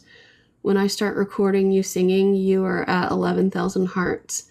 Looking good that way. Linny, so nice of you. That's what she said. Quick question. When you use your gold on your watercolors, what gold do you use and how do you seal it? Okay, so I'm not sure exactly which gold you're talking about. If you're talking about the gold ink, I use the Winsor & Newton ink in gold. You can find this, if you want to support me, in my Amazon, you know what. I can't say it because I don't want to get kicked off.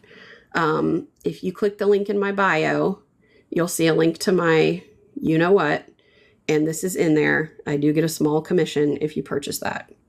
However, oh, and they also have a bigger version, which is this one, because I love this stuff so much. If you're talking about the gold foil, which would be like, well, this one's not gold. This one's like this orangey burnt sort of sitch. But if you want like gold foil like this, that is gilding. So like foiling gilding. You would need to purchase adhesive sizing, which is also on that same link I just talked about. It's the Speedball Metal Leaf Adhesive Size.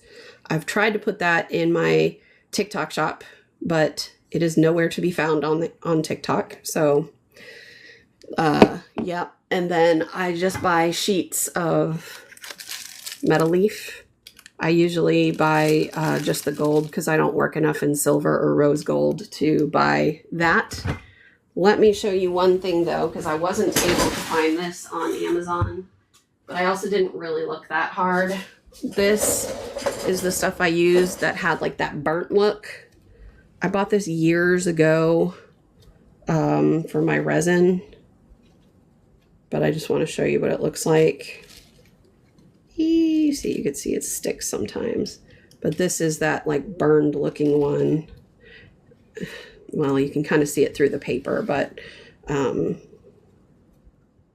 to, here, let me try it this way.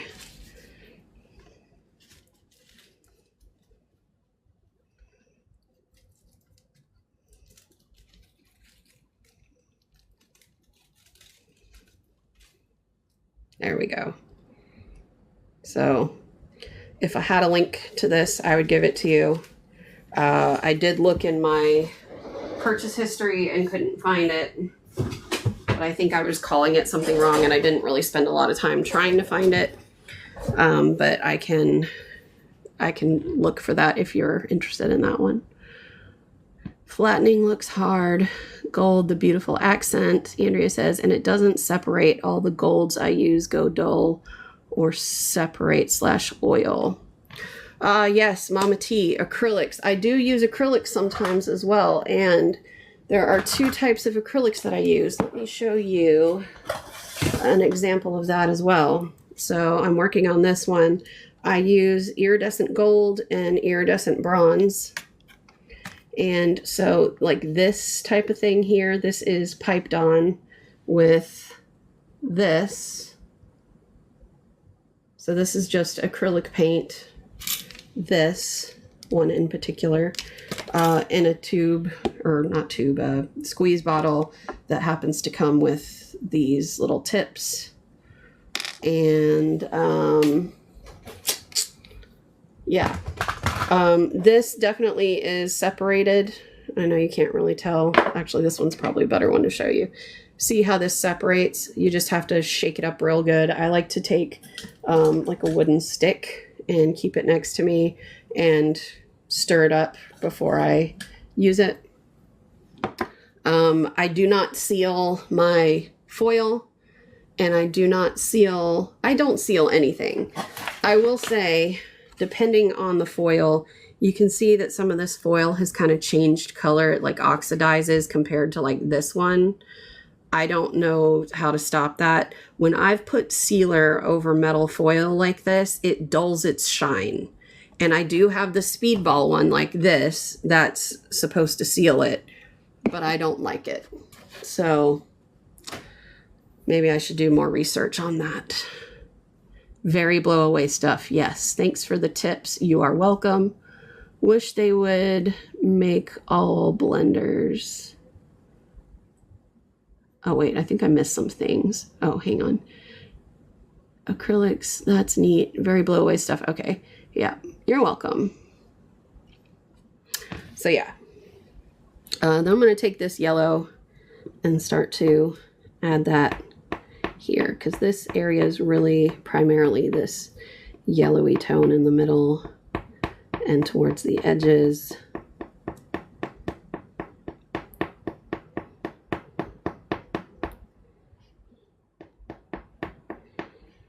And it's going to be carried down through here as well.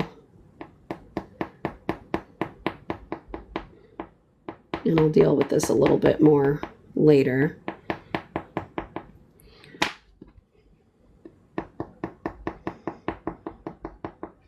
All right, and then it kind of goes out to this orangey tone. Just a little bit. And then it's really more of like this peachy pinky.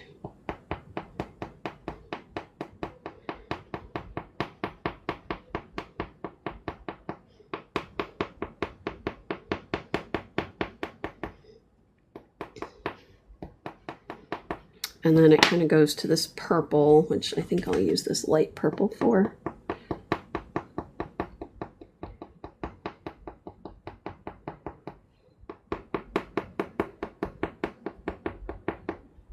All right, so we got that. Let's see here. Jess Journals is here. Good morning. Let's see here. The bottles settling blender for that. I'm confused what you mean by the blender. Yes, I have the same problem, so don't seal unless you are using acrylic. I don't even seal my acrylics, boo. Don't even seal my acrylics. Maybe I should. But I also don't like do full paintings in acrylics. I just accent sometimes with acrylics. The bottles settling blender for that. Are you talking about those little like metal things that go in it so that when you shake it, it blends it for you? Gail? So this I have to be very careful with because it has that blue ocean underneath it, and because we're working, okay, gotcha.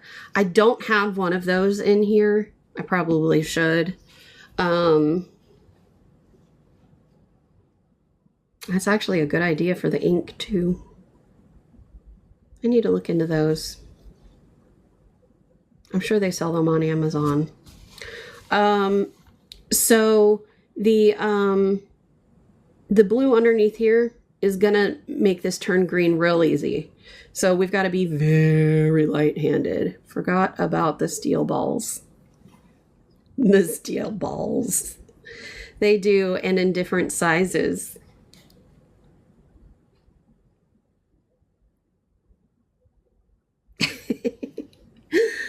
Hope you guys caught on to that. All right, so I'm gonna just gently use this little blender and start blending some of this. I do not want this to turn green, and it will if I am not super careful. So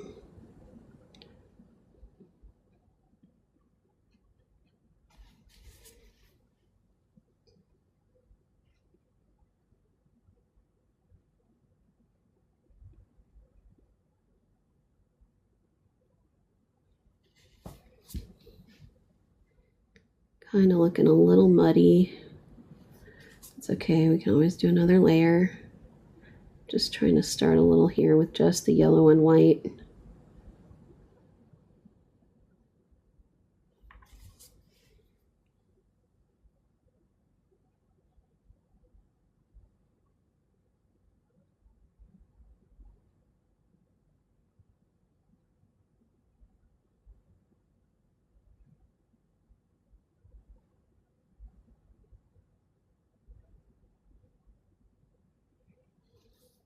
I don't know, you guys, I'm not really liking this. Oh, thanks, Charlene. Hang on, I think I've missed some stuff. Yes. I use plastic BBs for shakers. That's a good idea. Use a feather. This looks great. I use plastic BBs for shakers, yeah. I don't have plastic BBs. I'd say fishing weights, but I don't even have those either. I did when I was a kid. Maybe even into adulthood for a little bit, but I have long gotten rid of my tackle box.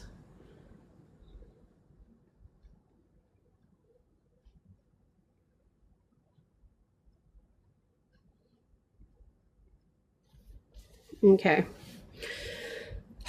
I'm not loving this.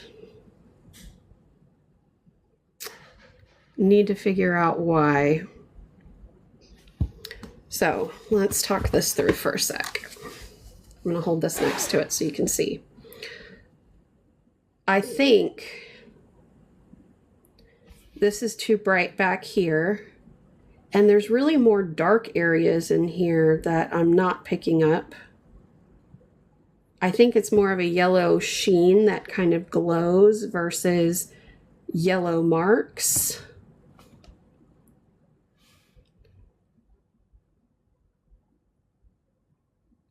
I don't know. That's kind of what I'm thinking. Okay, so let's do this. Let's start by taking, I think bringing in some purples, more purples, and start by just kind of adding these into here.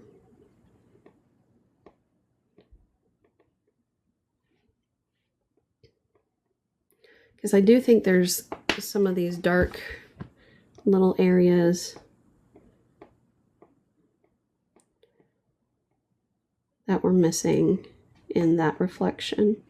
So I don't think that like blending the reflection in is going to give us what we want. Also don't know that this is dark enough. So let's try maybe this one. Might even bring in a little bit of a bluey shadow.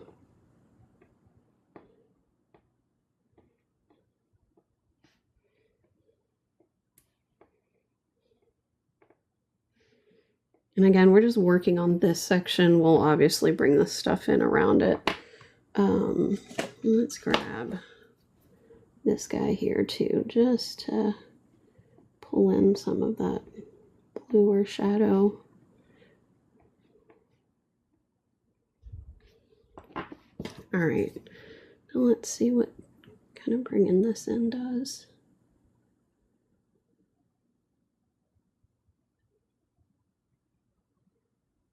Again, very gently because we don't want this to turn green.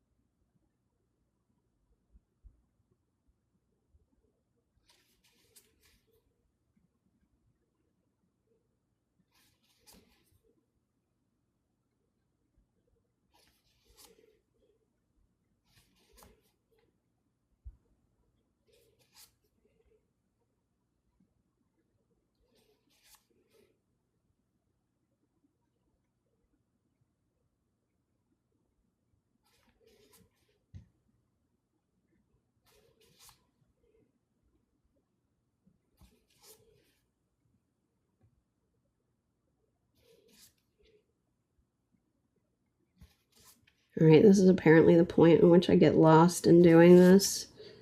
And apparently I can't talk and do that at the same time, so bear with me.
All right, I think we're getting somewhere.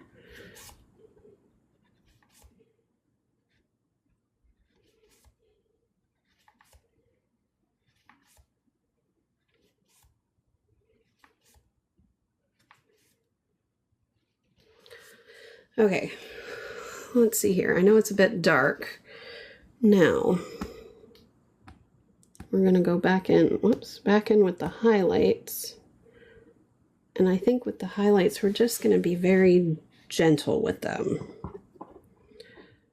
So let's try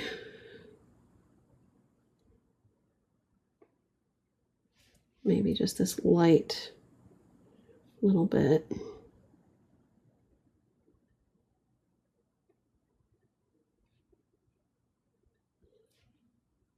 And I'm just barely using the edge of the crayon. The crayon, that's basically what it is.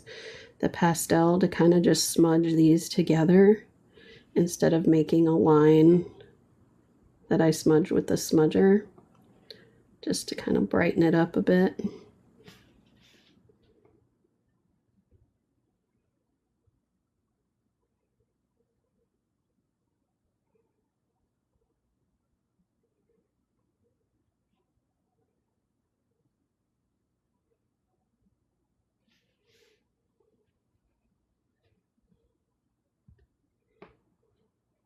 And I think that allows for those shadows to kind of peek through a little bit,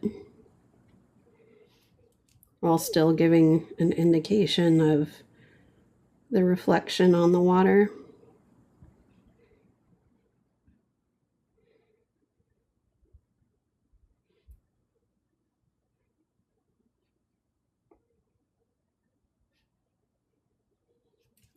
And then I'm going to take this white and I'm going to start adding that in here as well.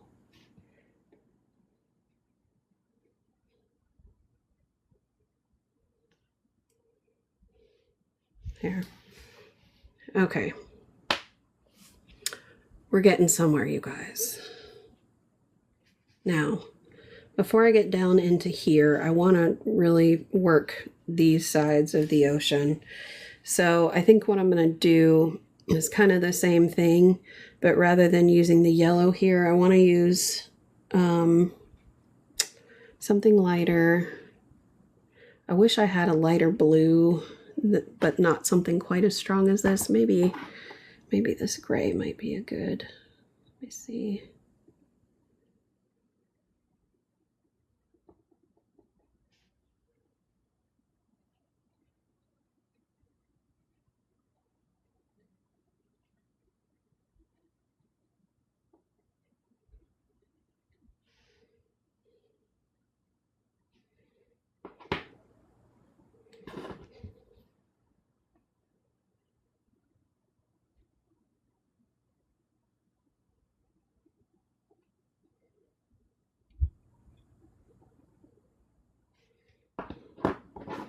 I know it still has some of that peachy tone in it, so I'm just going to kind of drag a couple peachy lines throughout it.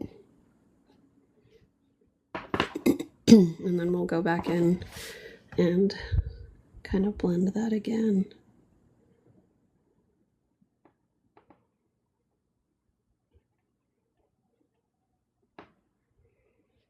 And I feel like there aren't as many darks throughout there, probably because there's not as much contrast, so I'm just going to add a few little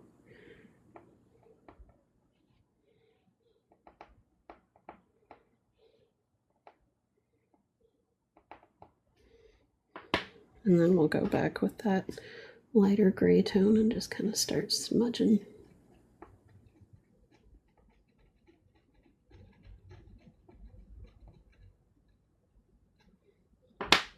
And then I'm going to use that mid blue tone to kind of smudge that as well.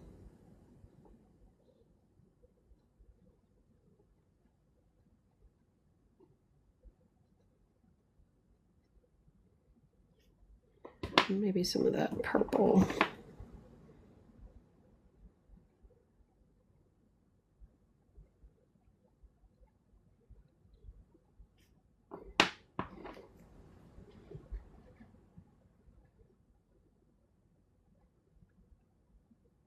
I'm kind of just going back and forth with that. And I'm going to use my smudger to very carefully start to smudge. Smudge, smudge.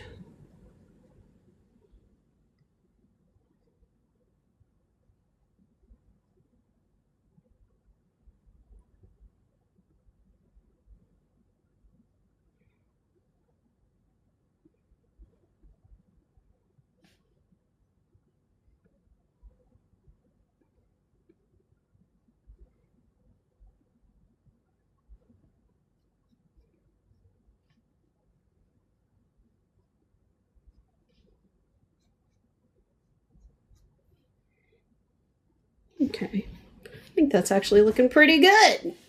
What do you guys think, if you're even still here? Okay, I think we'll keep going over here with this. Start bringing in some of this lighter color. And let's bring in some of this.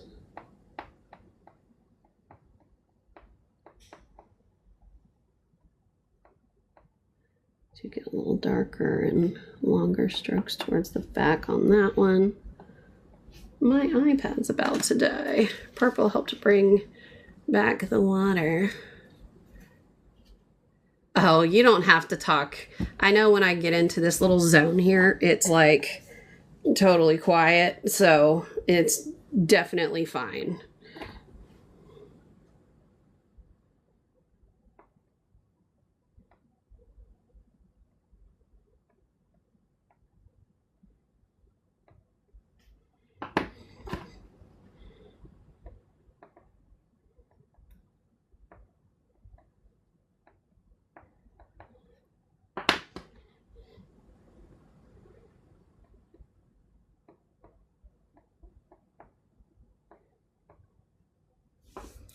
All right, let's see.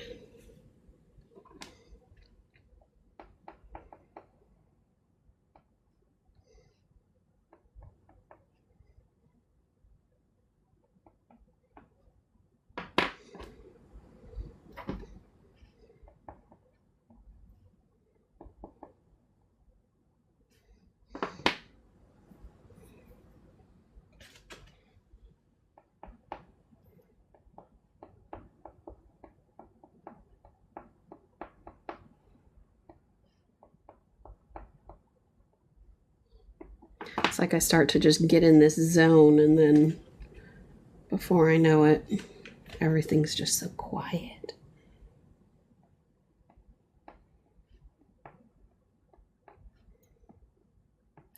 I believe they consider that artistic flow.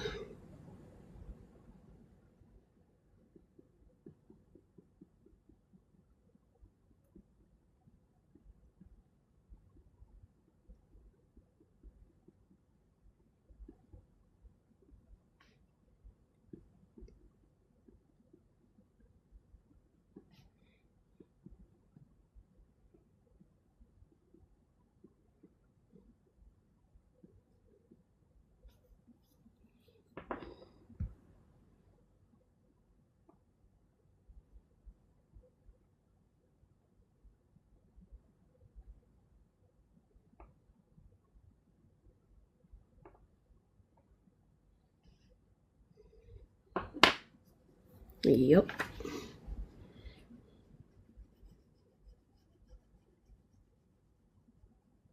And you guys get to see it firsthand.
Okay, let's start blending this and see what we get.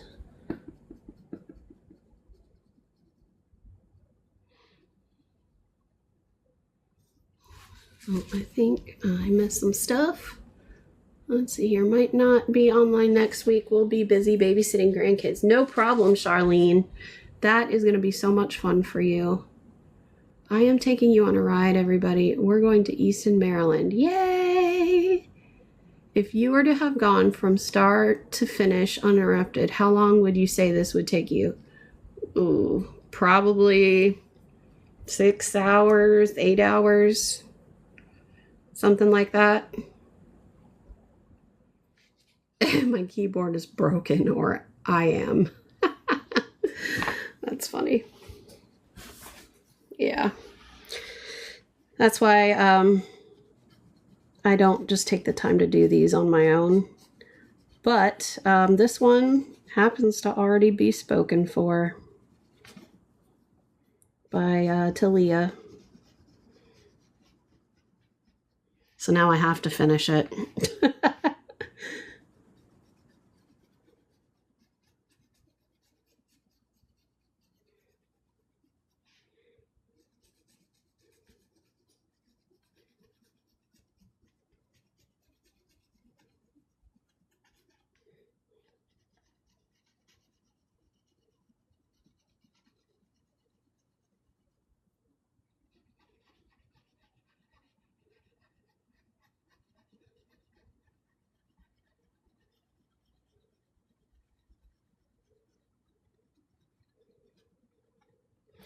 I think this is too big of an area, so I'm going to just use my finger, because we're going to need to add a couple layers to this to really get it looking the way that I would like. So we're just going to do it this way.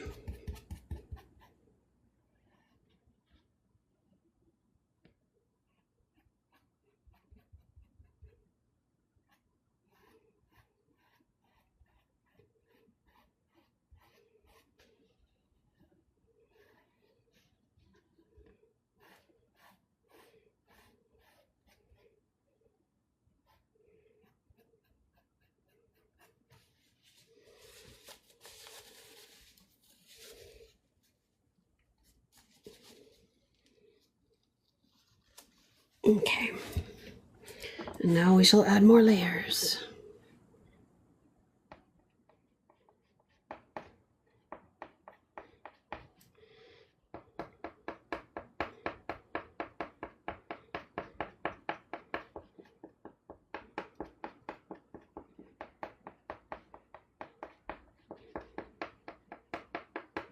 I'd say that's also probably one of the nice things about doing these live, is that when I download the lives, I can go back and see just how much time goes into each of these.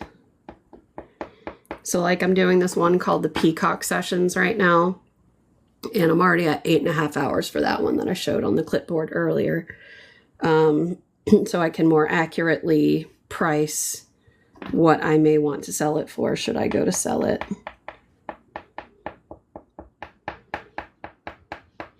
Now, in terms of actually selling, I don't have like an hourly rate per se. Because this is new to me, in terms of selling like originals. So what I'm going to do, and what I've already started to do, is take it to Perplexity, because they're known for their research, and see what Perplexity says based on the image that I upload, based on all the time that's gone into it, based on the products that I've used and their archival qualities and things like that. All of those things will help determine how much I should charge for it. So I'm going to let that help me determine the price, because I can guarantee that if I try to put a price tag on it, it's not going to be enough, because I will feel bad charging whatever for it, even though I know that I shouldn't, but I do.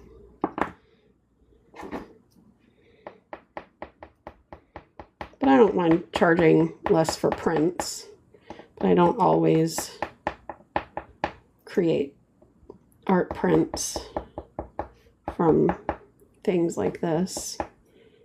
Maybe I should.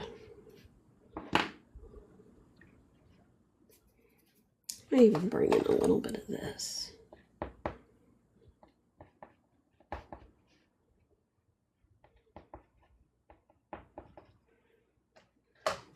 There we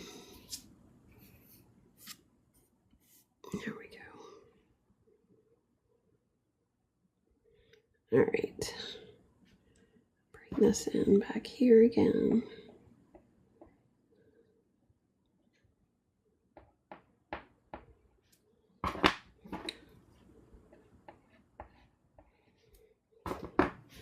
All right, now I'm going to clean off this edge. Use my little, this thing on it.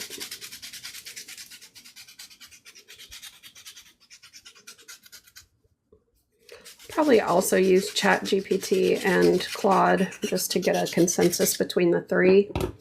But I use all three because, like I said, I have my tech company, which is very much AI. Andrea says, I undersell myself all the time because I just want people to have it and love it as much as I do. Yeah, that's kind of where I feel like my downfall is. But then like sometimes when I've spent so much time on something, like, and then I sell it for less than I know that I should, I start to feel a little bitter. Like, why did I do that? Like, you know, I would have rather held on to it until like maybe a collector came along or something. But like, I think it also depends. For example, if I had, like when I used to sell at art markets, I never sold like paintings or anything, but like I'd have people who would barter. So I wouldn't mind taking, say, $10 off a resin and wood board that I made if they were paying in cash, because then I don't have to pay the credit card fees and stuff on that. But like if you're gonna try to knock $20 off of something like that, yeah, I'm gonna get annoyed by it, because why are you trying to get me to accept less money just because you want to pay less for it? Now I get that at art markets that's what people do, but it kind of just depends on what it is. Like on the stuff where I do wood turning, no, I'm not going to knock money off that, because that is incredibly time consuming. The wood is exotic wood that I use for the most part. And there's a lot of precision and craftsmanship that goes into that. And, you know, I'm not going to discount that like I would say a resin coaster, because yeah, there's some craftsmanship that go into that, but it's not nearly the same as what I would put into something that I'm wood turning on my lathe. But with paintings and stuff, it's variable, because like a painting that's an original that might be something that I did here on a TikTok live, maybe something like, you know, something I did in under an hour on, you know, some Fabriano paper from, I don't know, Hobby Lobby, and you know, it looks good and it's professional and it didn't take me very long, but it's because I've also been doing this for so long that, you know, it's maybe not worth as much as it should be, because it's my time and talent and all that stuff. But I also know that it doesn't have the archival quality because it's not on, you know, the right paper, even though I used, you know, the quality materials otherwise. So it's kind of, there's such a gray area on that it overwhelms me to try to think about what would be fair in that regard. So I've actually thought about doing some, what is it called? Oh gosh, what are they called? The thing where you bid. Why am I not thinking of this word? Good gosh. The thing where you bid and it goes to the highest seller or highest bidder. There's a word for it. Why am I not thinking of this? Like, what is wrong with my brain? I need more coffee.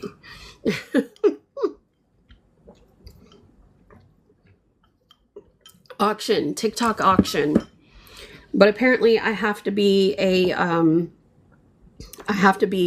business account or a seller account, and I don't want to be a seller account because then I don't get the creator account benefits. Like I can't be an affiliate. So don't want to do that.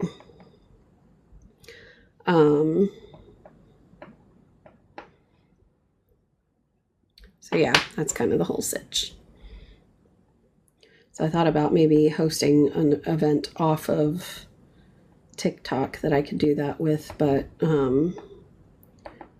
apparently depending on, like if you were to use this one called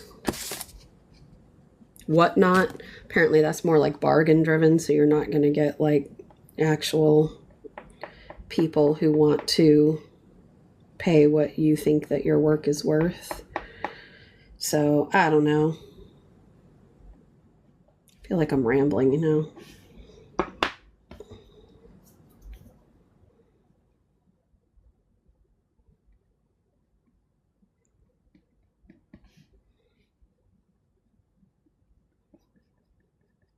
So now I'm just trying to get some more dynamic movement in this water.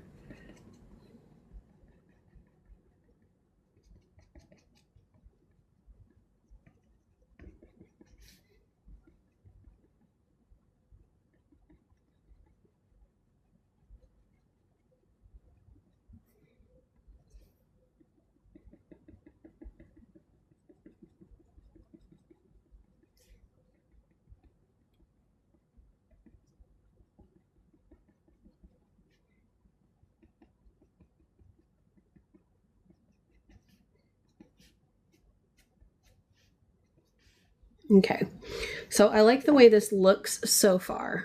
I think that it doesn't necessarily match what's going on here.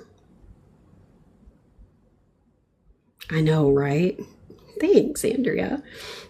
It doesn't necessarily match what we have going on here, so we need to blend this a little bit better. We need to bring in a little bit more contrast and some of the choppiness of the water here to kind of match this better, and we still need to work on this part of the choppiness of the water just along here, because this is pretty smooth right here where it's supposed to be smooth. And then of course bring in the textures along here and all that good stuff, and then bring in the stuff here, and then work on the sky and work on the island. So this is obviously going to take more time again.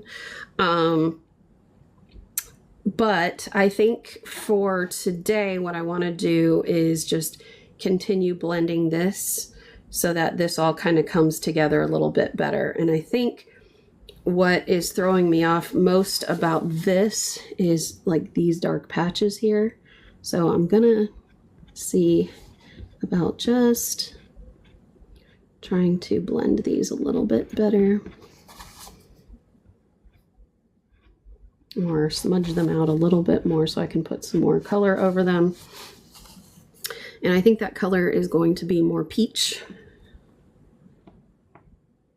So maybe we can kind of do what we did well on the other side by blending with the peach.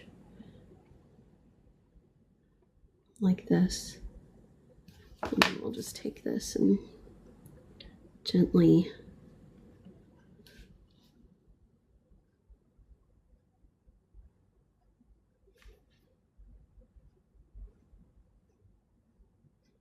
I don't think we really need as strong of this blue right here as we have.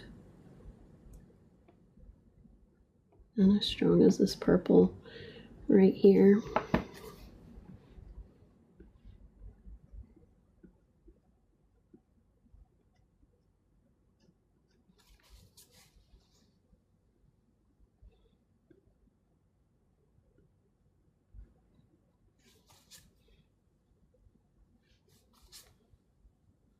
I'm going to kind of blend this in here as well.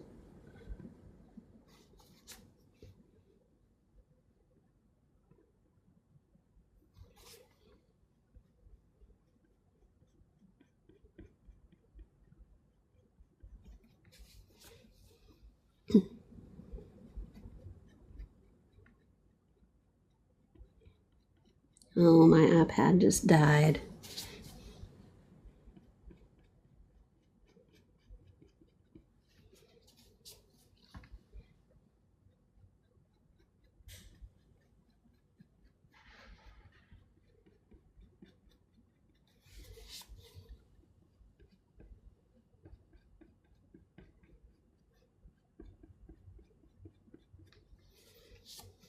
Okay, so I like that, and I think what we need to do is just kind of work on blending this a little bit better, and I'm going to come in here and use this blue to kind of do that, just very lightly going over this, and then I'm going to transition it over into this color. And then take that smudger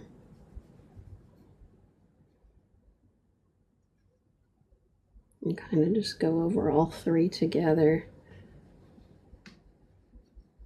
All three of those sections.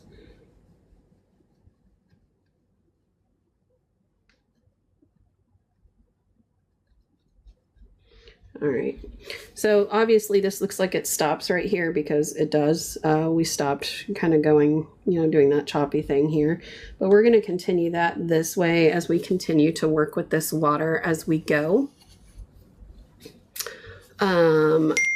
So let's see here. Oh my gosh, Carl, what are you doing? Okay, you guys. Oh my goodness. Okay. So Deej yaps too much, says, Mama, it's Carl. A-do is Kylie. Terrified. Mommy, mom, mother, mommy, fearful. Okay, so I don't know who A-do, min, whatever is, but I'm guessing my kid and her friends have too much time on their hands at school right now because it's the end of the year and my daughter doesn't have her own TikTok account, so she is borrowing her friends and now she's on here. What's up, Carl? Her name's Carly, but I call her Carl. It's okay, girl. It's a little quiet because I've been in artistic flow up in here.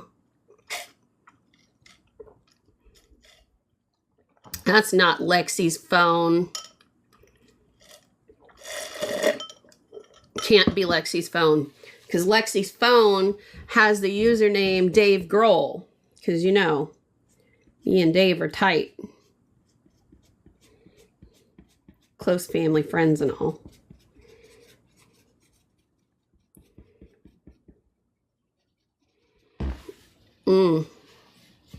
I don't believe it. I don't believe it. You know how I know it's my daughter Carly, though, is that she types in all caps, and she always calls me mommy with M-A-M-I.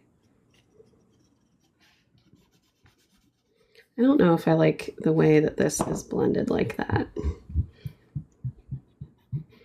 Carly, we've been working on this pastel all week in my lives, and it's still not done. Still not done. I was just about to wrap up for the day, but then you came on.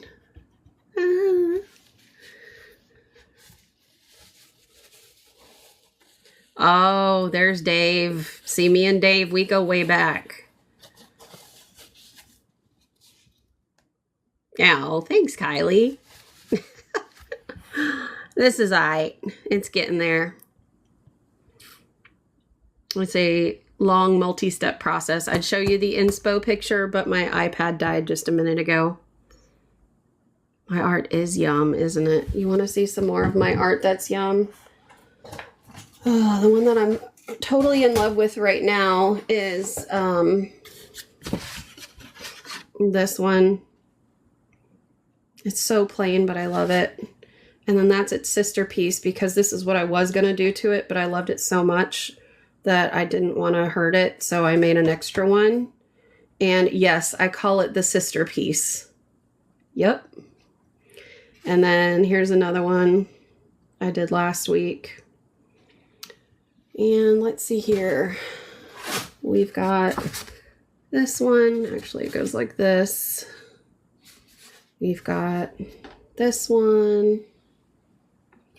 I have another one I'm working on right now called the Peacock Sessions. I know, GNG, my mom was so cool. I know, right? Your mom is so cool. Jen McPull's in the house. What's up, Jen McPull? Jen, guess who's here today?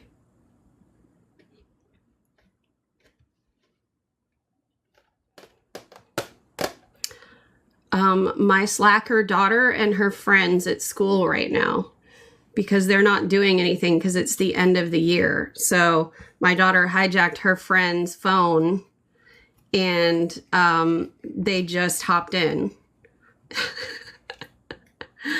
So the one that says Dave Grohl, it's one of my kids' friends. I think that's my daughter because she's writing in all caps. That's what she does. Yeah. But anyway, this one is one I'm currently working on. So I'm showing them my art. Here's one. I added some extra foil too. I need to actually... Jen McPull is one of my regs. Lenny's there. Oh, Lenny, you tell Carl to get back to class. Here's what I'm working on right now. Actually, the person that has spoken for this one has also commissioned this one, so I need to finish this one. I'm just gonna have all this crazy stuff here. Here's another one. It's like art review time. Here's one we did the other day. Whee! Oh, yes, Jen, you might not have been on yesterday. We finally figured it out. It was Talia. Tag me 247. It was Talia. And I totally forgot because she's one of my regulars, but she hasn't been on in a bit. And I knew I didn't put two and two together, but she hadn't been on in a bit because I knew she was going to Vegas and then her husband was having surgery. So, she hasn't been on in a bit, and I don't know why I didn't put those two things together. Oh, so a Dooman is Kylie, which is Carly's friend. Carly's my daughter. We call her Carl. She says, Carl said she's bored of watching this, and she left. I'm snitching. Lexi told me to. We'll tell her mom said that she sucks and she didn't finish cleaning her mess in my bathroom last night. That's what she gets. Ratting her out to her friends on the internet. Yeah, I know. And it's funny because everybody was like, you still haven't found that person? When I was asking her about it on my live yesterday. And I was like, we found her, everybody. We found her. So she's also spoken for this piece. She wants this one when it's all said and done. I know, these kids are hysterical. Yeah. She said she did, lols, but then how come the scissors and the brush are still on my vanity? You know, Lindsay, when it comes to somebody who wants to buy it versus someone who wants to have it, I'm always going to go with the person that wants to pay me.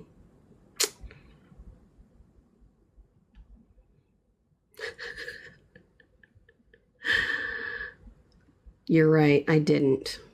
Because I got excited when Talia said she wanted it. So screw you, boo.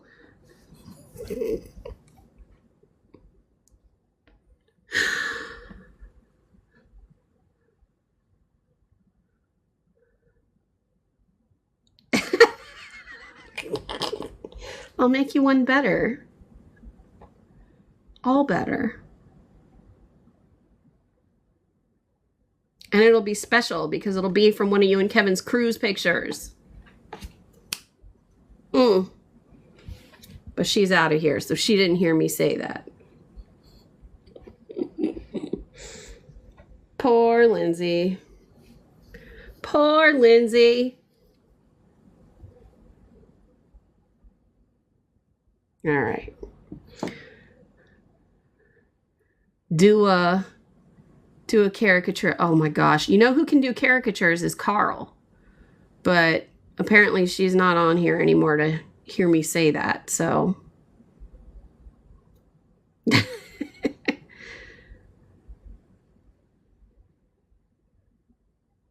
I've never tried to draw a caricature.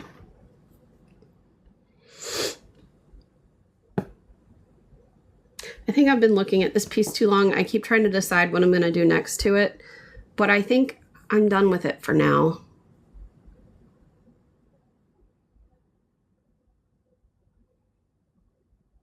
But in all seriousness, Lindsay, I will do you one better, and it will be amazing.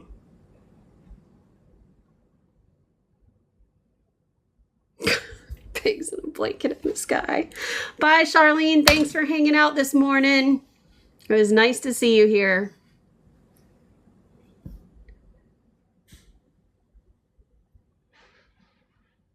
Maybe I'll draw that for Kevin. I was going to say for his birthday, but he just had his birthday.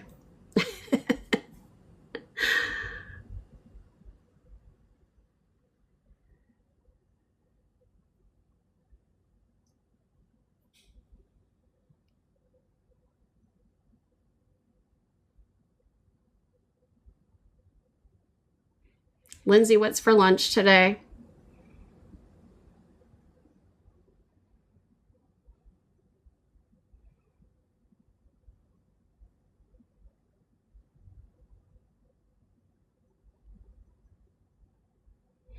Oh, it's totally good. Totally fine.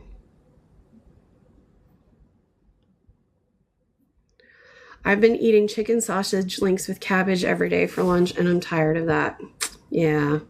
I had a turkey sandwich with pesto on Monday. I had nothing on Tuesday except some coleslaw from Publix. You too, Jen. Thanks for coming on and chatting for a few minutes. I will be back with this tomorrow.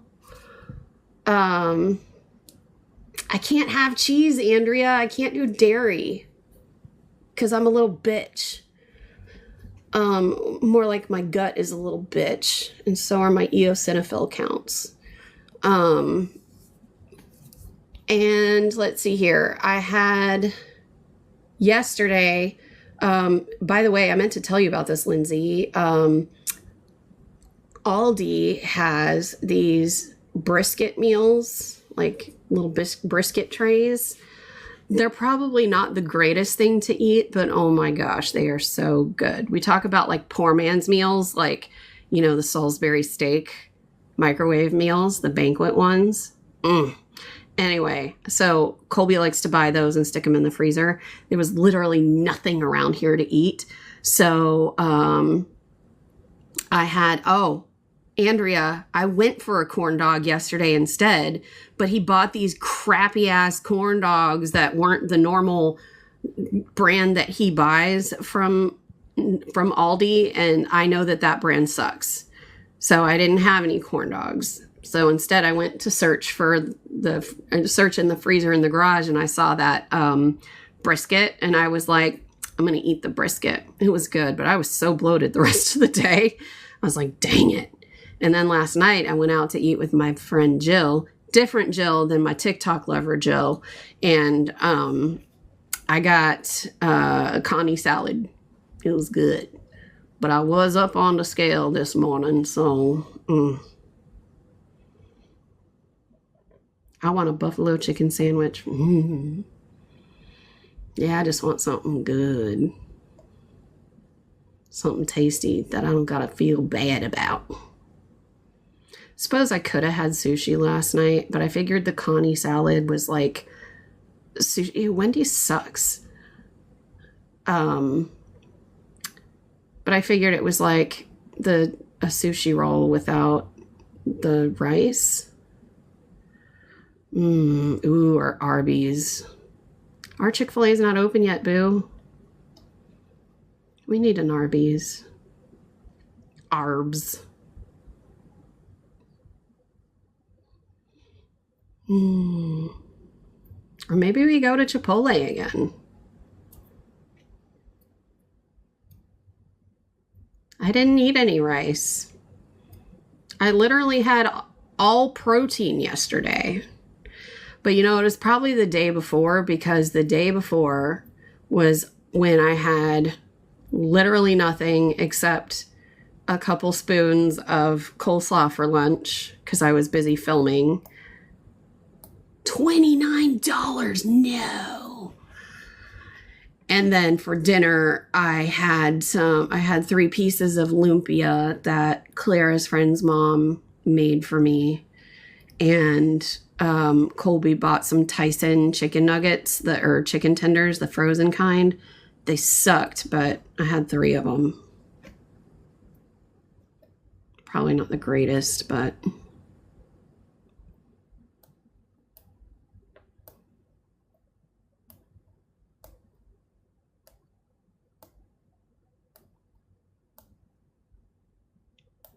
Taco Bell. Going south of the border.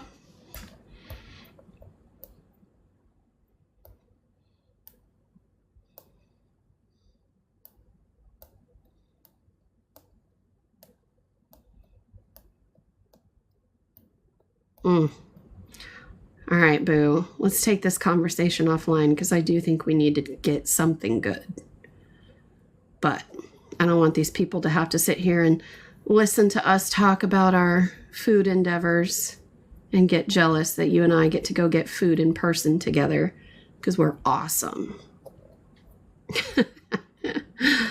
All right, you guys, this has been fun. And I still don't think even tomorrow we're going to be finished with this little biatch, but we'll see. We'll see. Maybe, but I doubt it. I mean, you see how long it took just to work on this, and this isn't even done. And this isn't even done, but it's close, so. All right, bye, everybody. Happy Thursday. Have a great day. See ya. Bye. Good morning, my tiki-talkies. How are you this morning? It is Friday, and I would normally be very excited that it's Friday, but we have a super, super duper busy weekend ahead, so no rest. But it is very close to the end of the school year, and I'm looking forward to the rest that will follow with that. So, very excited. Today, I am going to be working on continuing this pastel project. As you can see here, I've got the inspiration photo next to me. I charged my iPad, so it's not going to be dead anymore. And, I mean, it might still die. We'll see. So yeah, we're just continuing on with this project. And I got all my oil pastels, my little smudgers, and all that good stuff. So we shall see what comes of this. I would like to say that it's coming together faster than it is, but it is not. And that's okay. So let's get started, shall we? All right, so yesterday we left off with this water area, kind of blending these areas together. Last night, I decided to spend a little bit of time watching some YouTube videos on kind of best practices of working with oil pastels. And I came across a couple of techniques that I thought would be really interesting for future projects, including working with linseed oil. And sometimes what people will do is actually work on canvas, which I thought was cool, but then they'll also use like a palette knife to kind of scrape off some of the oil pastel itself and smudge it across, or smudge it, or just, you know, use it as a circle for like a moon or a sun or something like that. Thought it was super cool. And I know that sometimes some of these pastels include ingredients that are supposedly toxic. So you're supposed to like wear gloves or wear a barrier cream. I don't do pastels enough for that to be something that I worry too much about. I believe there was supposed to be an AP certification right here, because that's what it showed on the listing on Amazon. However, I decided to check my box this morning and it's not there. Hi, Tori. Thank you. So, you know, just use what you have, use your brain, and just do your best with the information that you can get. Okay. Some people say this stuff smells. I haven't been able to smell anything for like 2 months, and I'm finally starting to get a little bit of my sense of smell back. I've had these for like 2 years and I don't recall there being a smell to it. Some people mention wearing gloves. So you can wear gloves if you want. But again, I just felt like because I was watching those YouTube videos last night, it would be worth just mentioning those things to you. Again, this is, I don't do pastels enough to worry about that with this particular one. Maybe going forward, I might do that. But that being said, let's dive back into working on this water that we were working on, shall we? Another thing that a lot of people were doing was working with Q-tips. My Q-tip box is empty, so I need to get another box. Dang it, I missed the trash can of Q-tips. So that'll be fun. All right, so for those of you that were not here yesterday that are watching today, this is the inspiration photo. And good morning, Gail. Happy Friday to you. And we're going to start by adding in some of these darker hues over here, bringing in some of the lighter ones, and kind of working our way back into blending all of this over here. So let's get started. All right. And then we're also going to work on this today too. So, all right. So we will grab this one because this was the darker teal that we were using. And again, I'm just going to kind of start adding in some of those darker areas here. This is the part I kind of get lost in, so I might end up, you know, missing some things in the chat, but I'll try to remember to look up once in a while. Let's see here. Happy Friday.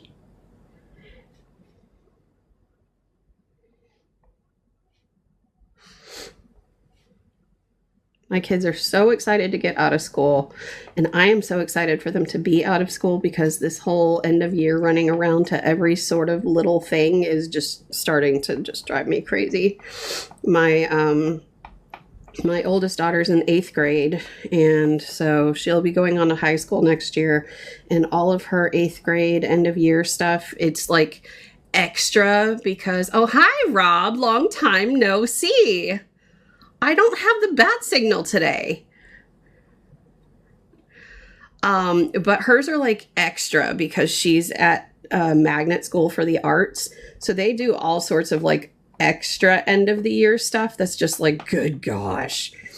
So she had her banquet last night, and I let her stay home from school today because last week was like just full of stuff that it was like she had her gallery opening on Tuesday night. She had her Douglas Anderson pre-orientation because that's where she's going for high school. And then Friday, and mind you, she goes to school. She gets up at 6 in the morning, leaves at 6:30. She doesn't end up home until 4:30 in the afternoon. So they had their grad venture trip that Friday, but they also had their best testing, which is like, I think, a state testing thing. So they still had to go to school like normal that Friday, get up at 6, you know, get to school, test for the first half of the day, and then at 1 o'clock board a bus, a charter bus, drive to Orlando. And they were in Orlando until almost 1:45 in the morning, and then drive back to where we live in Jacksonville. And then their school is downtown, so get dropped off downtown. And my husband pick her up at almost 5 o'clock in the morning. And then 13 hours later, go to their 8th grade dance. So she was exhausted. And then this week she had her 8th grade banquet, and I think she had something else. I can't remember, but it was like within the school day, so it wasn't as big of a deal. But it's just like, she has had such a busy week and a half that I'm like, yes, you can stay home from school today because your grades are good and you haven't complained. So there, good job, kiddo. So anyway, but I told her if she was going to stay home today, she had to go this afternoon with us to her brother's 2nd grade completion ceremony. So and she's glad to do that because she loves her baby brother. Hi, Andrea. Yes, Rob, way too much. Way too much. It's just like, good gosh. Like, we're all just exhausted. And then tomorrow, so today we have his completion ceremony. Tomorrow we have 2 birthday parties. Sunday, me and 2 of my daughters who are in Girl Scouts and my mom are driving to Orlando for a Girl Scouts thing. And then Monday is my son's birthday and, of course, Memorial Day. And then we have, oh, Lenny G's in the house. And then we have Tuesday, Wednesday, and Thursday next week that they're in school. One of those days, my daughter has her 4th grade completion ceremony. And then after that, I thought we could relax until my husband texted me last week and said, oh, the kids are out of school Thursday. That's their last day. So Friday is the first day of summer. But one of our daughters got invited to a beginning of summer party on Friday morning. I was like, well, guess who's not going unless someone else is taking her? So that's how that went down. Oh, here we go. I want to use this one to start transitioning into more of that, those bluer shadows over here. They kind of go from turquoise to more of a bluer purple. So that's where I'm going to kind of go with this. Although I think these are a little too dark. So let me just grab one of these and kind of just blend that out a little bit. So yeah, we're tired. Tired. Maybe slightly cranky. But I did get to eat Arby's last night, you guys. Lindsay, I got Arbs last night. Blurple, yeah. No more things. Throw the whole family out. No more things. Thanks, Rob.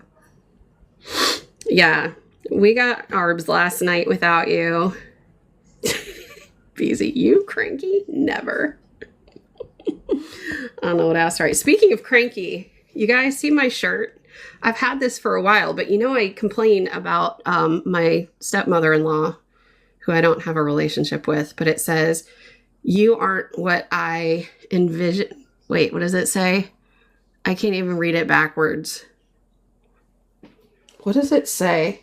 "You aren't what I expected from my son." So I created this graphic a few years ago with the name Millosaurus. And it has all these like funny sayings that mother-in-laws have said to their daughter-in-laws.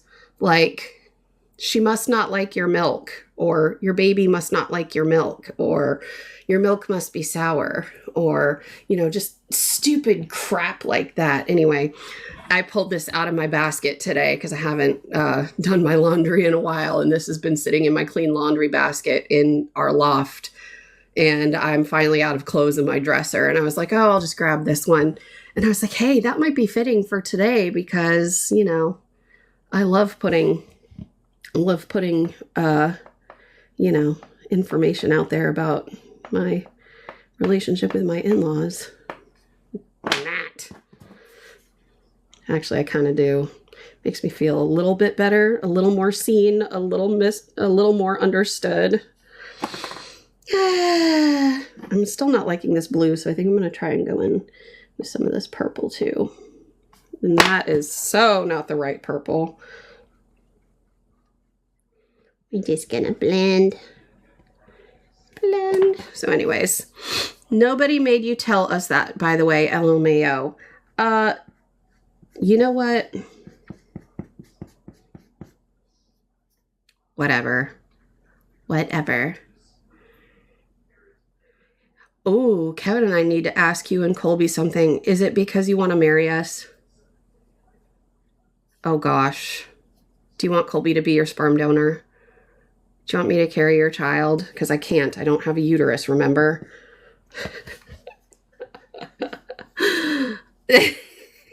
Easy, whatever.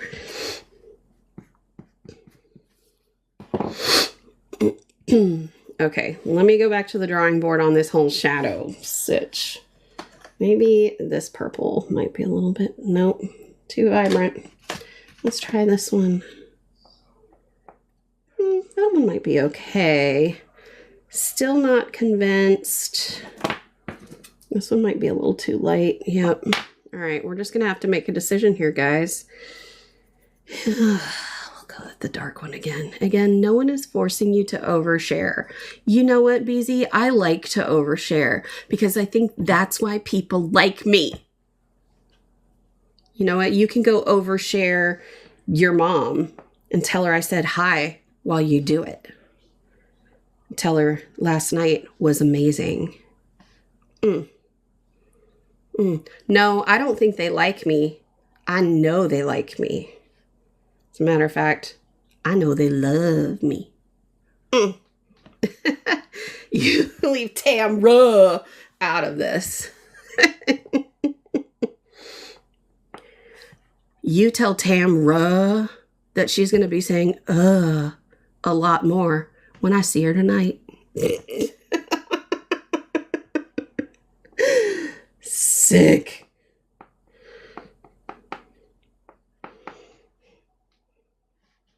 Nah. JRW knows she's the only one for me. Unless that's what Lenny and Kevin want to talk to us about. Being exclusive, you know.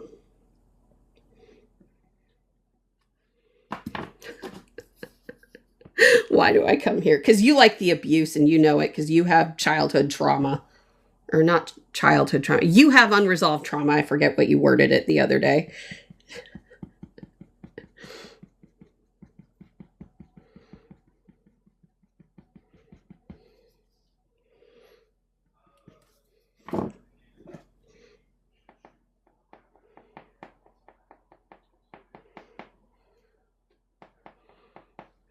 Well, I am not sharing you. See?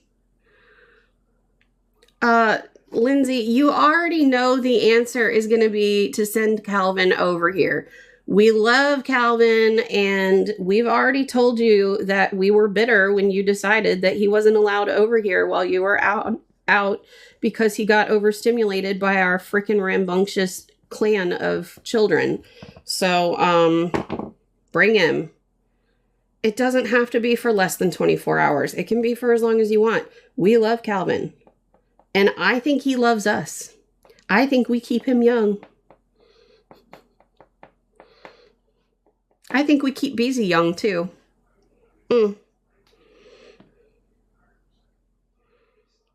Can't we all get aggressive if we're bothered? We don't have babies anymore, so I'm not really worried about it. Plus, I don't foresee us really having any kids over because all these kids that come around are just the other night, Kevin woke him up to go outside and he showed his teeth. I mean, I know better than to wake a sleeping dog. I'm not fixing to be like, hey, you want to go outside? Because I know when he stands up and I hear his ears go, blah, blah, blah, blah, then I know to go open the back door and let him out. But I know you guys have a different sitch because you got to actually walk him. But I'm too lazy. Because I got me a backyard full.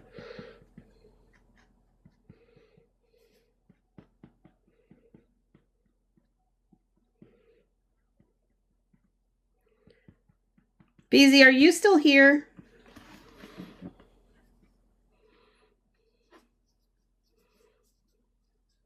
I need to know if Beezy's still here. You're going to have to walk home with your luggage. I'll be too busy snuggling up with Calvin.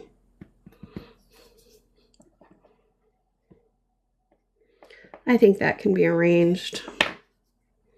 But only if you come to our anniversary pictures and dinner.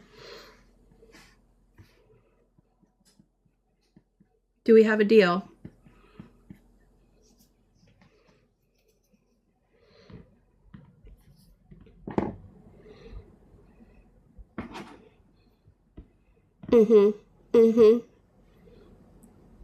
I know you said that, but I just have to make sure. I have to make extra sure.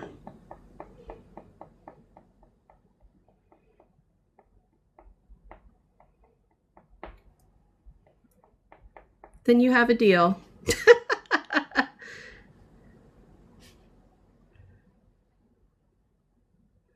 Why you want to eat at the club? Their food is like mid. Mid what? Mid delicious? I want to eat at the club because that's where we ate when we got married. All them years ago, girl. It's nostalgia.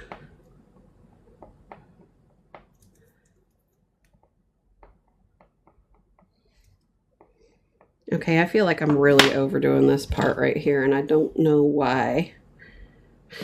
Let's see here. Let's bring in some of this.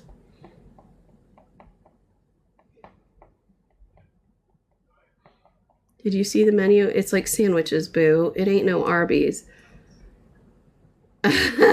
Gail says mine was KFC. You're probably looking at their lunch menu, boo. And they change their menu like every month, so I ain't worried about it.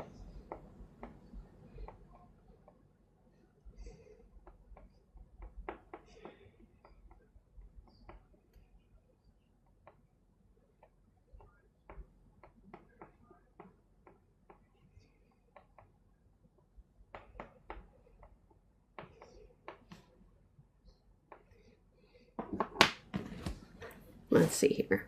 All right, I think this is starting to look better. Girl, you know I can't fit in my wedding dress. I gotta lose like 40 pounds for that. How is this thing already almost dead? Good night. Let me plug this in. I guess I did only get it to 18%. I just feel like this thing dies faster than it should. And now this thing that says 97% is just a screenshot from my phone. That's not what it's at. Thank you. I take the Arby's to be thy fast food for the rest of thy days, to have and to eat from this day forward.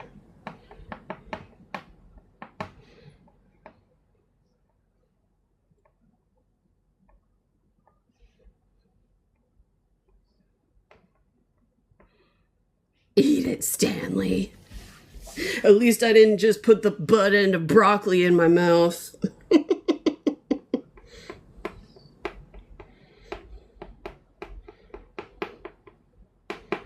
Because we have to do the things we said we do. All right, now let's work on this little area over here.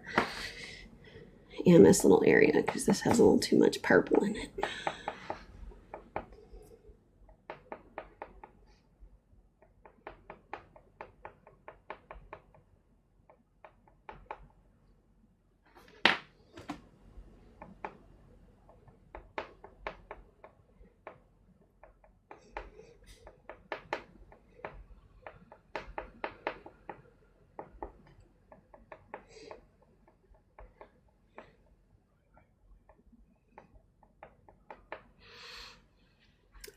Maybe. Depends. Next week, I'm out of town. I'm getting something delivered to the house that needs pickup. It's a surprise for Kev, but if he knows I ordered more stuff on TikTok, I'm in trouble. Why can't you just have it delivered to my house, boo? But yes, I can get it for you. You just tell me what day. Way to add to my already busy schedule. It's not like I'm unemployed or anything.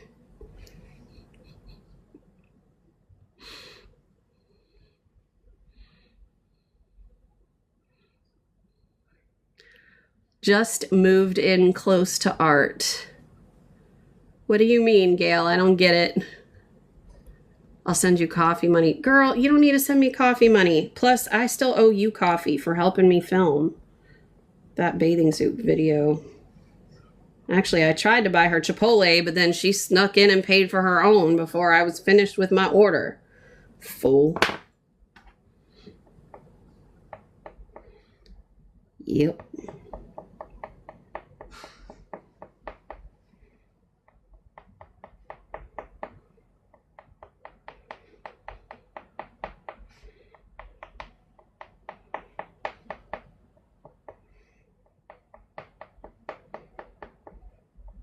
You know, this is kind of starting to remind me of a Monet. Thanks. We can chat about our Skinny Chronicles. Okay. I don't think I have Skinny Chronicles this morning. My face was extra because, let me tell you, yesterday for lunch, I ended up eating ramen. And I ate ramen with, you know, I eat it with the coconut aminos. And I think I put too much on it. And so that's already too much sodium, right?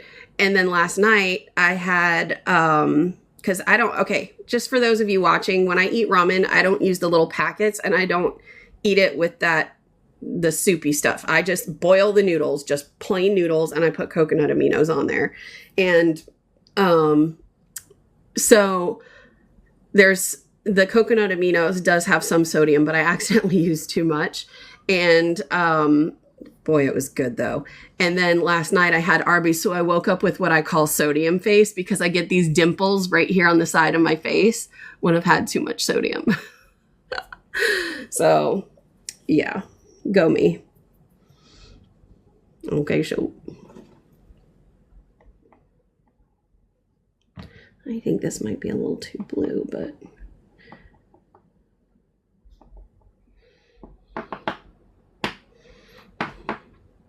Girl, same. I had to wear my compression stockings. Okay, shoot, girl. What'd you have? What sodium did you have yesterday? The joys of being middle-aged. Actually, that started in my 30s.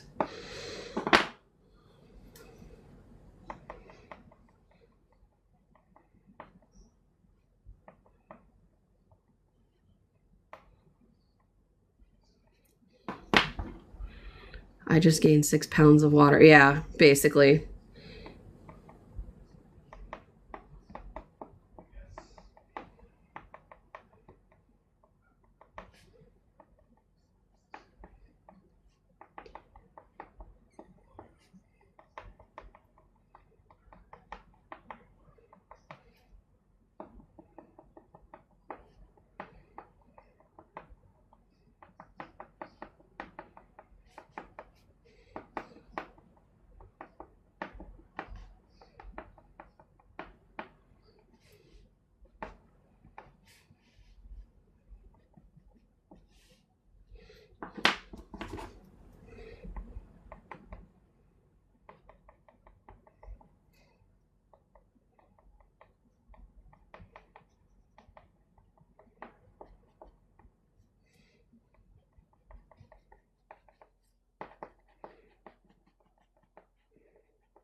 Okay, I'm thinking this is probably good for the water. I might change my mind. We'll see. But I think this actually goes pretty well. Let's see here. I had Outback wings for dinner. Yum! No perimenopausal crap. Wings at Outback. Wow. The phone looks awesome, Jen. Foam. Thank you.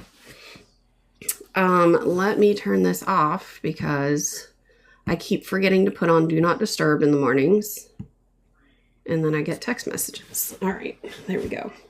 Okay, so let's start talking about this area that gets all smooth here. It's like Ken's smooth area.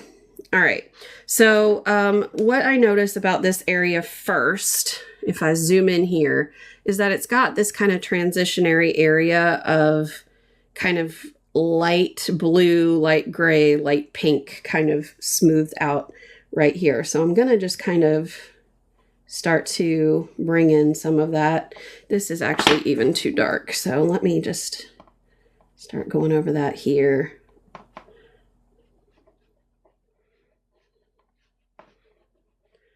Now I'm gonna need to color this a little darker. Is this my white? No, that's my light gray. Okay.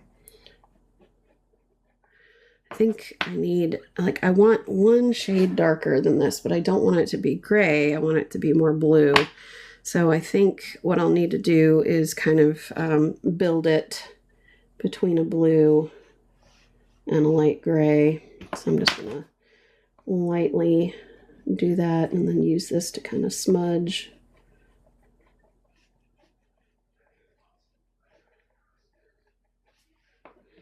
And then we'll use, I think we'll use this color to kind of also go in and smudge over that. And then use this pink a little bit because it is more pink over here.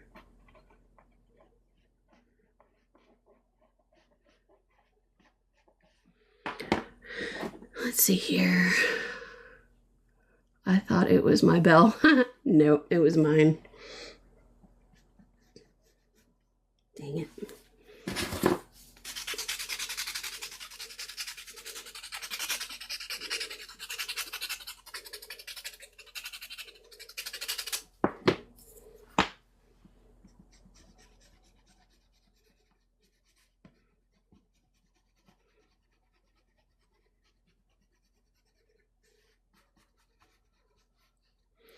Okay, so it's interesting because there's almost like, I can't really see the transition between the two. It's almost like these dark ridges just kind of stop and it's just kind of light from there. So I don't really know how to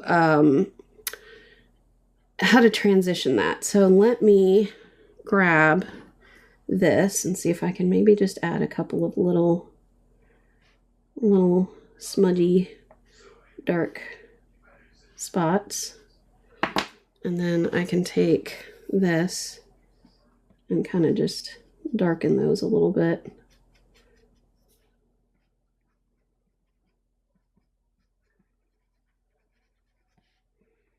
Sometimes you just have to experiment and see what works and what doesn't.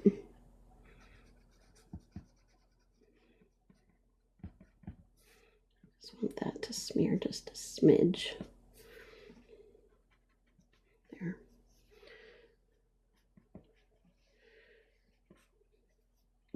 And then, like I said, it kind of turns into this grayish, peachish sort of transitionary area here.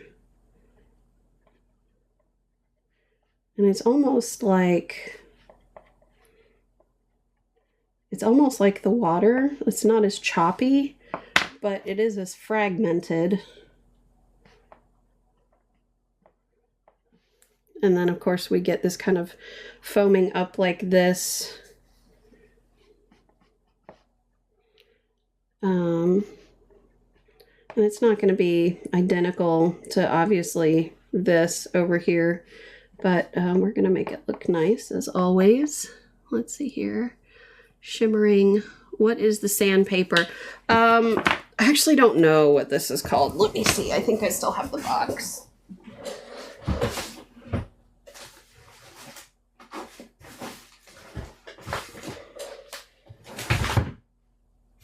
Actually, I think this came with... So a couple years ago, my oldest brother got me a Sketchbox subscription for 3 months for my birthday.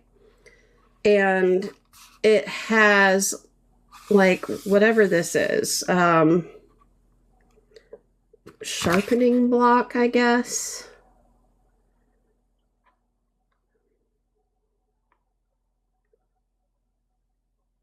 Trying to read what this says. Obviously, I've never, well, maybe I bought this and never opened it. Maybe this is the one that came with my Sketchbox. Let's see.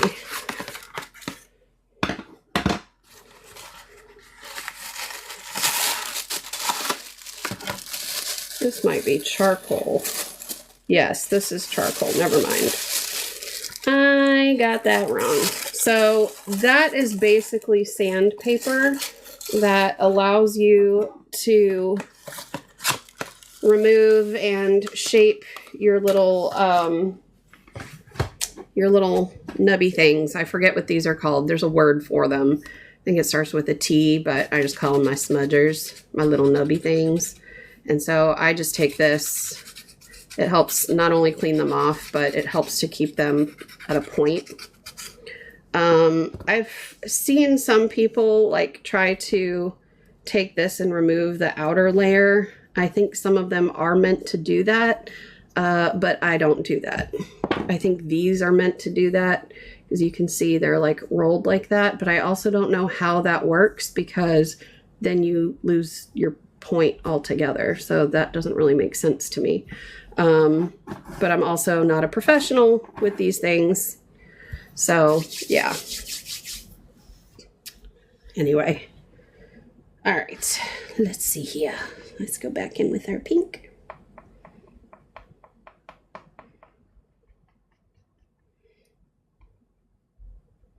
I'm kind of just holding it by the end so that I can get these.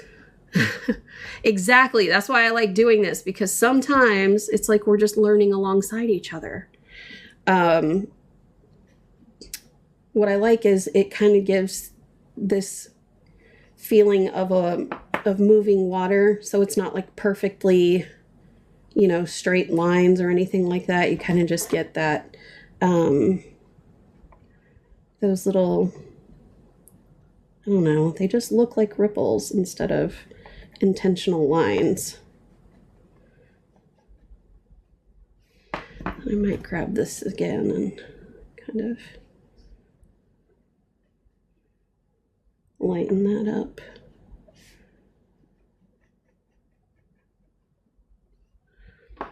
And then I'm going to gray that up because it's not quite that bright.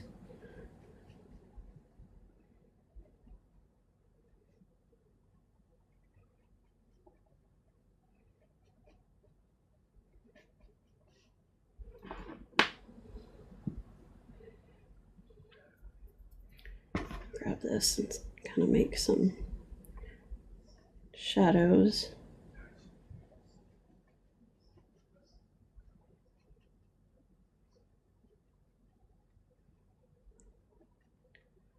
I think that's actually pretty accurate. However, I will take this and kind of smudge some of that darker in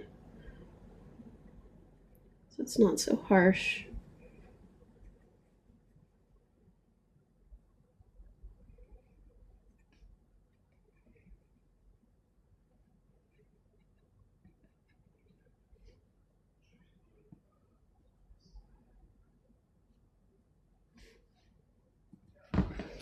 Okay, I think that actually looks pretty good. All right, so let's bring it into this area. I know I did a bunch of like sweeping out this way yesterday, kind of get a little underlayment of the flow of the water. But I do want to bring in some of the texture that we have going here to make it look a little more realistic. So like this line, this line, this line, and maybe even some of these little bubbled up, you know, wave areas. So to do that, I think we're basically going to wind up doing the same thing that we did for some of these edges here. So let's start off with this gray and kind of defining where some of these would be. So this one looks like it kind of goes out like this and almost curves a little bit, just slightly. Same with this one.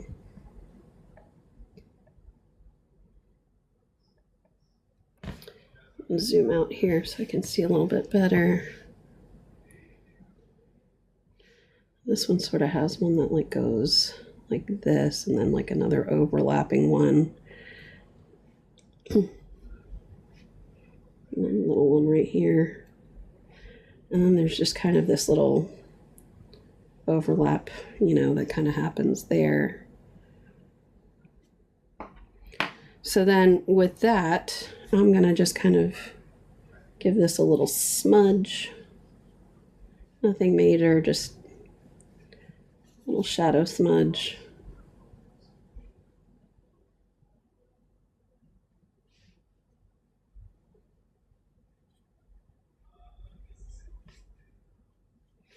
And then we'll start building on top of that. So we'll take this light gray tone and let me just grab this because this has some orange and blue on it that I don't want to get in there.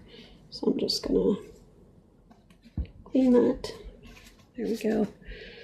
So I'm gonna take this and just kind of go over the top of that shadow.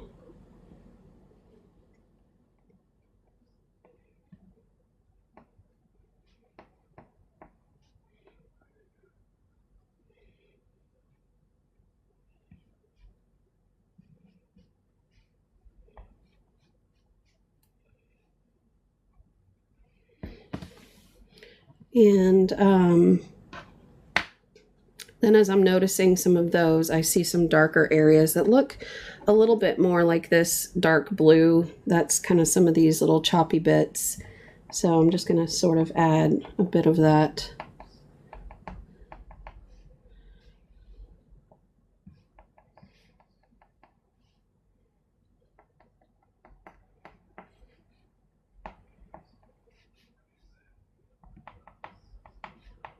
But it doesn't really go far beyond this little ridge here. And this little ridge is really more for this raised area here. Thank you. So we're going to continue on with that aspect of it and build up from there. So let's see here. I'm going to take this and just kind of smudge those in a little.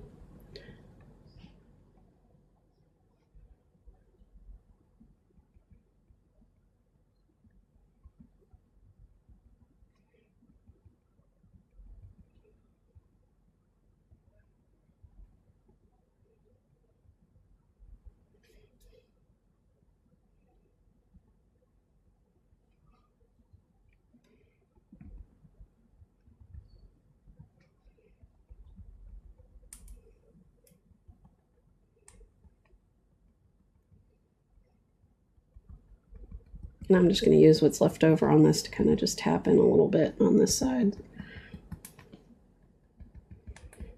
Okay. So there's that. And now there's actually a little bit of turquoise I'm seeing too. So I might just tap in a little bit of turquoise on some of those.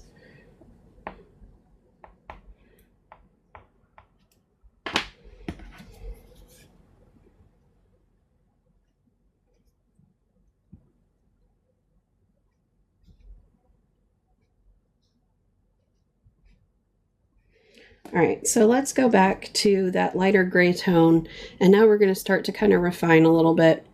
So we have kind of these swashes of these waves that are kind of connected to this front part here. And what we want to do is to really start getting those defined. So let me start with the one that's back here, that's by this one. And what I notice right away, excuse me, so this one is actually this one here, is that this one kind of connects right here to the front. So I'm going to grab that, and that would be this one right here. And I'm going to just bring that up front like this. And then right on top of it, I'm going to take my light gray and go on top like that. Blend that just a little bit.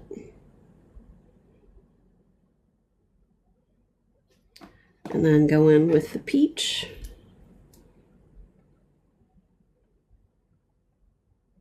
So that's going to glow in the sun. Go in with the yellow.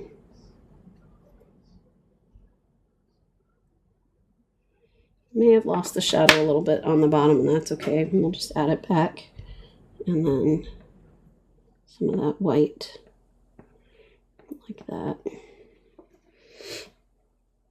And then again, just going to go in on the bottom here and add that gray back in there.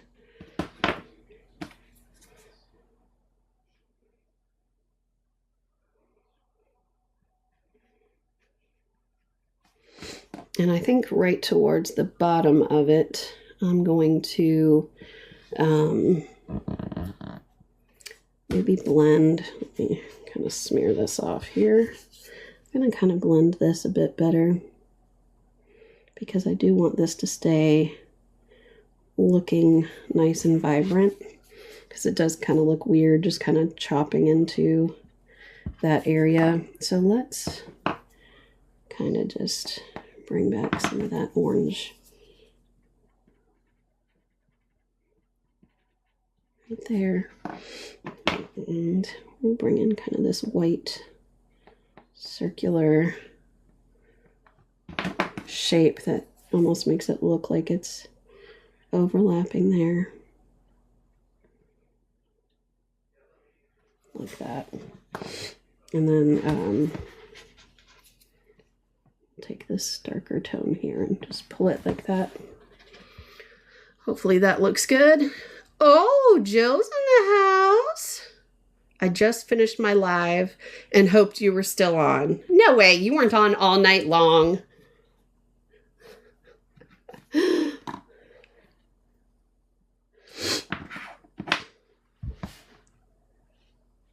Good morning, Jill. It's nice to see your face.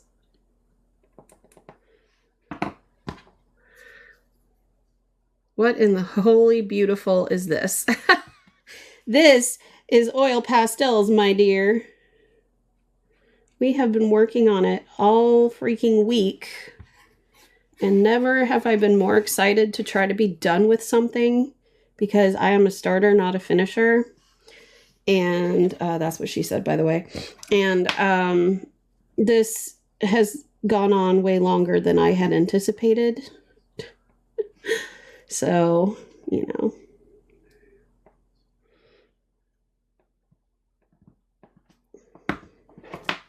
But the good news is somebody has already offered to buy it. So now I have to finish it.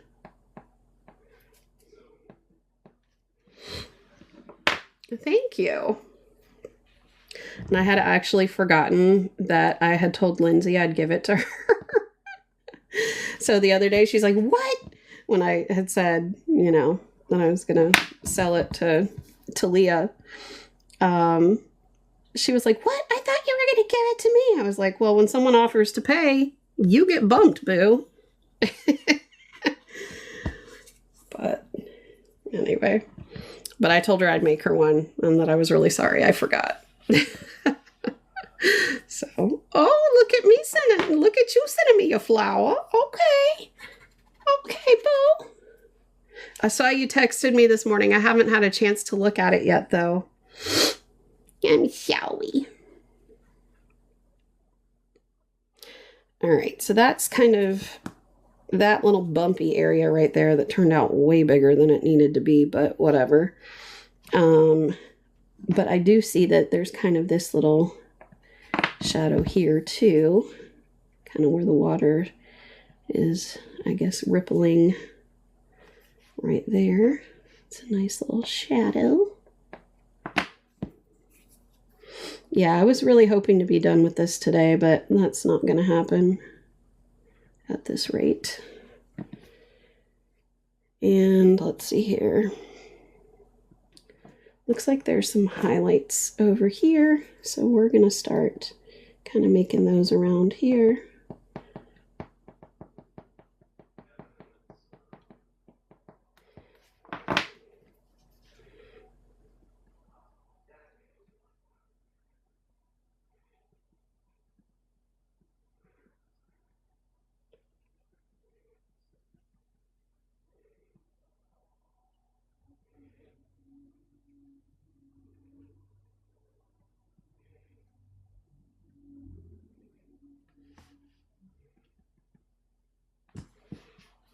Someone else gave me my first flower.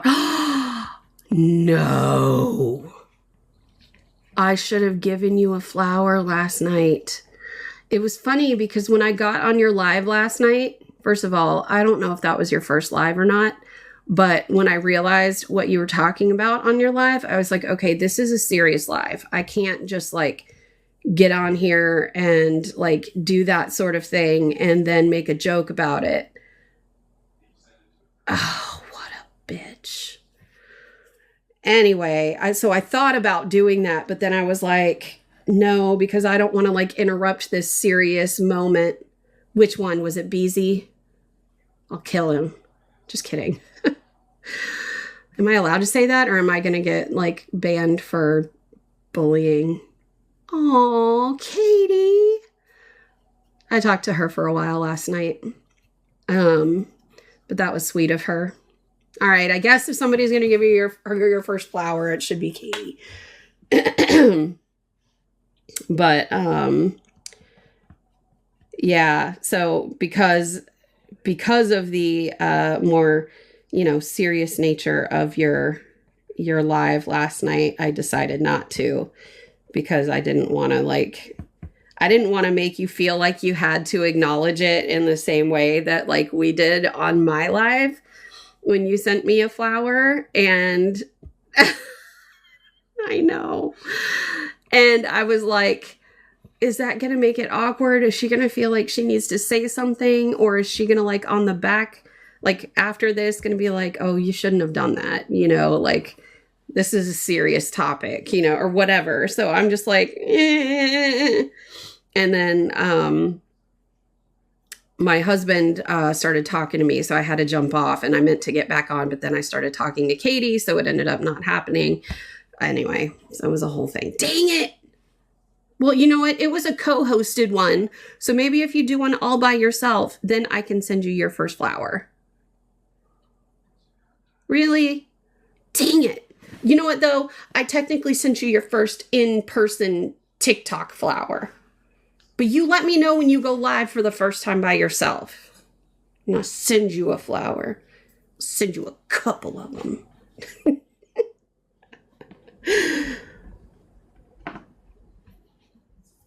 So, question about that. Was that you and your husband? I mean, because I know that was your husband's account, but like, or was that with your pastor?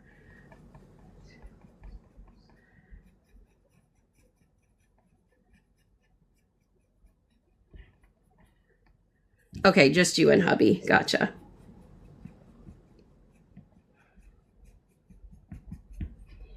It's funny because when I joined, or when I was listening, I was like, yes, yes, yes. And then there was one part that I wanted to jump in and say something on. And then I was like, wait, no, I can't, because it's alive. I'm not part of this conversation. I'm not used to being on the other side of things and not being able to talk.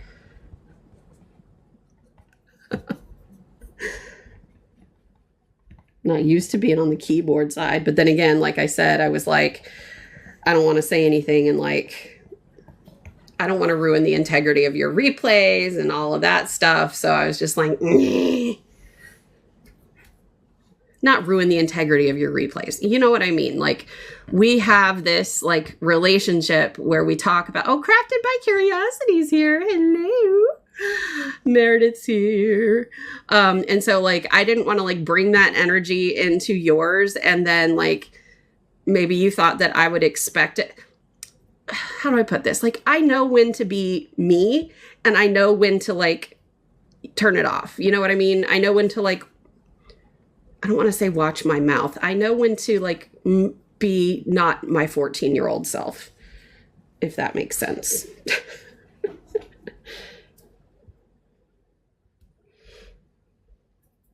But I don't know that you know that I know that.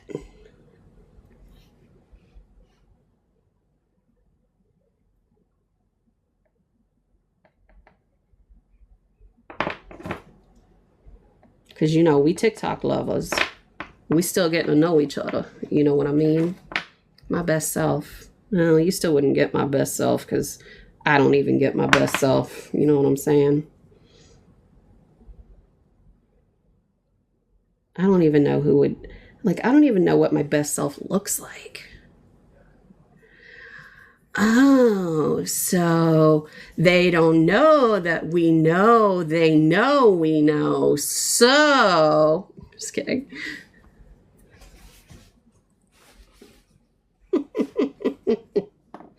But you know what's funny, Meredith, is she doesn't watch Friends, so she doesn't understand why that's funny.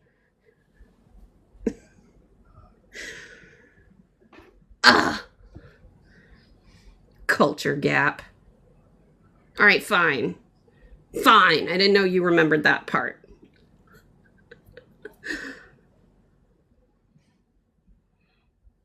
Oh, so like 30 years ago, when I was also a teenager. You should. I wasn't into it until I got sick with the flu as an 18-year-old.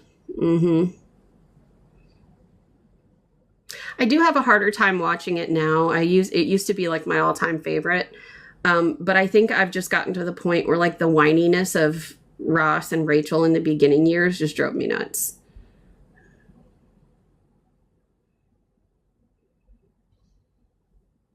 But that was definitely like, you know, how things were back then with a lot of stuff. Not talking to you, lady. That was my ALEX. Right, I'll just be here quietly computing pi to the millionth decimal if you change your mind.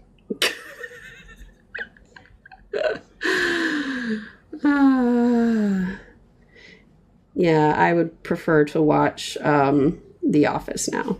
And I do. All the time.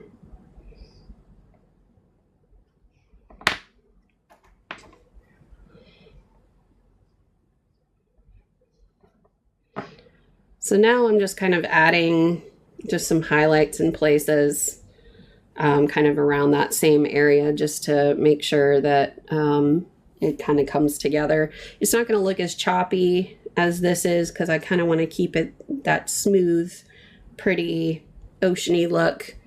I'm going to zoom you in so you can see. Didn't we have this conversation with you and Jill once, by the way, Meredith? Where we were like, the discomfort of it is like not something you can take for long. Yeah, okay. There we go. Now you can see it better. Yeah.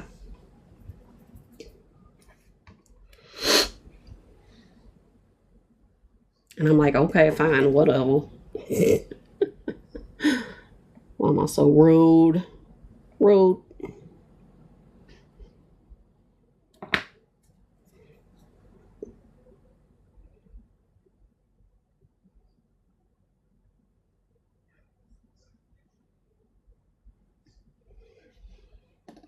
That foam, you really got it dimensional. Thanks.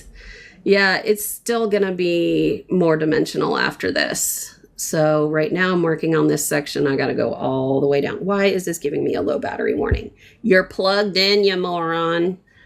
But yeah, so this is going to continue to look more choppy and really pick up the highlights. Movies with big embarrassing moments kill me. Yeah. I'm trying to be more accepting of that idea. Because they are uncomfortable. I do understand that, but I think that's what makes me laugh at them so much. TikTok pull mass battery. It's not plugged into TikTok. This is just plugged into my wall as my reference photo. This is my phone pulling mass battery.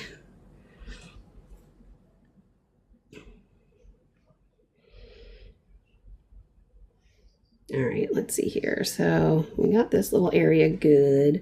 All right, so these little areas are now the ones that need to kind of have some more dimension brought into them. One thing I'm also noticing is like kind of at these areas that we added those darker shadows is like there's almost a V.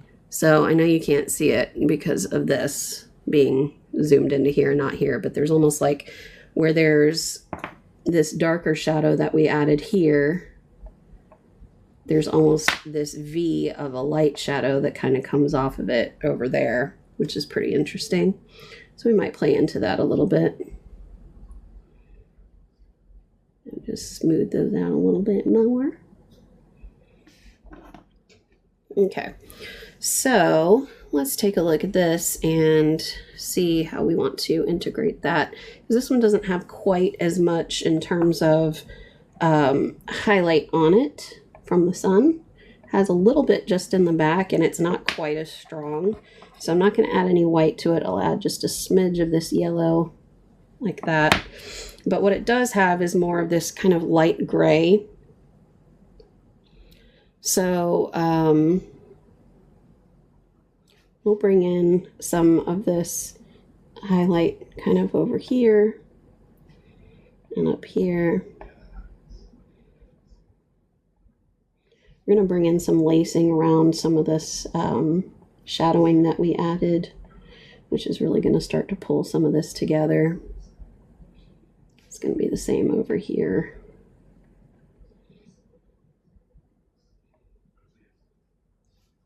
We may smudge that in a bit. But you know, that foam lacing is what really gives this foam the foaminess like this. Okay, yeah, when I'm on TikTok, my plug can't keep up with the draw. Yeah. So what I have is a cable that is like one of those really fast data cables, USB-Cs, and I plug it directly into my laptop and I adjust the settings in TikTok Studio to do 30 frames per second instead of 60, so it draws less CPUs, I guess. And then, of course, my computer just uses whatever it uses for this camera. But it does still work on dyeing, but it goes from like 100% to like 78% by the time I get done. It's usually about 2 hours worth. So not terrible, but not amazing either.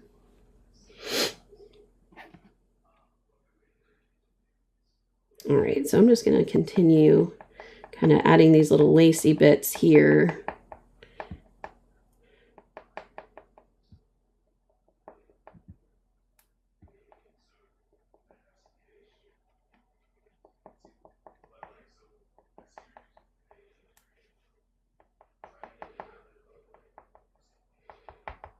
I'm doing this one in the light gray with the intention of adding white over the top as the final highlight.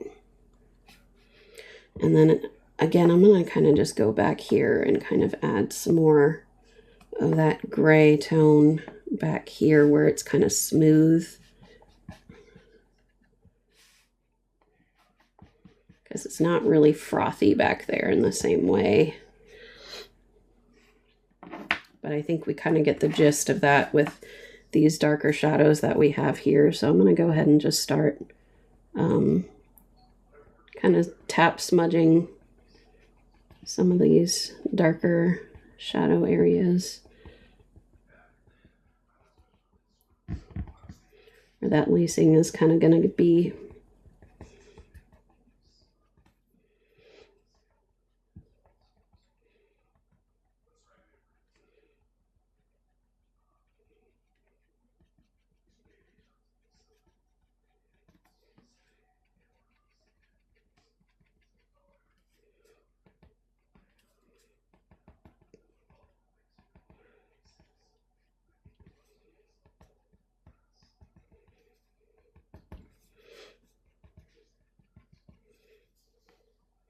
And I do feel like some of this foam doesn't really quite show the way that, let me bring this in here if I can.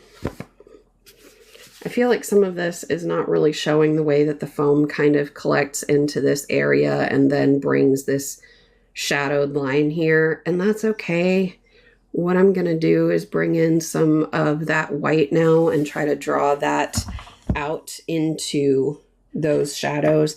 I may need to bring in some more of that gray just to accentuate these shadows out.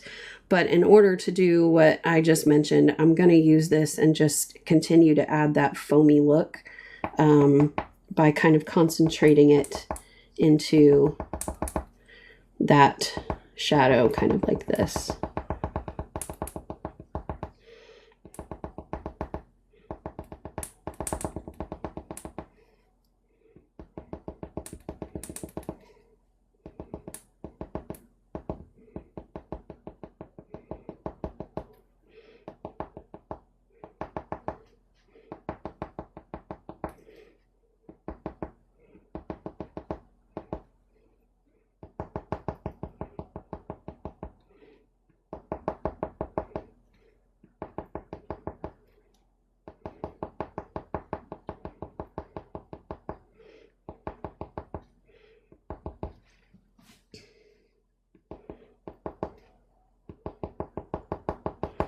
Now, one thing about this foam is that it does have some dynamic color in it because it's not all white.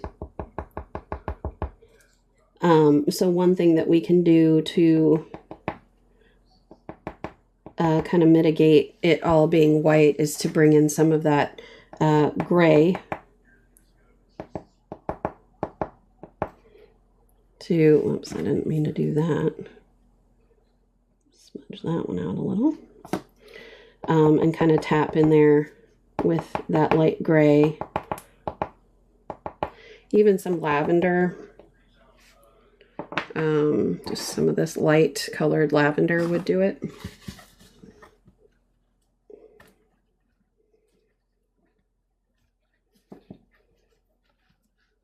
Trying to clean it off because it's dirty. There we go. So just, you know, little indications of some of this lavender in here.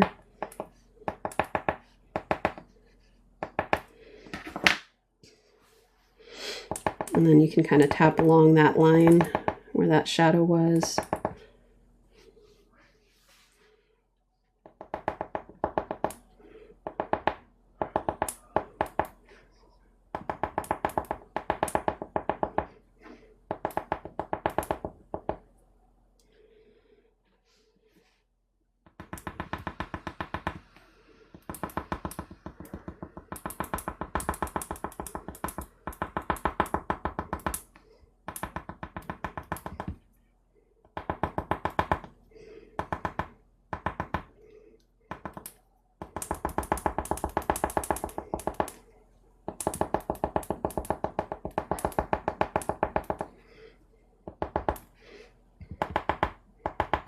And I feel like as you would get out here, it wouldn't be quite as bright just because it's further away from the light source. So out here, I would tap in more gray.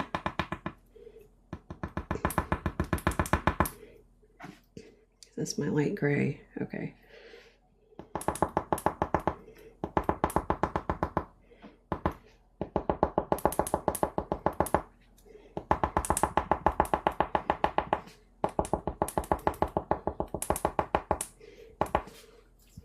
And I'll bring in that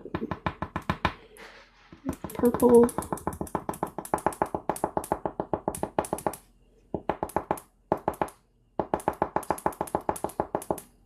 I'll add more of that purple to the shadowed area, or areas rather. Okay, so this is looking good so far, but now we need to start kind of adding that same stipple to the bottom. Thank you, Charlene. I found you. I was walking around the house and lost my phone. Oh no! So I'm going to bring this in closer so that you can see. So the bottom of this is still really smooth, which is not what we want. We want it to look like foam, which is what the stippling helps to do. So we've got the base with all the highlights that look really nice. So what we're going to start doing now is starting to stipple the color over the top of the smooth that we've already done. So that way it actually looks like foam. So to do that, we're going to bring in our colors again, and we're going to start just stippling in those colors here. So we don't need to cover them all the way. So for example, I'm just going to start stippling in this peach color that we've been using, like this.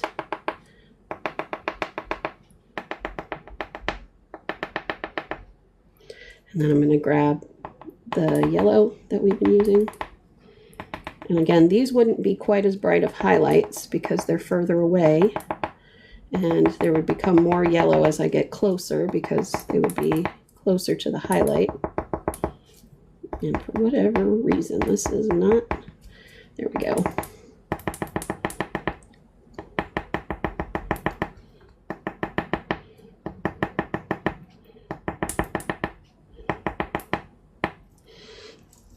All right, so then I'm going to go in with this mid-gray tone and start tapping in these darker areas here, where it kind of bends like that.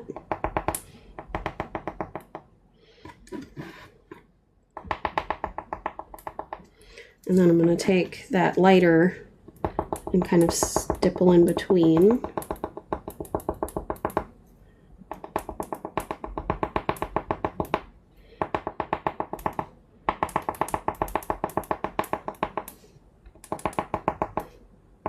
Just kind of helps to blend those together.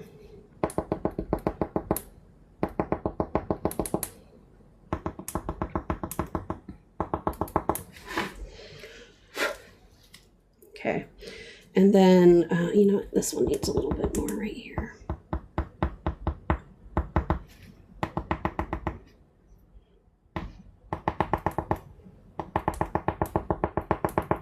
Okay, so you can see how that's starting to look and turn out. You're explaining everything you do. You're welcome. That splashing wave right on. Thank y'all.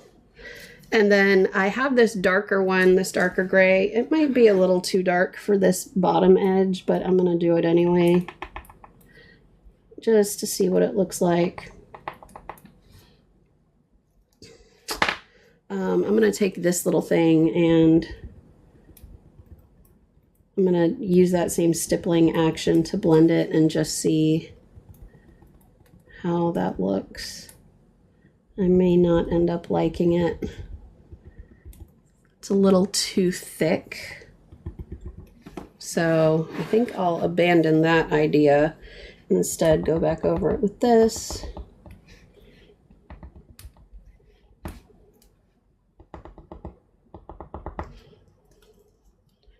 Again, just a little bit of this. I'm just going to use my finger to tap a couple times just to blend that a little bit because I don't want it to be super harsh. And then for the bottom, we'll use the lighter gray. But I think what I'll do to try to get more precision on that is take this little nubby guy and put some of this on the tip like that. And try to just stipple that along the edge.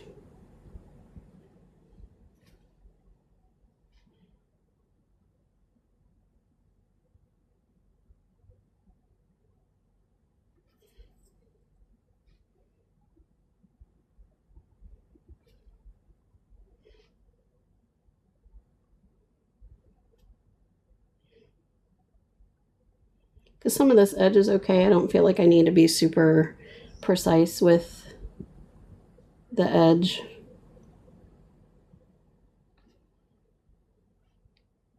There are just certain areas that look too smooth that need to, you know, have a little extra with it.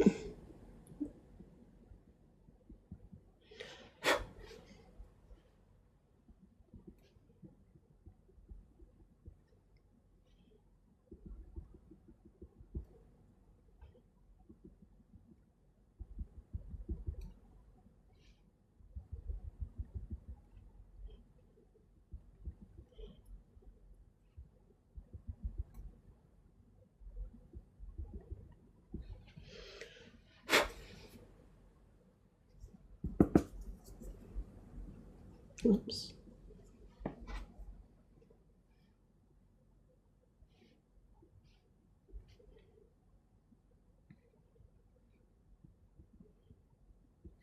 Now, I like that, but I do want a little bit more dynamic shadow going there. So I am going to take just a little bit of this dark blue and just stipple some of that in there throughout.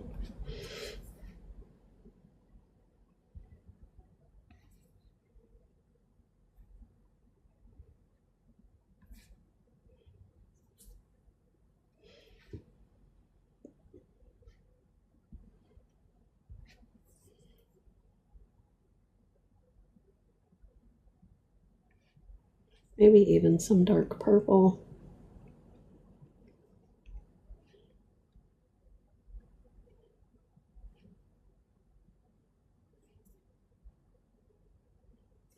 Kind of just adding them to what I would think might be the darker points.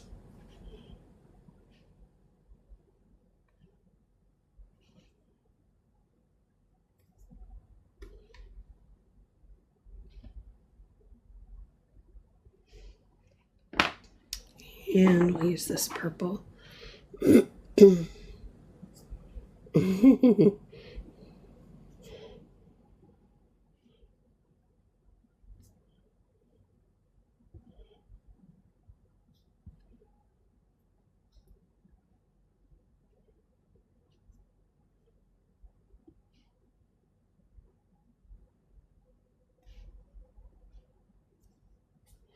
Okay, then I will go in. I'll use this one because this one's pretty clean. I'll go in with this and just stipple so we keep that same effect.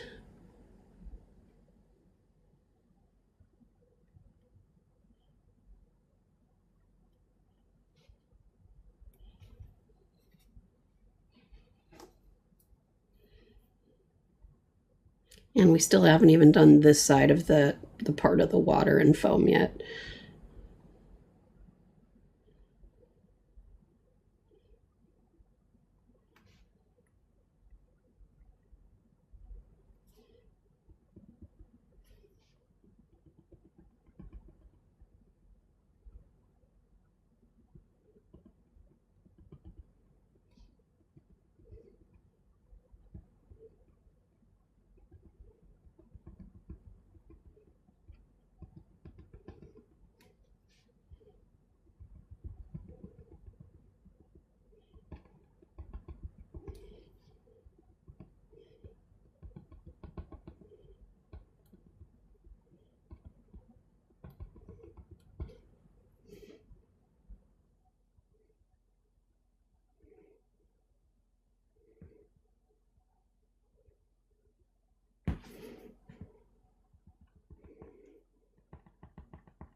I put a little too much there.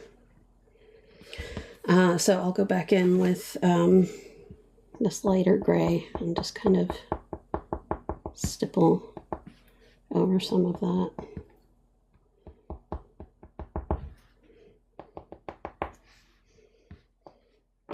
And then bring in that mid-gray.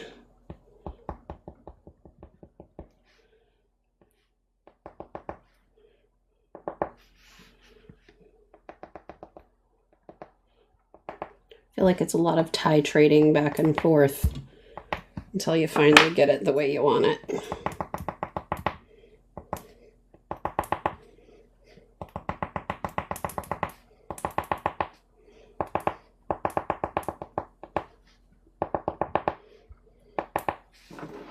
There we go. Okay. Now, let me grab this again. Get that off the edge.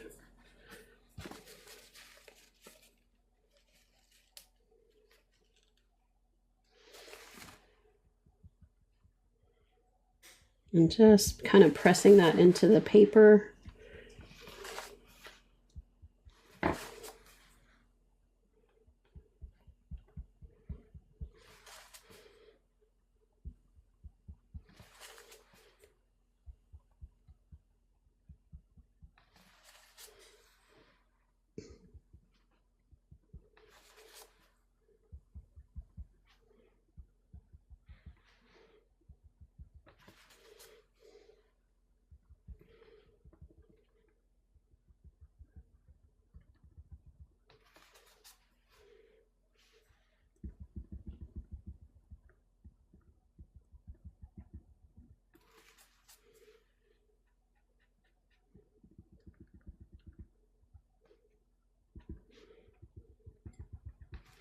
Okay.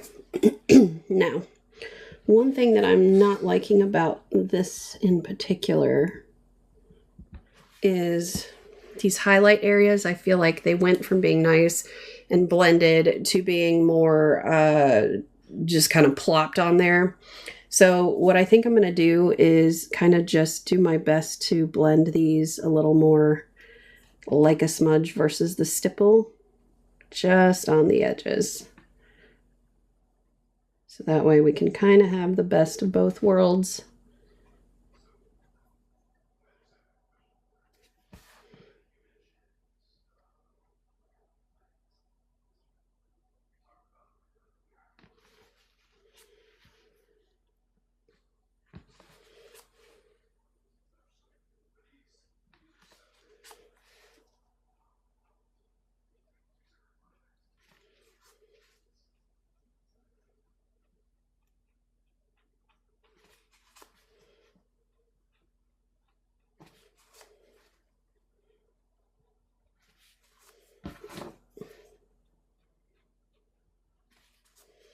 And I think this is just too strong in general for this side.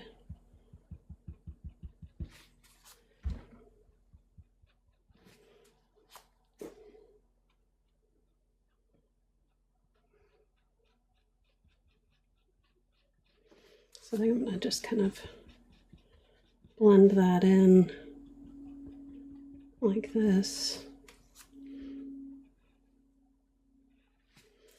And then go in with this so that it has that underlay of that highlight.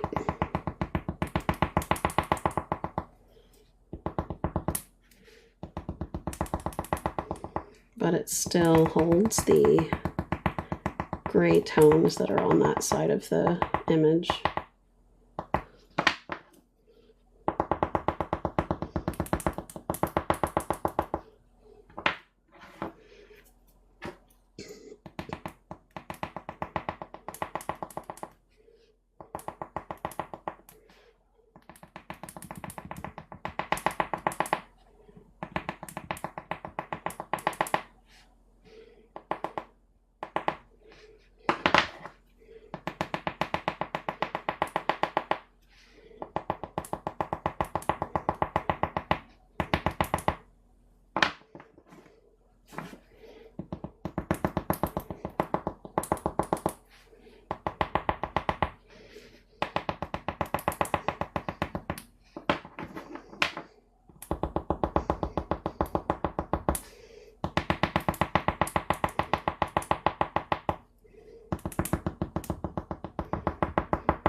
Boy, this thing is just being a pain and not wanting to cooperate. Okay. I think that's probably good. All right. So I think this looks good. I'm mostly happy with this. I think I'm going to leave it alone for now because I may need to just think about it and come back to it later. In the meantime, let's go back over this. So instead of stippling the way that we did, we're still going to kind of use that same stippling motion, but we're going to do kind of this sweep motion like this. And that's going to give us that same kind of foamy feel. But without being a bunch of little dots.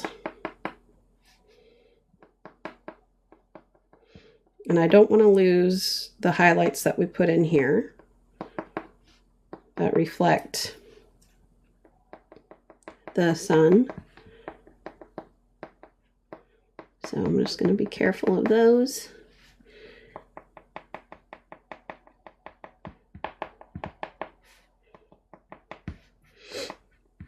And again, this area back here is like very smooth compared. So it's almost kind of like this rough stop that I don't know how I want to translate. I may just leave it as it is. And then I'm going to take this white and I'm going to kind of just go over that in the same way. But I don't want a ton of white because again, I don't want to detract from what we're already doing. So I'm just going to continue to add white. Now this is going to be a little bit more white over here simply because it's closer to the highlights of the light reflection. But this will just continue to lightly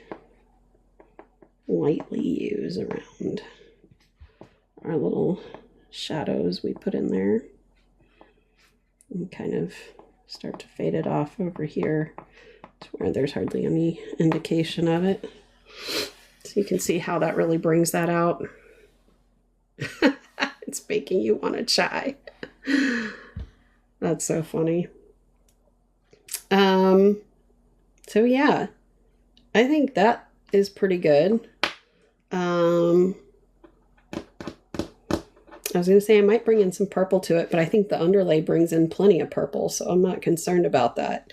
So let's move to this side because this side is drastically different than this side. It's a lot more smooth. It's like Ken's smooth area. You see? It's like this is like really rugged. Thanks, Jess. And then this is like a lot smoother. So I don't think we have much that we need to work on this side. So we'll build up the foam just a little bit on this side. But I think for the most part, this water will just add a little bit of, you know, this kind of flecking to. And then I don't know that I want to do much to this because I know that we've got this sandy kind of texture.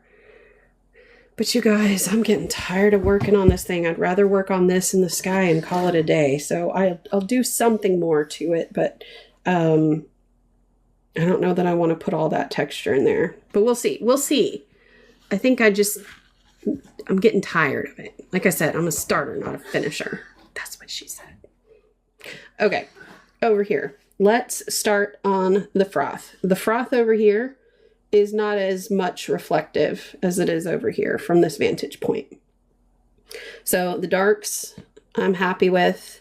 The lights are going to be more gray than white. So I'm going to just rotate this way. Yeah, right on sky.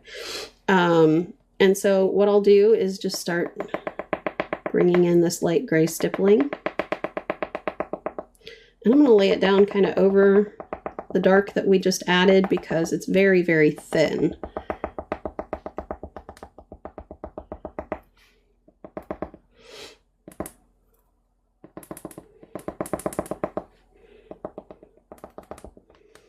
And then we'll bring in maybe a little bit of the purple. I think this will be, yeah, this will be a good tone of that purple.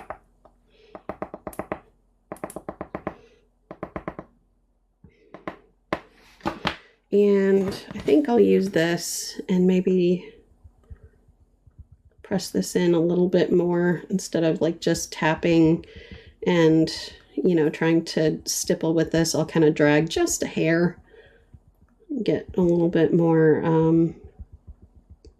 blended with it.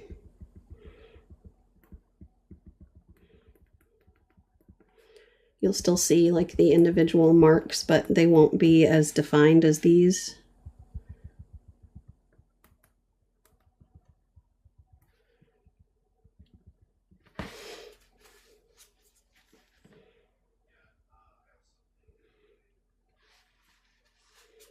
And then we'll bring in, let's bring in the white just for the top.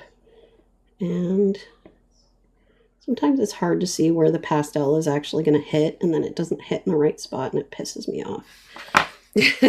That's exactly what happened. All right, so now I'm going to just take this and start to blend a little bit. Yeah, see, I'm losing everything I just did. That's why I did not like that.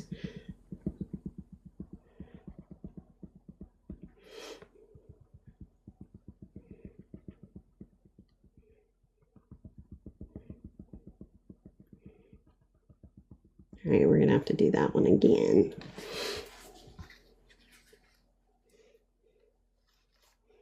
All right.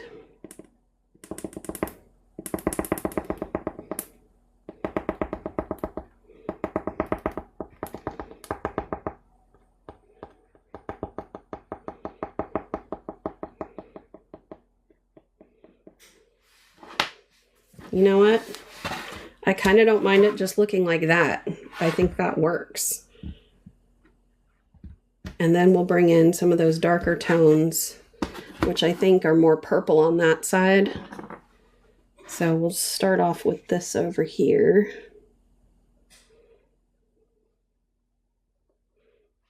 And they kind of go in different directions. I'm guessing the beach curves that way.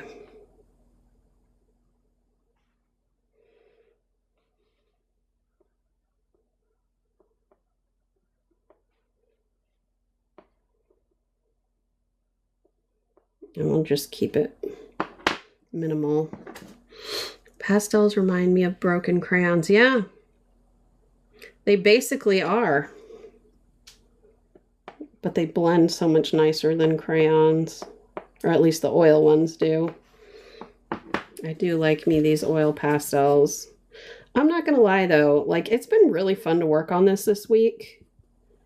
And I kind of want to do some more. What do you think? I am missing my mixed media though. I'm going to need to bring in some more of that.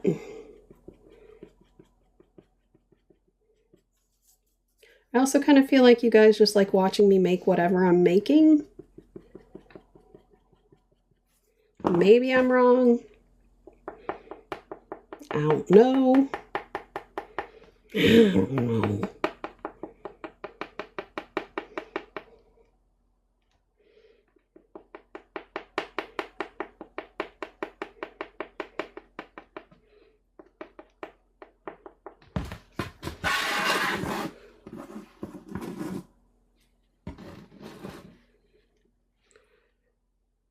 Oh yeah, I love my Prismacolor. Yay, I'm glad you guys like watching it. I'd love to take you out to my wood shop and show you how I turn on my lathe, but I can't talk and pay attention to the chat at the same time because I'm in full personal protective gear for that.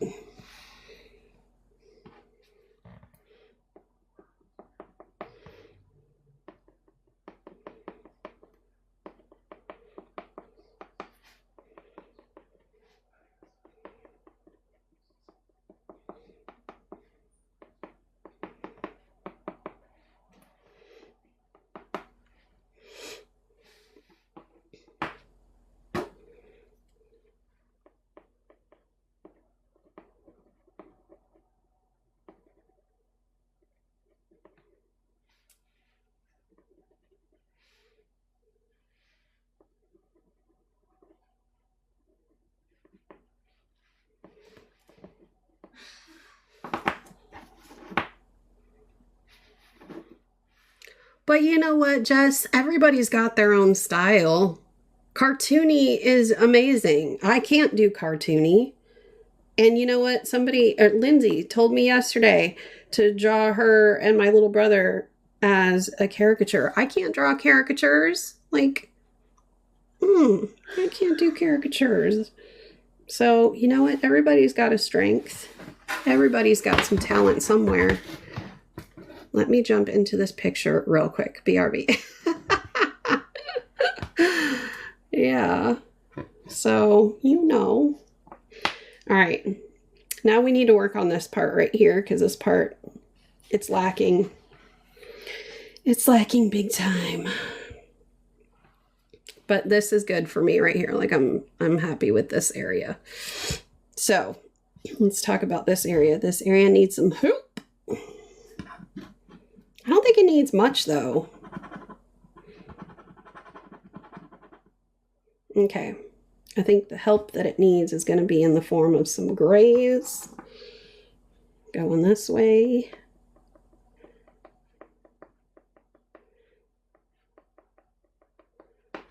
Very lightly.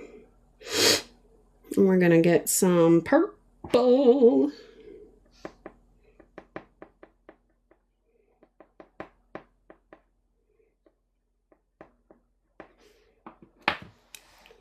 And I think that's basically it. Really into urban sketching right now, painting and drawing in location loosely. Yeah, see?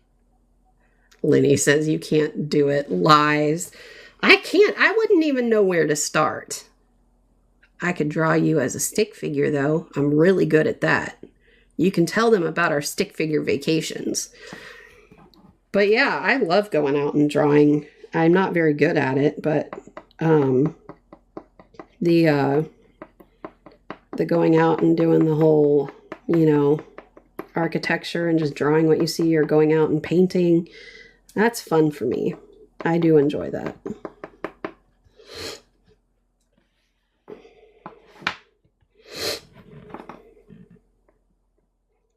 See, I feel like this kind of continues like this, but it's also kind of like, it also has some of this going on, which is interesting because I don't really know what to do with that. And I don't want to mess it up. I don't want to mess it up.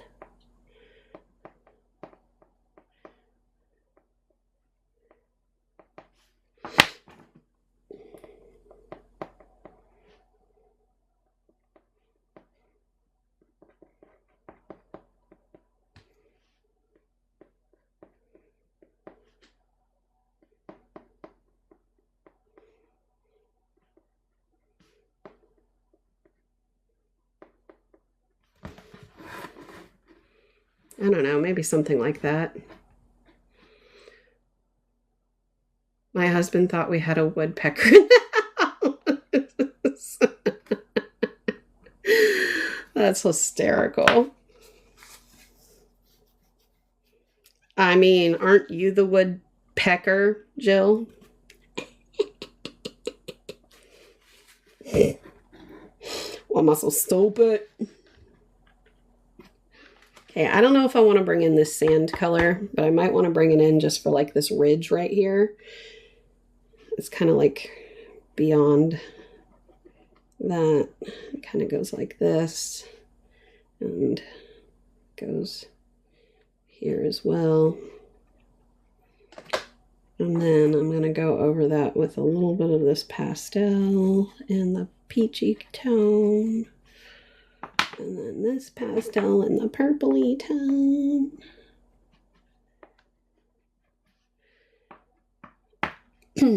Let's see here. And then we've got some yellow reflection here. We've got more peachy reflection here. We've got some light gray reflection here.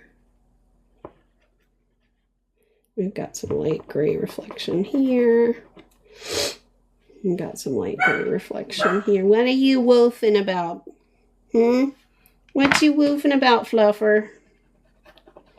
Don't make me pick you up and put you on camera again, because I know you're not going to like that. And then we got this pink over here, which I think we're pretty good on, but I'll just do that.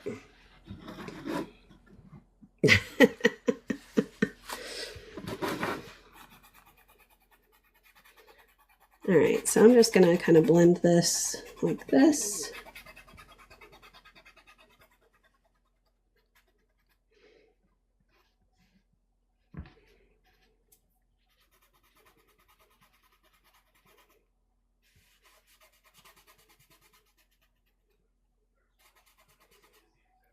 Okay, those little sand ridges did not turn out. It kind of just looks stupid.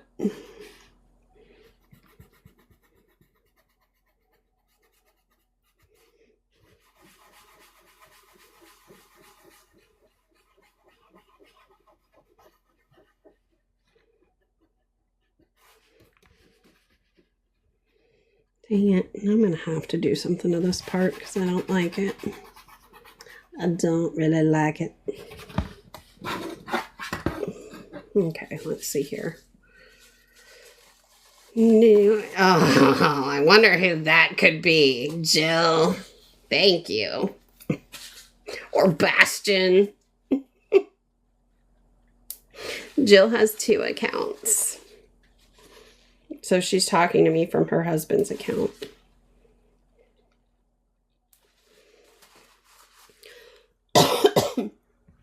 All right, let's see here. What am I going to do to this, you guys? Maybe, not you. I don't believe it. I don't believe it. Fool me once, shame on you. Fool me twice. Shame on me and you.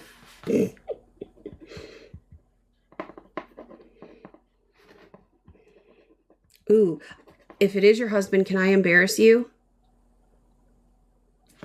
And him?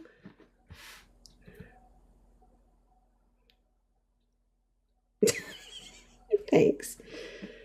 I heard you thought there was a woodpecker in the house. Don't you already have a woodpecker in the house? Just saying. Just saying. Ooh, child.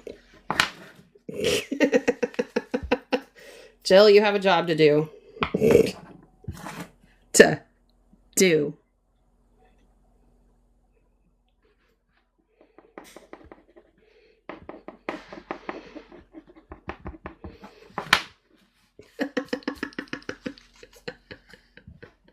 Oh, snippity snap. I love it. I love it. See? See? He knows. What's your husband's name, Joe? I know it's not Bastion. I do like the name, though.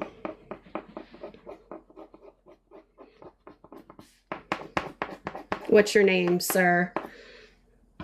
They have a farm. Must have some old trees for woodpeckers. Josh! Hi, Josh. Nice to meet you. He's like, I sure do. Get to work, honey. Oh, yeah. They have more than just poultry on that farm.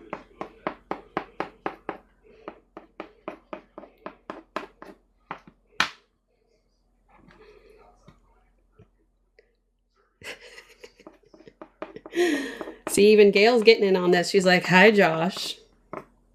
Sounds like you're going to have fun later.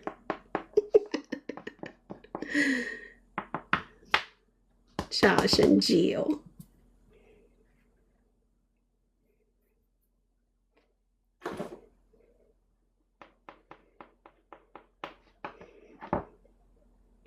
Why you two so cute?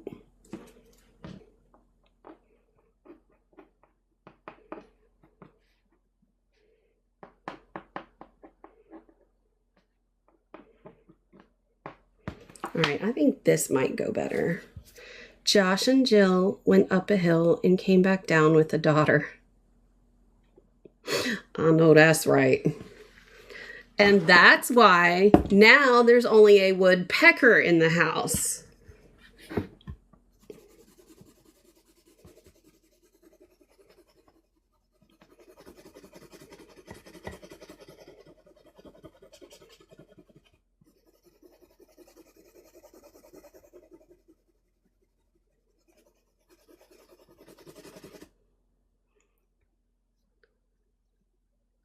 Oh, Josh, go to your TikTok studio, then go to live, scroll down, and it'll say live recordings. Click that, and then you should be able to see it. And then you'll click into the actual recording, and then there's a download button.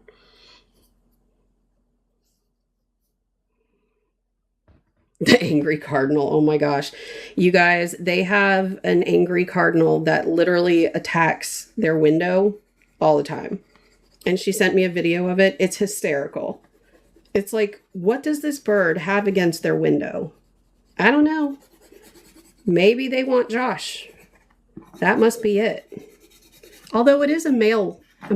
So maybe they want Jill. Hard to know, really.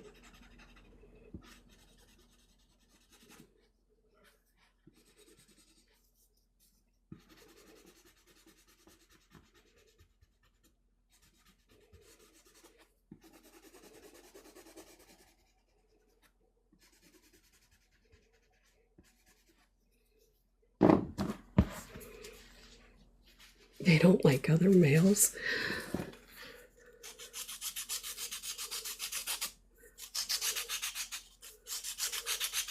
Yeah, if you did post it, Jill, because I can't remember if it was on your feed, leave a link to it in the comments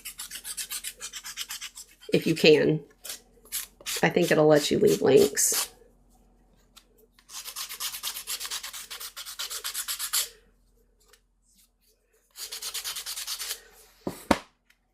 Okay. Okay, guys, I'm going to end the live right now. Just kidding. Jill's like, no!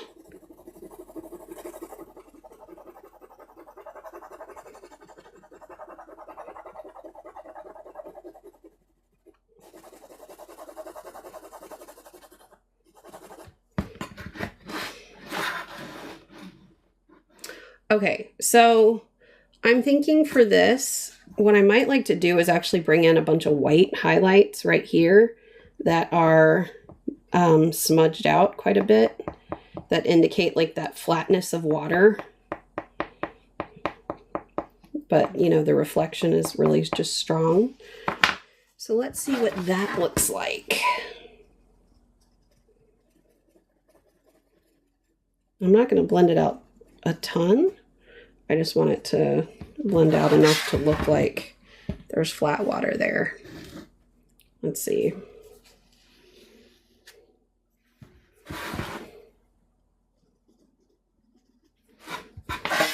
Let me see what it looks like if I use my finger. I think that's going to smudge too much.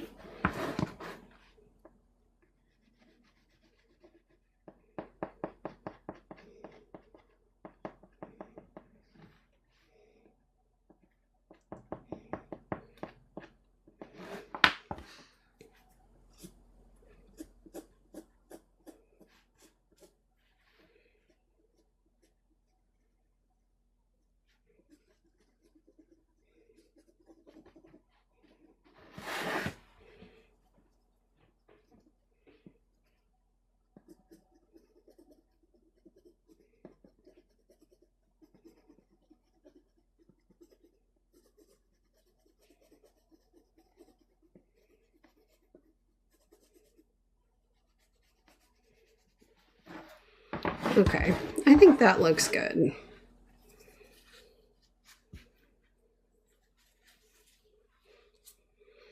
Yeah, I don't think I want to do anything else to this. I'm just going to leave it alone.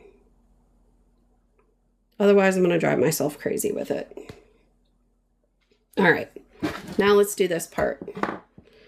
This part should be fairly simple because it's pretty small and not that detailed. So we're going to bring in that sand, bring it in right here. I know it's not quite the right color. This is a bit too yellow, but that's okay.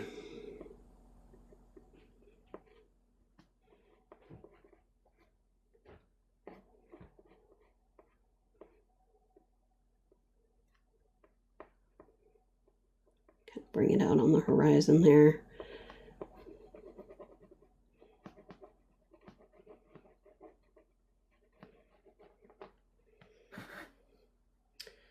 And maybe we'll bring in just a couple of colors we might see in there. Maybe like this light orange. Yes, there are trees.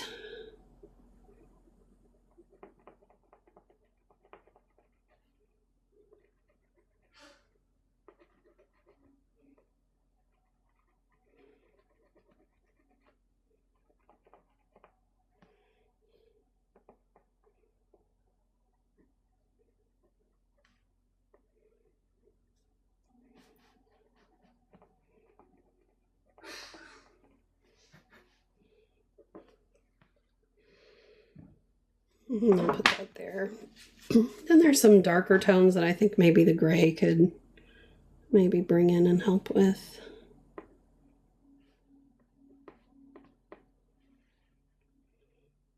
Maybe a darker brown would have been a better idea. Let's try that.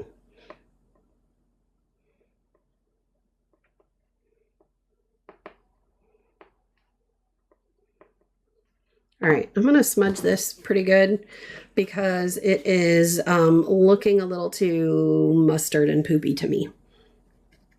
So we'll get this like a mixed base of this color, or these colors, I should say, and then we'll go back over it with more intention. There.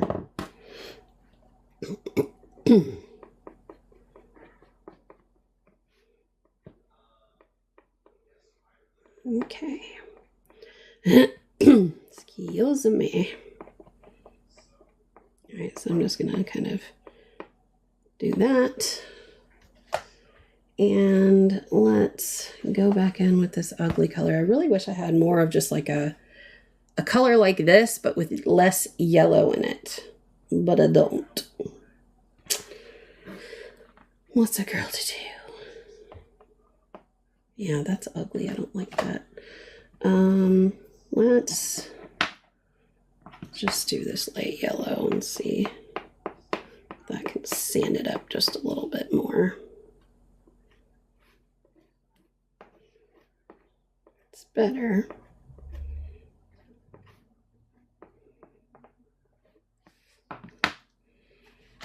Let's also do this olive brown. And then grab this again, kind of just smudge it around.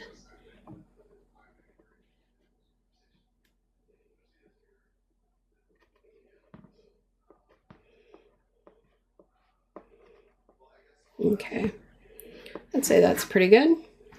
Then we're going to go in with some greenery, and I think for the green, let me see, we want something that's not too blue. Let's see here, this is grass green.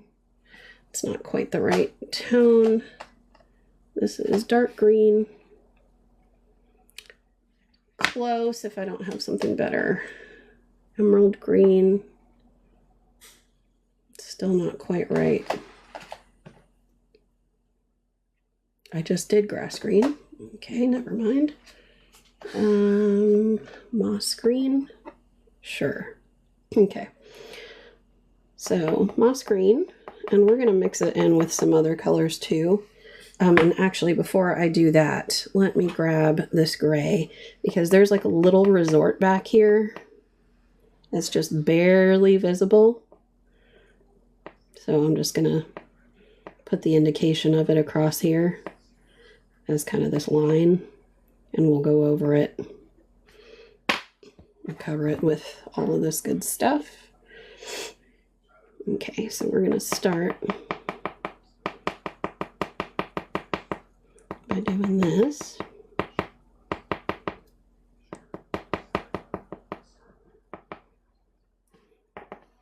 Bring in some of this darker green just to add some dynamic tones to that green.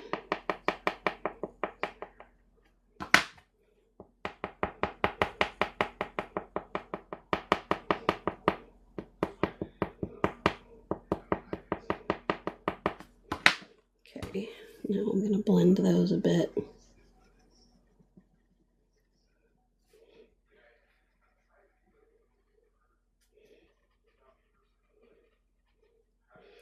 Okay, now there's a little bit of like this brown on the top of it that kind of sticks up above some of this. So I'm just going to kind of give these indications of this foliage so that you can see the building peeking through. And then right around here, there's kind of this tree that does this. And then there's another one kind of on the tip of the island there. And then maybe a little bit more like that. And then there is a tree, kind of a palm tree here.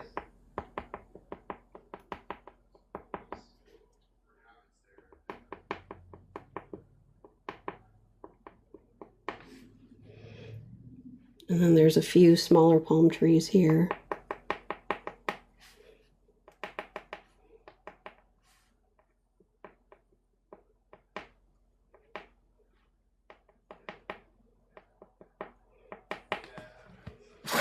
And I'd say that's good for that.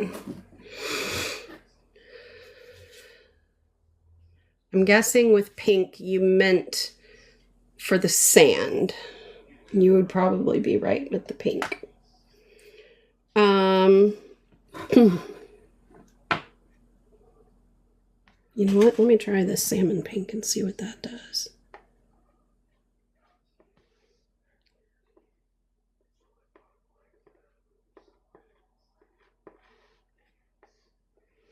And then we'll bring back, I think it was this one.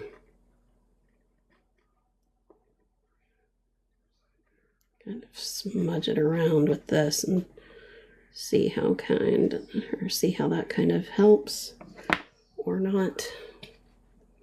And let's use this.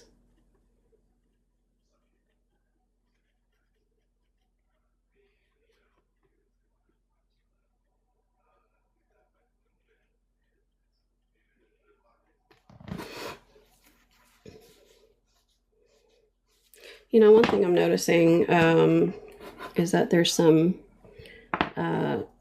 waves over here, so I'm just gonna kind of just make some little indications of those here.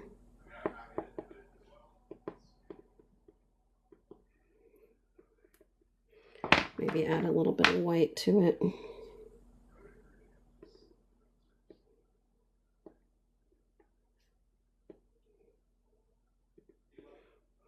There, like that. I'm going to bring this in closer so you can, see what that looks like. What is that? There. Ta-da!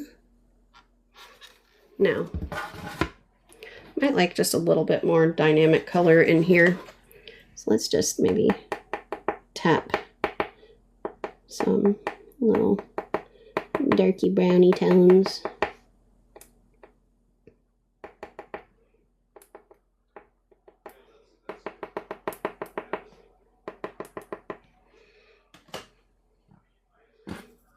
And I'll just kind of smudge those just a little bit.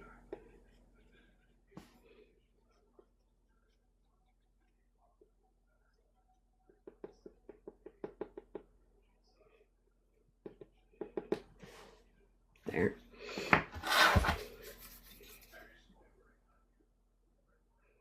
No, he doesn't.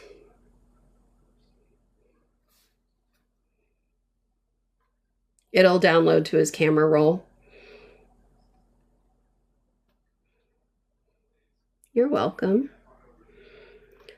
Okay, so we have finished this area and all of this area. And you guys, I think I have enough gusto to actually finish this today. What do you think? You think I should keep going and do the sky?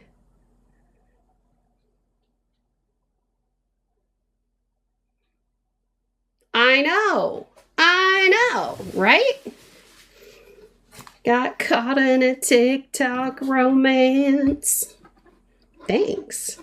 Okay, now we've already talked about how the sky doesn't look the way that it does in the picture, and that's okay. I'm kind of just making the sky up as I go. So it doesn't have a whole lot left to go in terms of like what we need to do to it. I do think I set something down on it and it like scratched it right here, or maybe a crayon rolled across it. A crayon. Maybe one of the pastels rolled across it. So that's okay. We'll deal with it. All right. So let's get this sky looking incredible. If you are still motivated, don't stop. I am so motivated. So I'm not going to stop then. All right. The biggest problem is going to be this one right here, but I think I can deal with that because I've managed to do that everywhere else here. So let's make this look like a really dynamic, beautiful sky.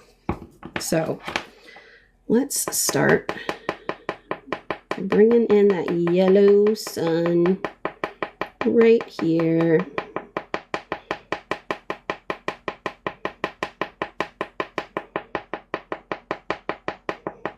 That woodpecker's back. Jill must be doing her job.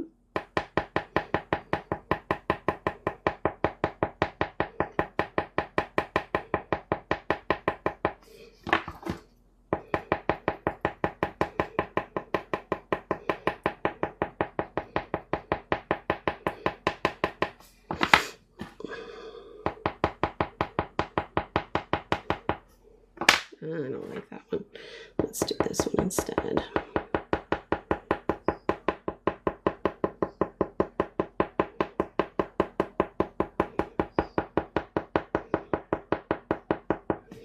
Okay, so we're going to start there with that one. Or your Angry Bird. Did you ever notice the first bird on Angry Birds is a cardinal? Of course. Of course. Cardinals they always look pissed off.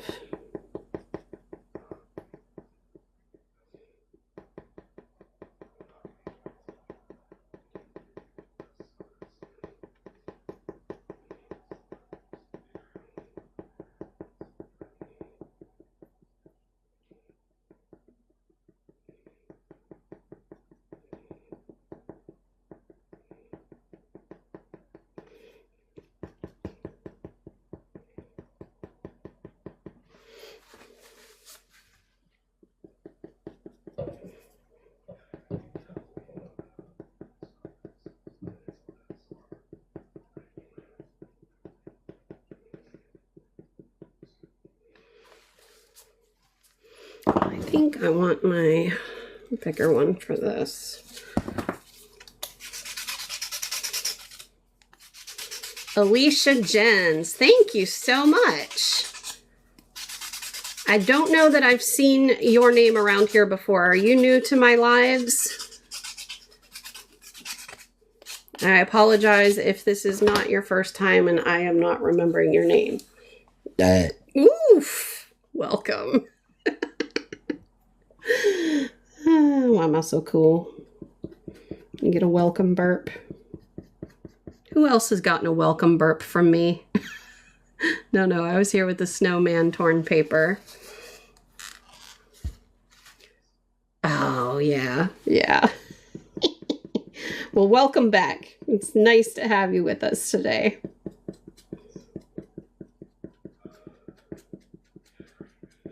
This thing is putting little scratchies into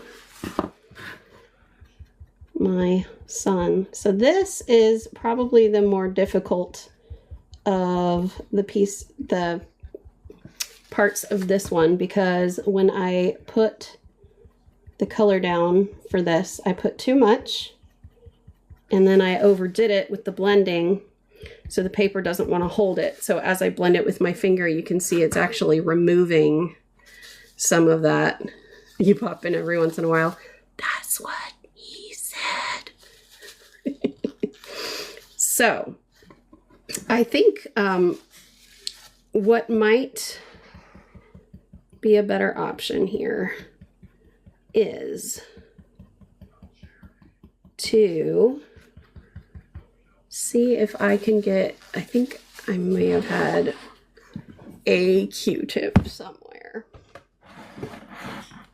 So there's something that I saw on YouTube last night where you can actually, Jen McPole's in the house, everybody.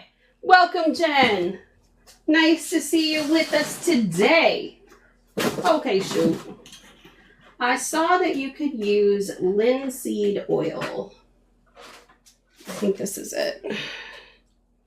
Is this my linseed oil? I don't even know. What is this crap? I don't know what this is. This, oh, yes, it is. Okay. Linseed oil to kind of just paint it a little bit. So we're just going to try that. Just a smidge.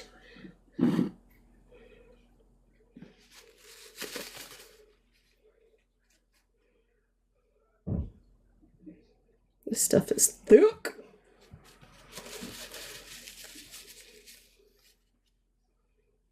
Thank you, Jen.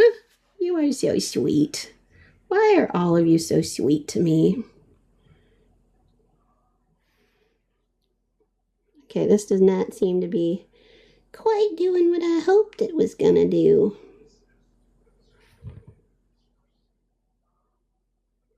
Oh, wait, maybe it is. Okay.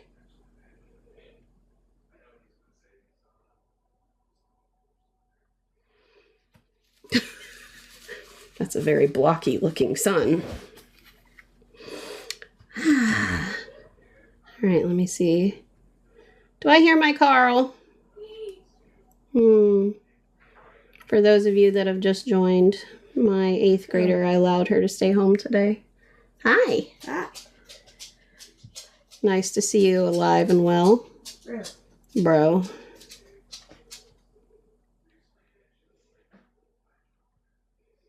So I am just going to kind of blend this around.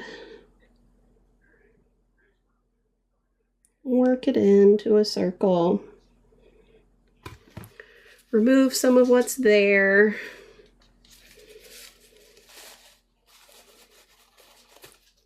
Yeah, I don't have any baby oil, but so last night I decided I wanted to learn a little bit more about pastels since I've been having fun with this one.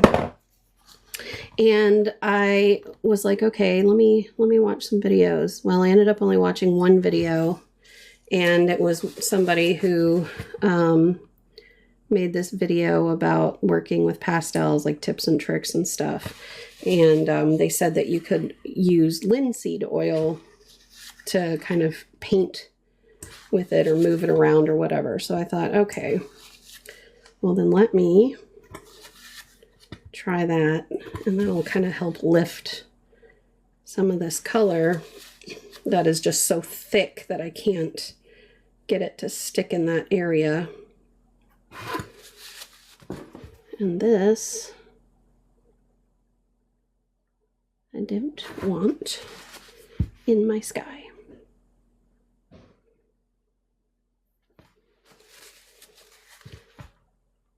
But we're gonna make it work. Work. I know, isn't it so nice to have Jill here today? What a friggin' treat. Okay. So I don't think I have to wait for that to like dry or anything. So let's try this again. Ew. Why?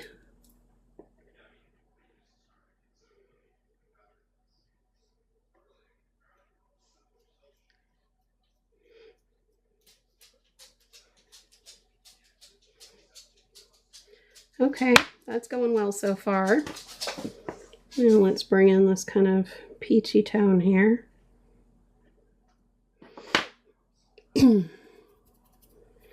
And I do still want to blend it.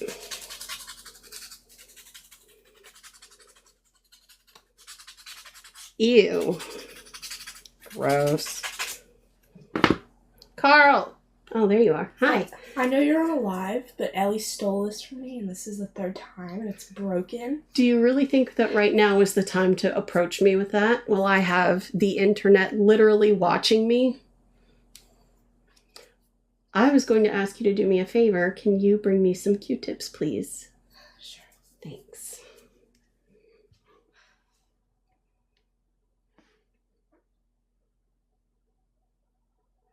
All right, so I'm just going to smear this around a little bit. It's still being a little bit of a problem, but I think we can work with it. Really what I'm trying to do is work with the sun enough to at least get this outer area kind of glowing from it. Because then in the center, I can just kind of build it up and do whatever I want.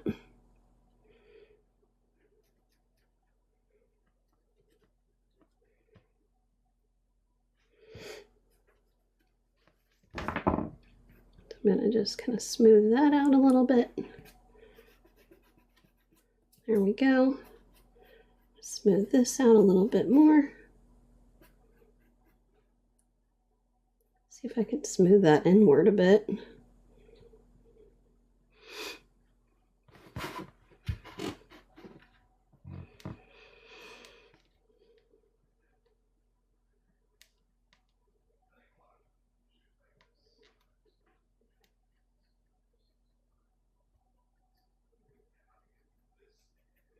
Okay, so that's what just fell off my lap. Oh, I think it was just another paper towel. I really need to clean my office. I started to yesterday and then I got sidetracked. Okay, so let's get this sun like completely finished and then we can work on the rest of the sky because I think that's what's going to kind of hold us back from getting the result we're looking for. So thanks, sweetie. I appreciate it. We'll talk about it later, okay? All right, so I'm going to take this.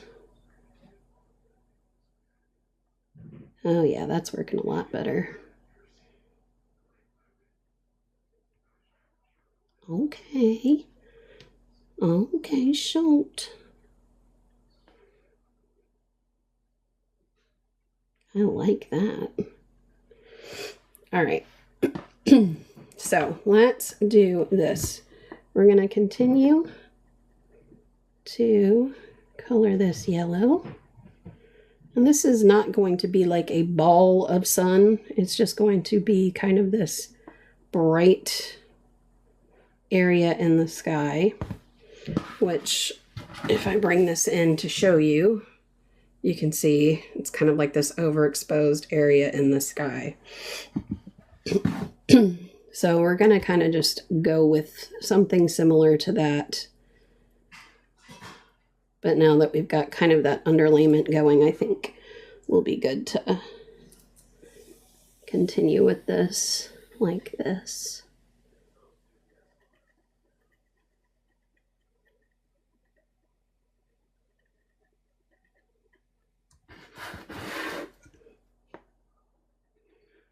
I'm just kind of pressing lightly so that I don't accidentally remove what's underneath it. And then I'm going to go back in with this peachy color.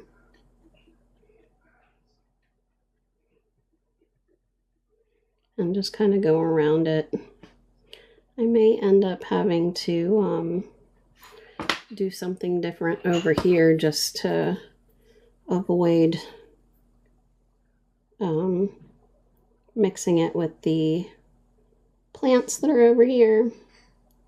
But probably what I'll do is just add more plants. So I'll mix this as best I can right here and then just add more plants to overlap.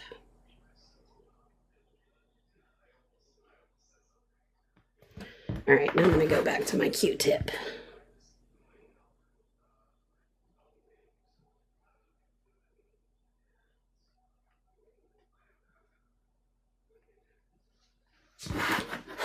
Okay, now I'm going to take this and just kind of use that to blend these two together around these edges.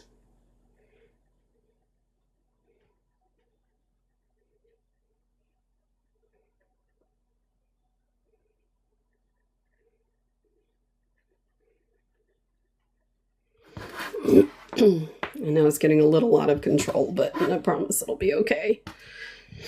All right, so I'm going to bring this up a bit.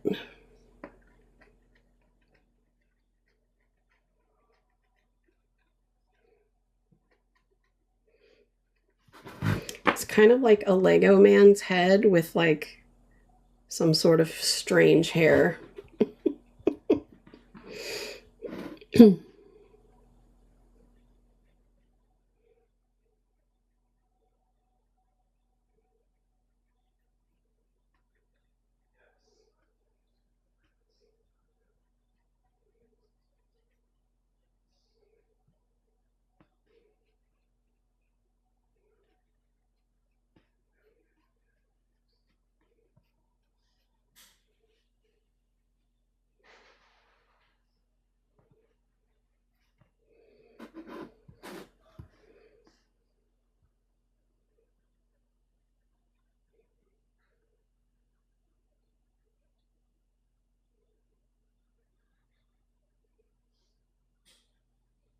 Trying to be super, super gentle because I really don't want to accidentally take it off the paper again.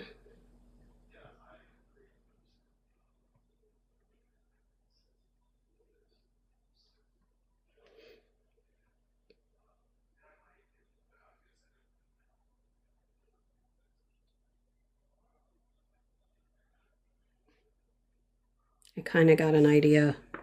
Oh my gosh, you guys, what if I did some little peachy kind of clouds in front of some of it?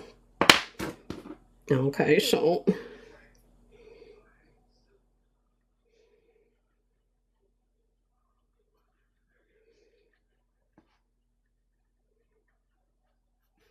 and then maybe added a little lavender too.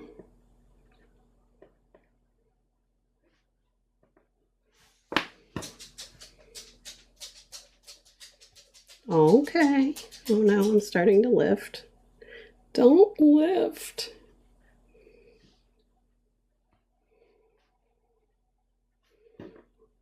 Okay, so I'm digging this.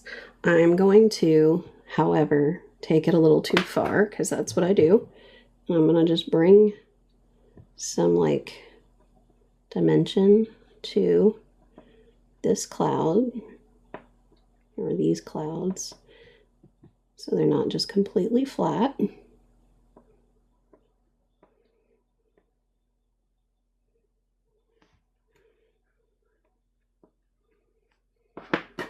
the bottom is going to glow orange, or salmon apparently is what this one's called.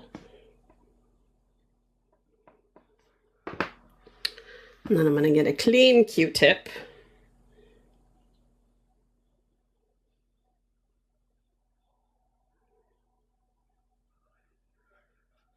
And then just barely, because I don't want to hurt it.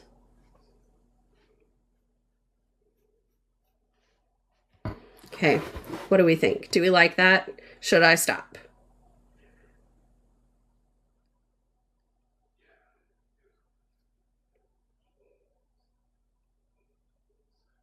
Okay, so stop with the sun, yes. Okay. Let's create some more dynamism, if that's a word. Okay. So I want to bring in more of that kind of sort of cloud situation. This one has a nice little juicy cloud right above it there. I'm going to bring in some of that yellow on the bottom of it. And I'll probably also add a little bit more to the top just to blend it with.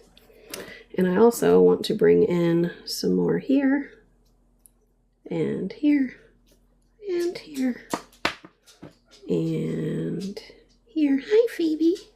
She's a baby girl. I love my Phoebe. She's a pumpkin eater. Don't make me pick you up and show everybody your cute little face. That kind of seems like what you're about to make me do. Oh my. Okay. She's like, nope, I'm out. Are you? Are you? What do you want? Come here. Oh, she's a peeps. Oh, here she is. Say hi to everybody. She said, I hate being picked up. Ah, you fleebs. She not a fleebs no more, though. Yep, everybody remembers you as fleebs. Because you were a flea bag. Yeah, but you're not anymore. Now you're just a Phoebes. She said, hello, I hate this. Goodbye. She's like, I am out of here so fast. Oh, she's shaking it up. Shaking it up. Oh, she's back for more. Hi, Pete. Nope, she's out. Okay.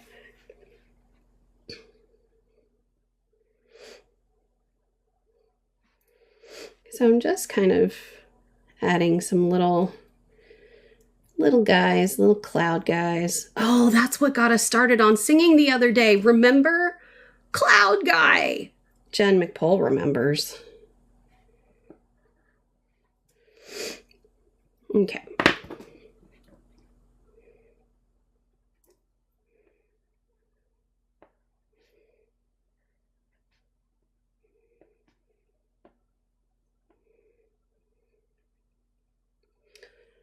And let's see here, we'll do some purples.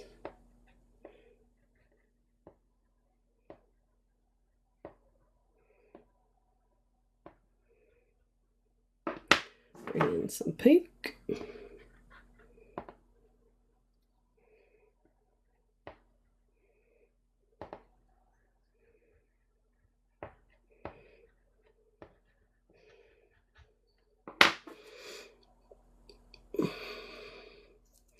I know, Andrea. I'm basically allergic to everything under the sun, too.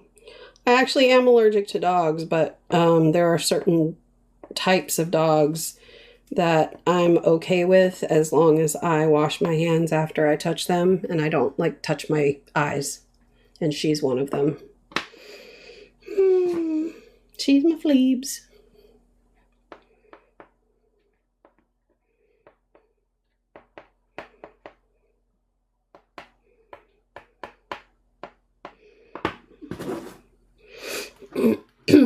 Yeah. Yeah. My kids and my husband really want a cat, but I was like, that's never gonna happen. I am so sorry. Oh yeah, the cat spit is like the worst for me, but I'm sure it's all animal spit for you. Like short-haired dogs, I'm really allergic to too. Like my sister-in-law Lindsay, I don't know if she's still on right now or not, but her dog Calvin is a short-haired dog. I'm so allergic to him. So when he comes and he stays at my house, I usually have to take an extra allergy pill too, and I can't like sit there and love on him the way that I want to. Like I'd love to wrap my arms around him, but then my arms break out in little hives, and it's like his hairs just have these tiny spikes on them that, because they are short hair, that just poke right into my skin and make me hate life. So, you know, my best friend's dog is the same way, short-haired thing. And she is obsessed with me, and I don't know why.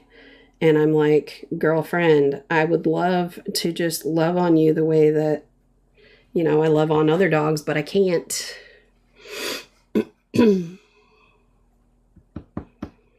I'm a reptile gal. I have a turtle named Pistachio because he's green. That's so cute. Oh, apparently TikTok is telling me that I have too much inactivity. Whatever. Because he's green and comes in a shell. That is so cute. I used to have reptiles growing up as well.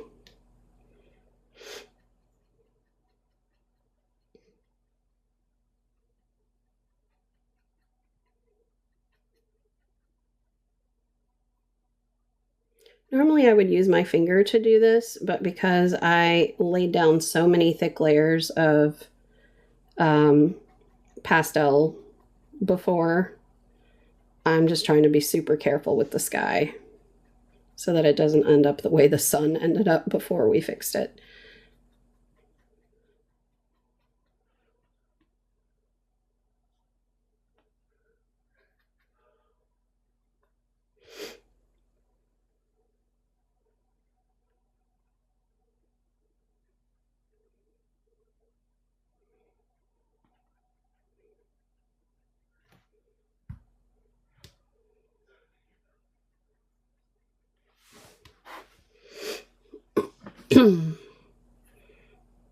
No snakes. I had 4 snakes. No, I had 5 snakes. My first one was an albino red rat snake named Fireball. She was beautiful. And then I had 3 ball pythons. No, I guess I had 4 snakes. Yeah, I had 3 ball pythons. Blake, Drake, and Jake.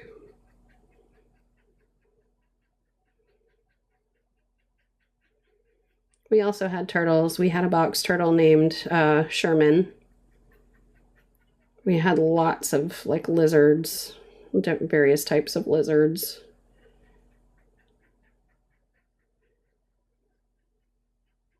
We had some newts. We also had all sorts of aquatic critters.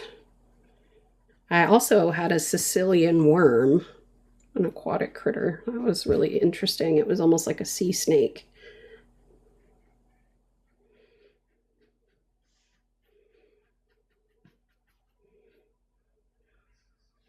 We had a jungle runner. It was evil. Took that back really quick. We had some geckos, different types of geckos. Cutest one was, of course, the leopard gecko. Her name was Spyro, after Spyro. I love dragons too. Yeah, I mean, I get that Florida gets a bad reputation because of like the bugs and the snakes, but like, oh, and the hurricanes. But I mean, number one, I feel like everywhere has something. And number two, like, unless you're like not taking care of like your pest control and stuff like that, you really don't see a lot of that. Like, we haven't had roaches. I mean, in the 9 years we've lived in this house, we've maybe had 2 roaches we've seen, and they were really small. Now, there are the palmetto bugs that fly around, and they suck, and I hate them. And we did live in an apartment that had tall trees that surrounded us, and yeah, we did have to deal with them, but you know, you get good pest control, and that's not a problem. So we started doing our own pest control, and they significantly reduced. The hurricanes, the media loves to make a much bigger deal of them than they are. That being said, however, there are some exceptions to that. I can definitely admit that. But it's no worse than any other like windstorm for the most part. Snakes, we don't really see a lot of snakes either. I mean, of course you see them a lot in the springtime if you have a lot of overgrown shrubbery. But for the most part, they keep to themselves. If you live on the water, that's a different story. And yes, there are gators. We have gators in our neighborhood that live on the water, but they keep to themselves. We leave them alone. They leave us alone. They did eat a dog in our neighborhood, though, but that was a whole different story because this dumb neighbor, I mean, it's a known thing in Florida. If you live near water, you always assume there's a gator in the water, always. So if you live on the lake or on a lake and you have a fenced-in yard, you don't leave your dog unattended in the yard. You don't. This person in our neighborhood had this tiny yappy dog, lives on the lake, and was letting their dog sit there and yap at a gator that was sunning itself. Yap, yap, yap, yap, yap, yap, yap. Right? Oh, they can climb fences. They can do everything, right? And this is one of those like short fences. It's like, you know, a 4-foot wrought iron fence. It's not like the 6-foot white fence that you can't see around. And so, long story short, of course, this person left the dog unattended. The dog got out, tried to attack the gator, and what do you think happened? The gator ate the dog. I don't blame the gator. I blame the owner. I don't blame the dog either. I blame the owner. So, of course, everybody's like, we need to get that gator out of here, blah, blah, blah, blah, blah. And I'm like, okay, look, I get that nobody wants to live around a gator because people are afraid, and I get that, okay? But there are rules to when they will come out and remove a gator, and they're not going to do that just because it ate a dog that was barking at it and left unattended, and it squeezed through the fence and attacked the gator. Gators typically have to be 8 feet before they'll remove them from residential retention ponds. And like I said, if you live in Florida, this is just a known thing. People know this. It's not a surprise. It's not anything. It just is the way that it is. So, anyway, long story short, I know Florida gets a bad reputation for it, and you see all these things on the news and stuff like that that make it seem like it's just kind of this crazy dinosaur land with crazy Florida people and hurricanes and bugs, but it's really not that way day in and day out. No, they didn't remove the gator. They won't remove it unless it attacks a child or attacks a person, I should say. This gold fleck just got stuck in here. There. Unless it attacks someone or gets to be 8 feet, then they'll relocate it.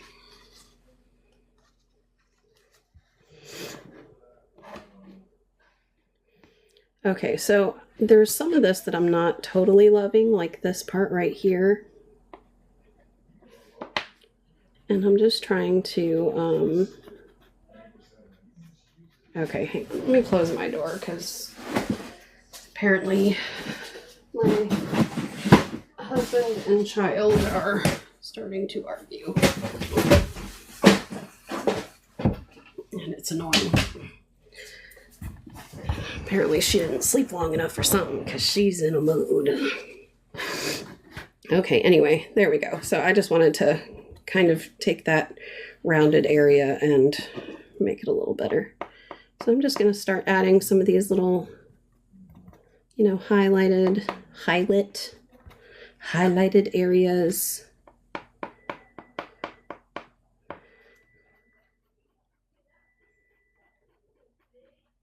But like, you know, you go to Georgia, they have the Joro spider now. They have snakes. The Joro spider is like, scares the, I mean, I know they're harmless, don't get me wrong, but I will take hurricanes and snakes over the Joro spider any day. Any day.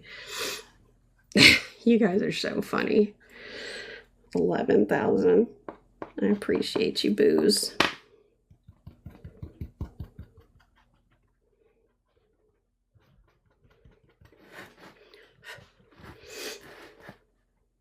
Okay, so let's bring in some more over here, and rather than trying to like curve like I did here with the clouds over here, I'm just going to kind of keep them somewhat flat.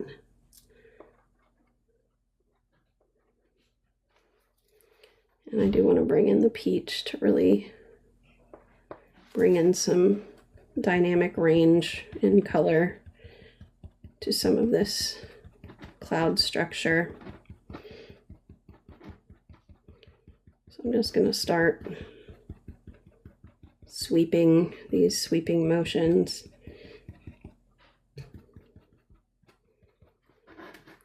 And then bring in some of this darker purple above it.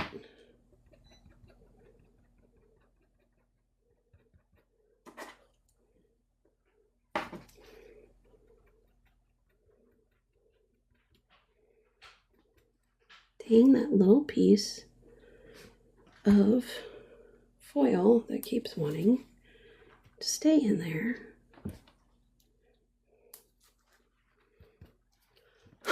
Okay. And let me go back here, and just going to continue adding some areas of that purple.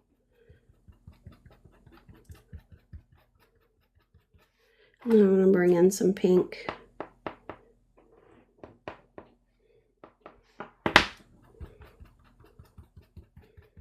Using kind of that tap and pull sort of motion.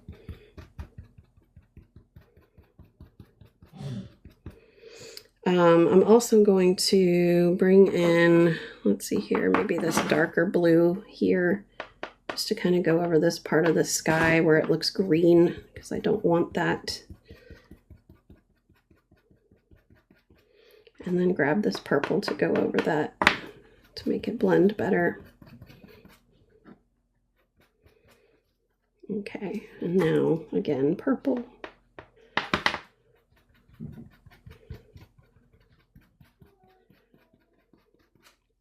And now I'm going to take that peach and start bringing in some more highlights to those clouds.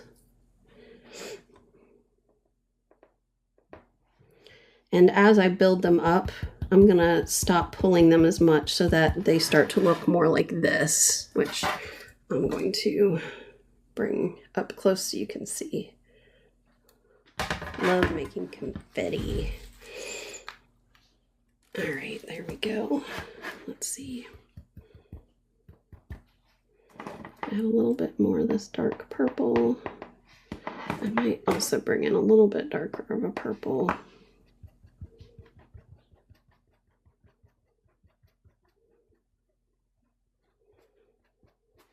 There we go. And then we have this.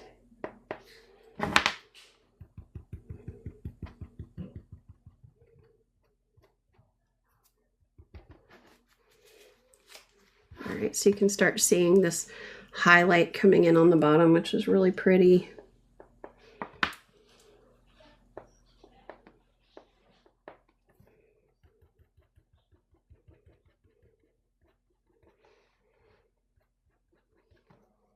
Bring in some of that dark purple again.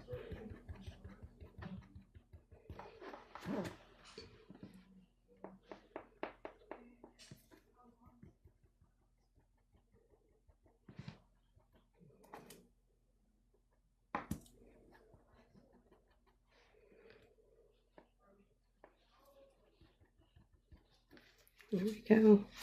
Okay, so now let's start bringing in some of like these little swashy, smaller little areas. Carly, shh.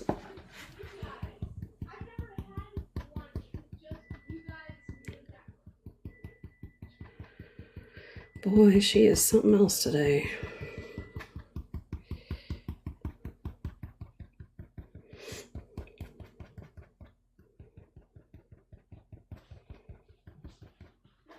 This is what we have to look forward to over the summer, am I right? Good times. Good times. Probably. Right now she's bitching about the fact that we're not going to take her out to eat every second of every day. Like we're not freaking made of money, kid. You know this.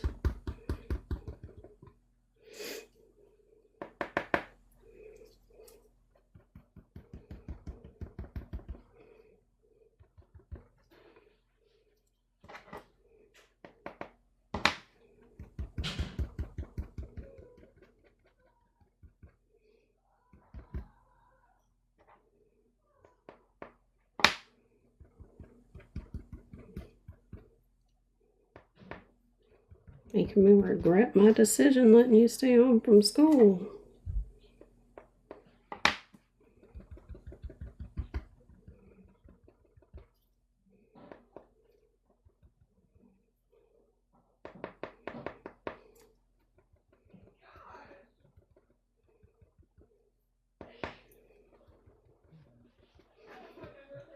Okay, so I think this is starting to look real nice. I think I want this to be just a little bit more dynamic with the shadowing in it. So I'm going to just use my finger there and then bring in some highlights here.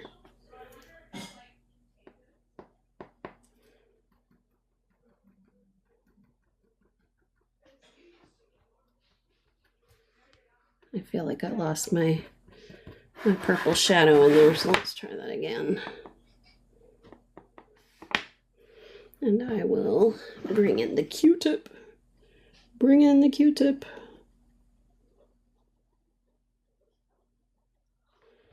And bring this little line in under here. And this one in over here.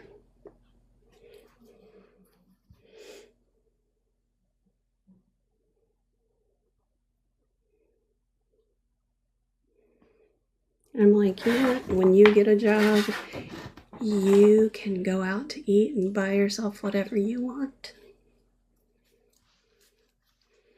Only you knew how expensive it was. I mean, she does know, we tell her, but doesn't matter. The heart wants what it wants, you know?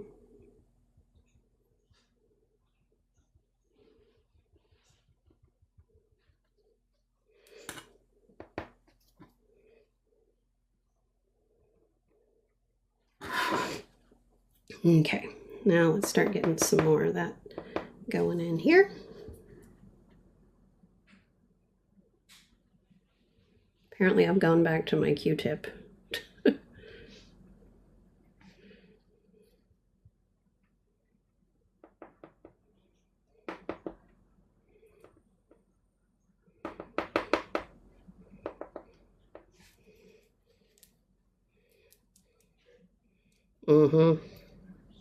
Well, it's not going to be mine.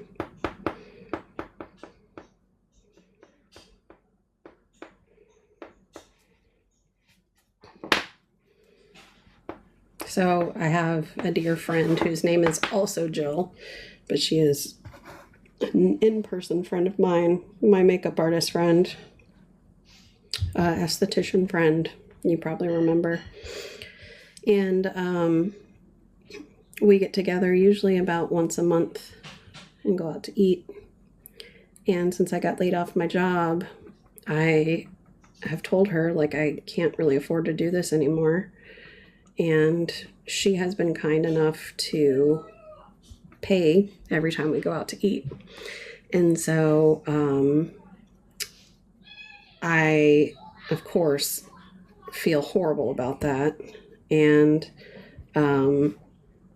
of course, I do all sorts of other work for her. Like I do her website, and sometimes I'll create her social media graphics and stuff just as a way of paying it forward and saying thank you, because, you know, she doesn't have to do that. And I know she's like, life is short. Like, you know, we need to make sure that we're having a good time and, you know, seeing each other, because relationships are so important. And like, she and I have been really good friends for 16 years.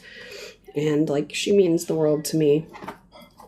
And anyway, so I've felt really bad about that. But it's like, my kids, I think, just see that and think, oh, well, she gets to go out and have dinner with Miss Jill every month and spend money on that. Why can't we just go out to eat anytime we want? And then we went out to eat last night. Bartering. Oh, I know.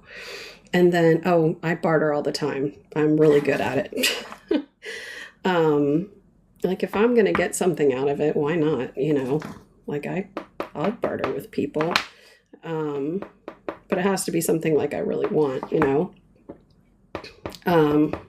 Which is probably why I'm good at the Amazon influencer program.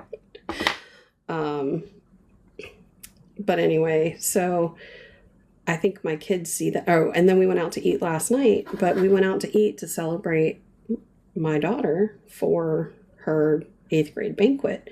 Now, she had already gotten to eat at her banquet, which is great and all, but none of us had eaten, and we were together as a family, so we went to Arby's. It's not cheap, but it's not expensive either.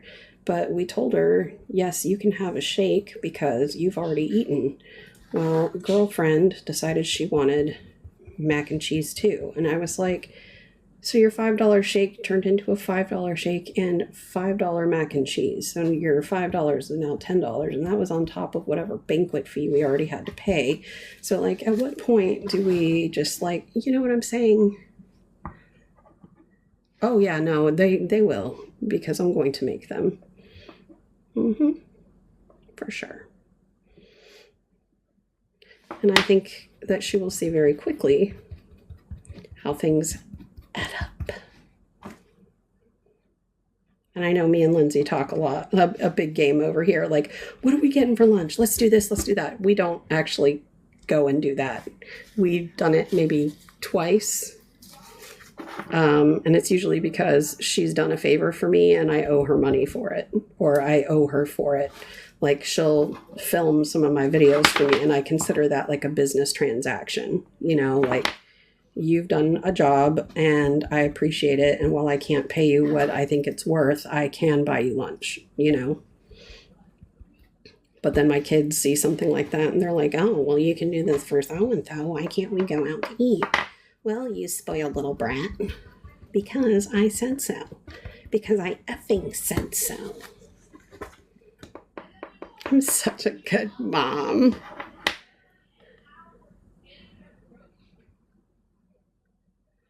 Excellent, Jill. Excellent.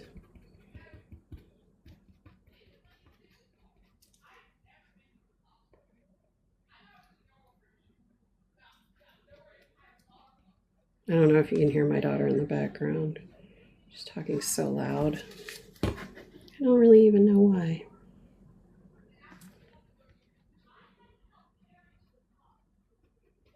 She's probably complaining about something. Who knows? She's good at that too. I'm really ragging down her hard, aren't I?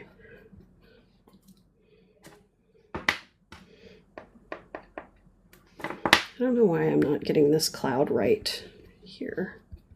At least I don't feel like I am.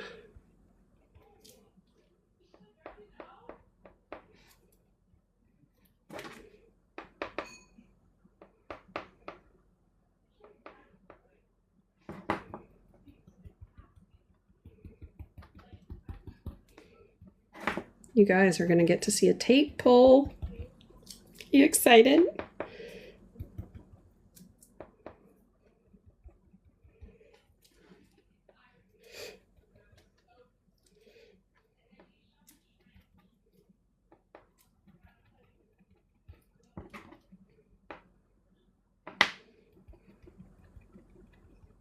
Yes, ma'am. Yeah.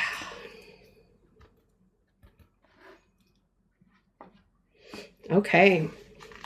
My last to do here, let me see, is to kind of blend this a little bit better. So it looks like there's a little bit more going on.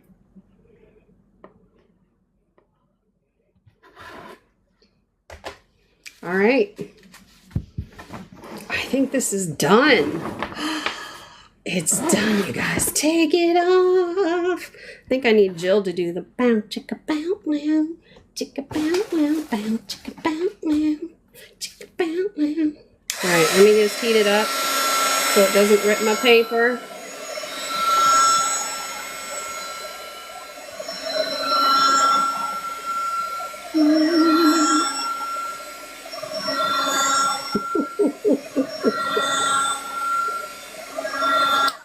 All right, here we go.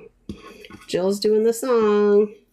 Bow chicka bow wow, chicka bow wow, bow chicka bow wow.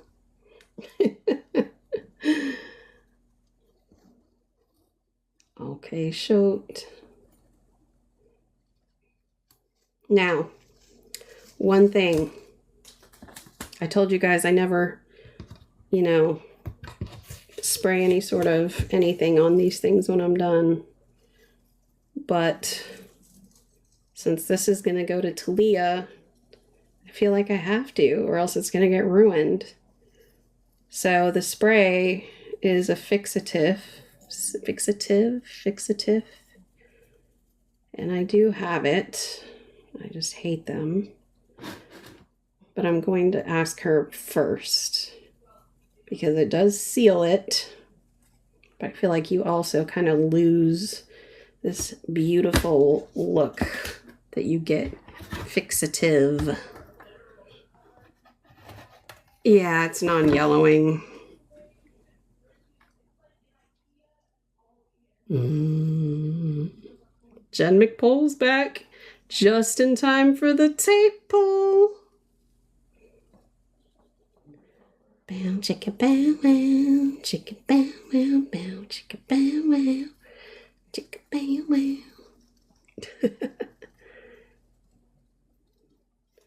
Maybe what I'll do is spray one of my other ones that I don't care as much about first, so I can show her the difference and she can decide.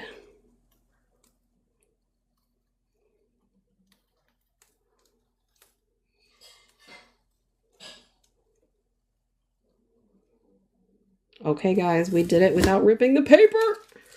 Dun, dun, dun, dun. Boom. We did it. We freaking did it. Woo! Look at that. I love it. That's so stressful. It is stressful. Like, that's like the last thing. And if it rips your paper, it's like, mother. Thank you. Thank you. Do I get the clap of the queen? The queen's clap, like this.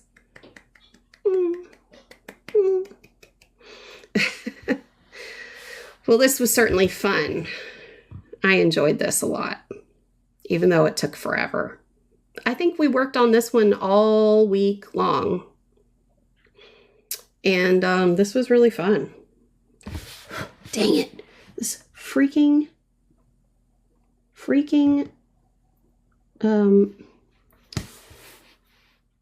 flake of, you know, foil every time.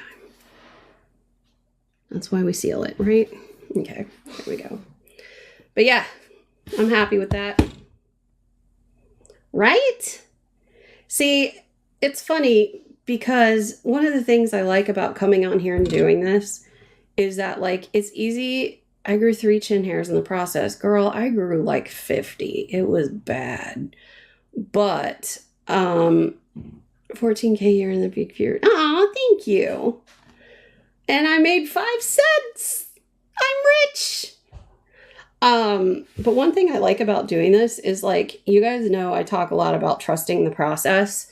And you watch as I make this, and you may be thinking in your head, ugh. Like, I don't know how this is going to turn out. But then you start to see it come together. And then at the end, it's like, okay, fine, I'll trust the process. So I hope that this again goes back to saying or showing you to trust the process. Because at some point it does actually come together and it actually does look really good. Do I think it's perfect? No, but it's good enough and I like it. And I think everybody else seems to like it too. So there's that. Which leads me to my next thing. But there are only 3 of you here, so it doesn't really matter. Watched it come out of my ugly stage. Thank you. If you guys would like to see more pastels, I would love to do more pastels, but only if you want to see them. I probably won't do one quite this large. Well, I know you matter, boo, but it's hard to pull the majority when there's only 3 of you here. You know what I mean? So, I just want to make sure that if you guys enjoyed seeing this, that if you want me to do more, that the majority of people who show up every day would like to see it. So, would you guys like to see me work in pastels again on something maybe half that size so it doesn't, take up so much time? And do you guys like multi-day projects, or do you prefer just the one and dones every day, something new? And do you guys like the idea of also working in colored pencils or charcoal or graphite or, other mediums? Whatever, Jill. You matter because you're my TikTok romance. I would like to see more pastels. I like the slower pace. It helps me slow down in my own work. Okay. Watercolor pencils. Okay. I do have those too. But I did enjoy watching you do that. Oh, yeah. You enjoy watching me do a lot, don't you? I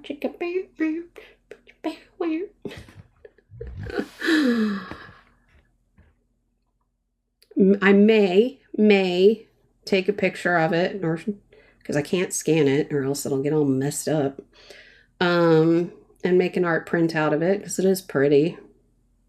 So maybe that could be available to you guys at some point. Colored pencils would be nice too. I have a set I need to do something with. Okay. That's what she said. Oh yeah. Awesome. Well, that's definitely good information. So I'll try to keep, all of that information in mind as I kind of plan. I mean, I don't sit down and plan what I'm going to do, but, usually the night before I think of what it is that I'm going to sit down and do the next day when I go live. And some days I walk in here, I'm like, all right, I guess we're painting today, or I guess we're doing this today. Other days I know coming in here what I'm going to do. So this gives me more, ideas and stuff of what I can do. So this was fun. I enjoyed it. I'm glad you all enjoyed it. And sweet. Yeah, I have a huge box of, my leg's asleep. Oh my gosh. I have a huge box of Prismacolor pencils. It's like the 150 or something like that pack. And I don't use them enough, and I would love to. I also have I think it's the 48 count of the Derwent watercolor pencils, and I don't use them as much as I would like to. So I would love to be able to use more of what I have that I never use. So yeah, if there's anything you guys want to see that maybe you're not even sure if I do, mention it because I just might. I also do clay, not I do polymer clay. So clay earring type things. So if you wanted something like that, I don't do canes. And if you guys want to see wood turning, like I said, I can't really engage with you during that, but I'm happy to show you turning. I will be pouring Jill 2 resin boards pretty soon. I was actually going to try to do that this week, but my husband worked at home the day that I was going to do it, and he's been using our garage AC upstairs in our loft because it gets pretty hot up there during the day.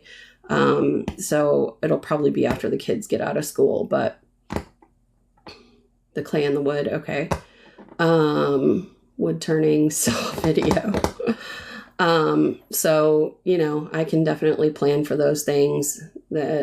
The garage AC needs to go back to the garage so I can actually get back out there again. Because it's just too hot. I mean, I think today the high is 92. So it's too hot to work in the garage. But we have a garage AC for that reason. Your pens are beautiful. Yeah, they are. Oh, that reminds me. Let me show you that pen that you were talking about. Where did I put it? I think I may have moved it. Nope, it's right here. So sometimes I turn pens, and this is one of the ones that Gail commented on that I did. This beautiful burl wood. I forget what kind. I think I put it in the description, but anyway, I turned this pen on my lathe. It's freaking gorgeous, so I kept it for myself. I mean, look at the grain. Look at the burl. The burl is like those little brain-looking cells in there. The brain-looking cells. They are cells that are just tiny and just irregular wood grain. So, yeah, it's freaking gorgeous. But yeah, so I do all sorts of stuff like that. But yeah. So that being said, I am going to go clean up and eat some lunch before I have to go to my son's completion ceremony. But this was fun. I'm so glad that you guys enjoyed this. Let me ship some driftwood. You know, driftwood, it doesn't really turn as easily without going through a certain process. You have to stabilize it, and I don't stabilize wood. I don't have the setup to do that. I would like to, but I can't afford it. It involves having a type of pot that you can stabilize it in, as well as this stuff called, I think it's called cactus juice. And basically what it does is it allows, it's a type of resining essentially, but what it does is it penetrates into the wood. And while I do have a pressure pot, it does not use pressure to do that. So it needs a different type of pot. But anyways, all right, you guys, I hope you have a great rest of your day. Happy Friday. Not sure if I'll be on it all this weekend.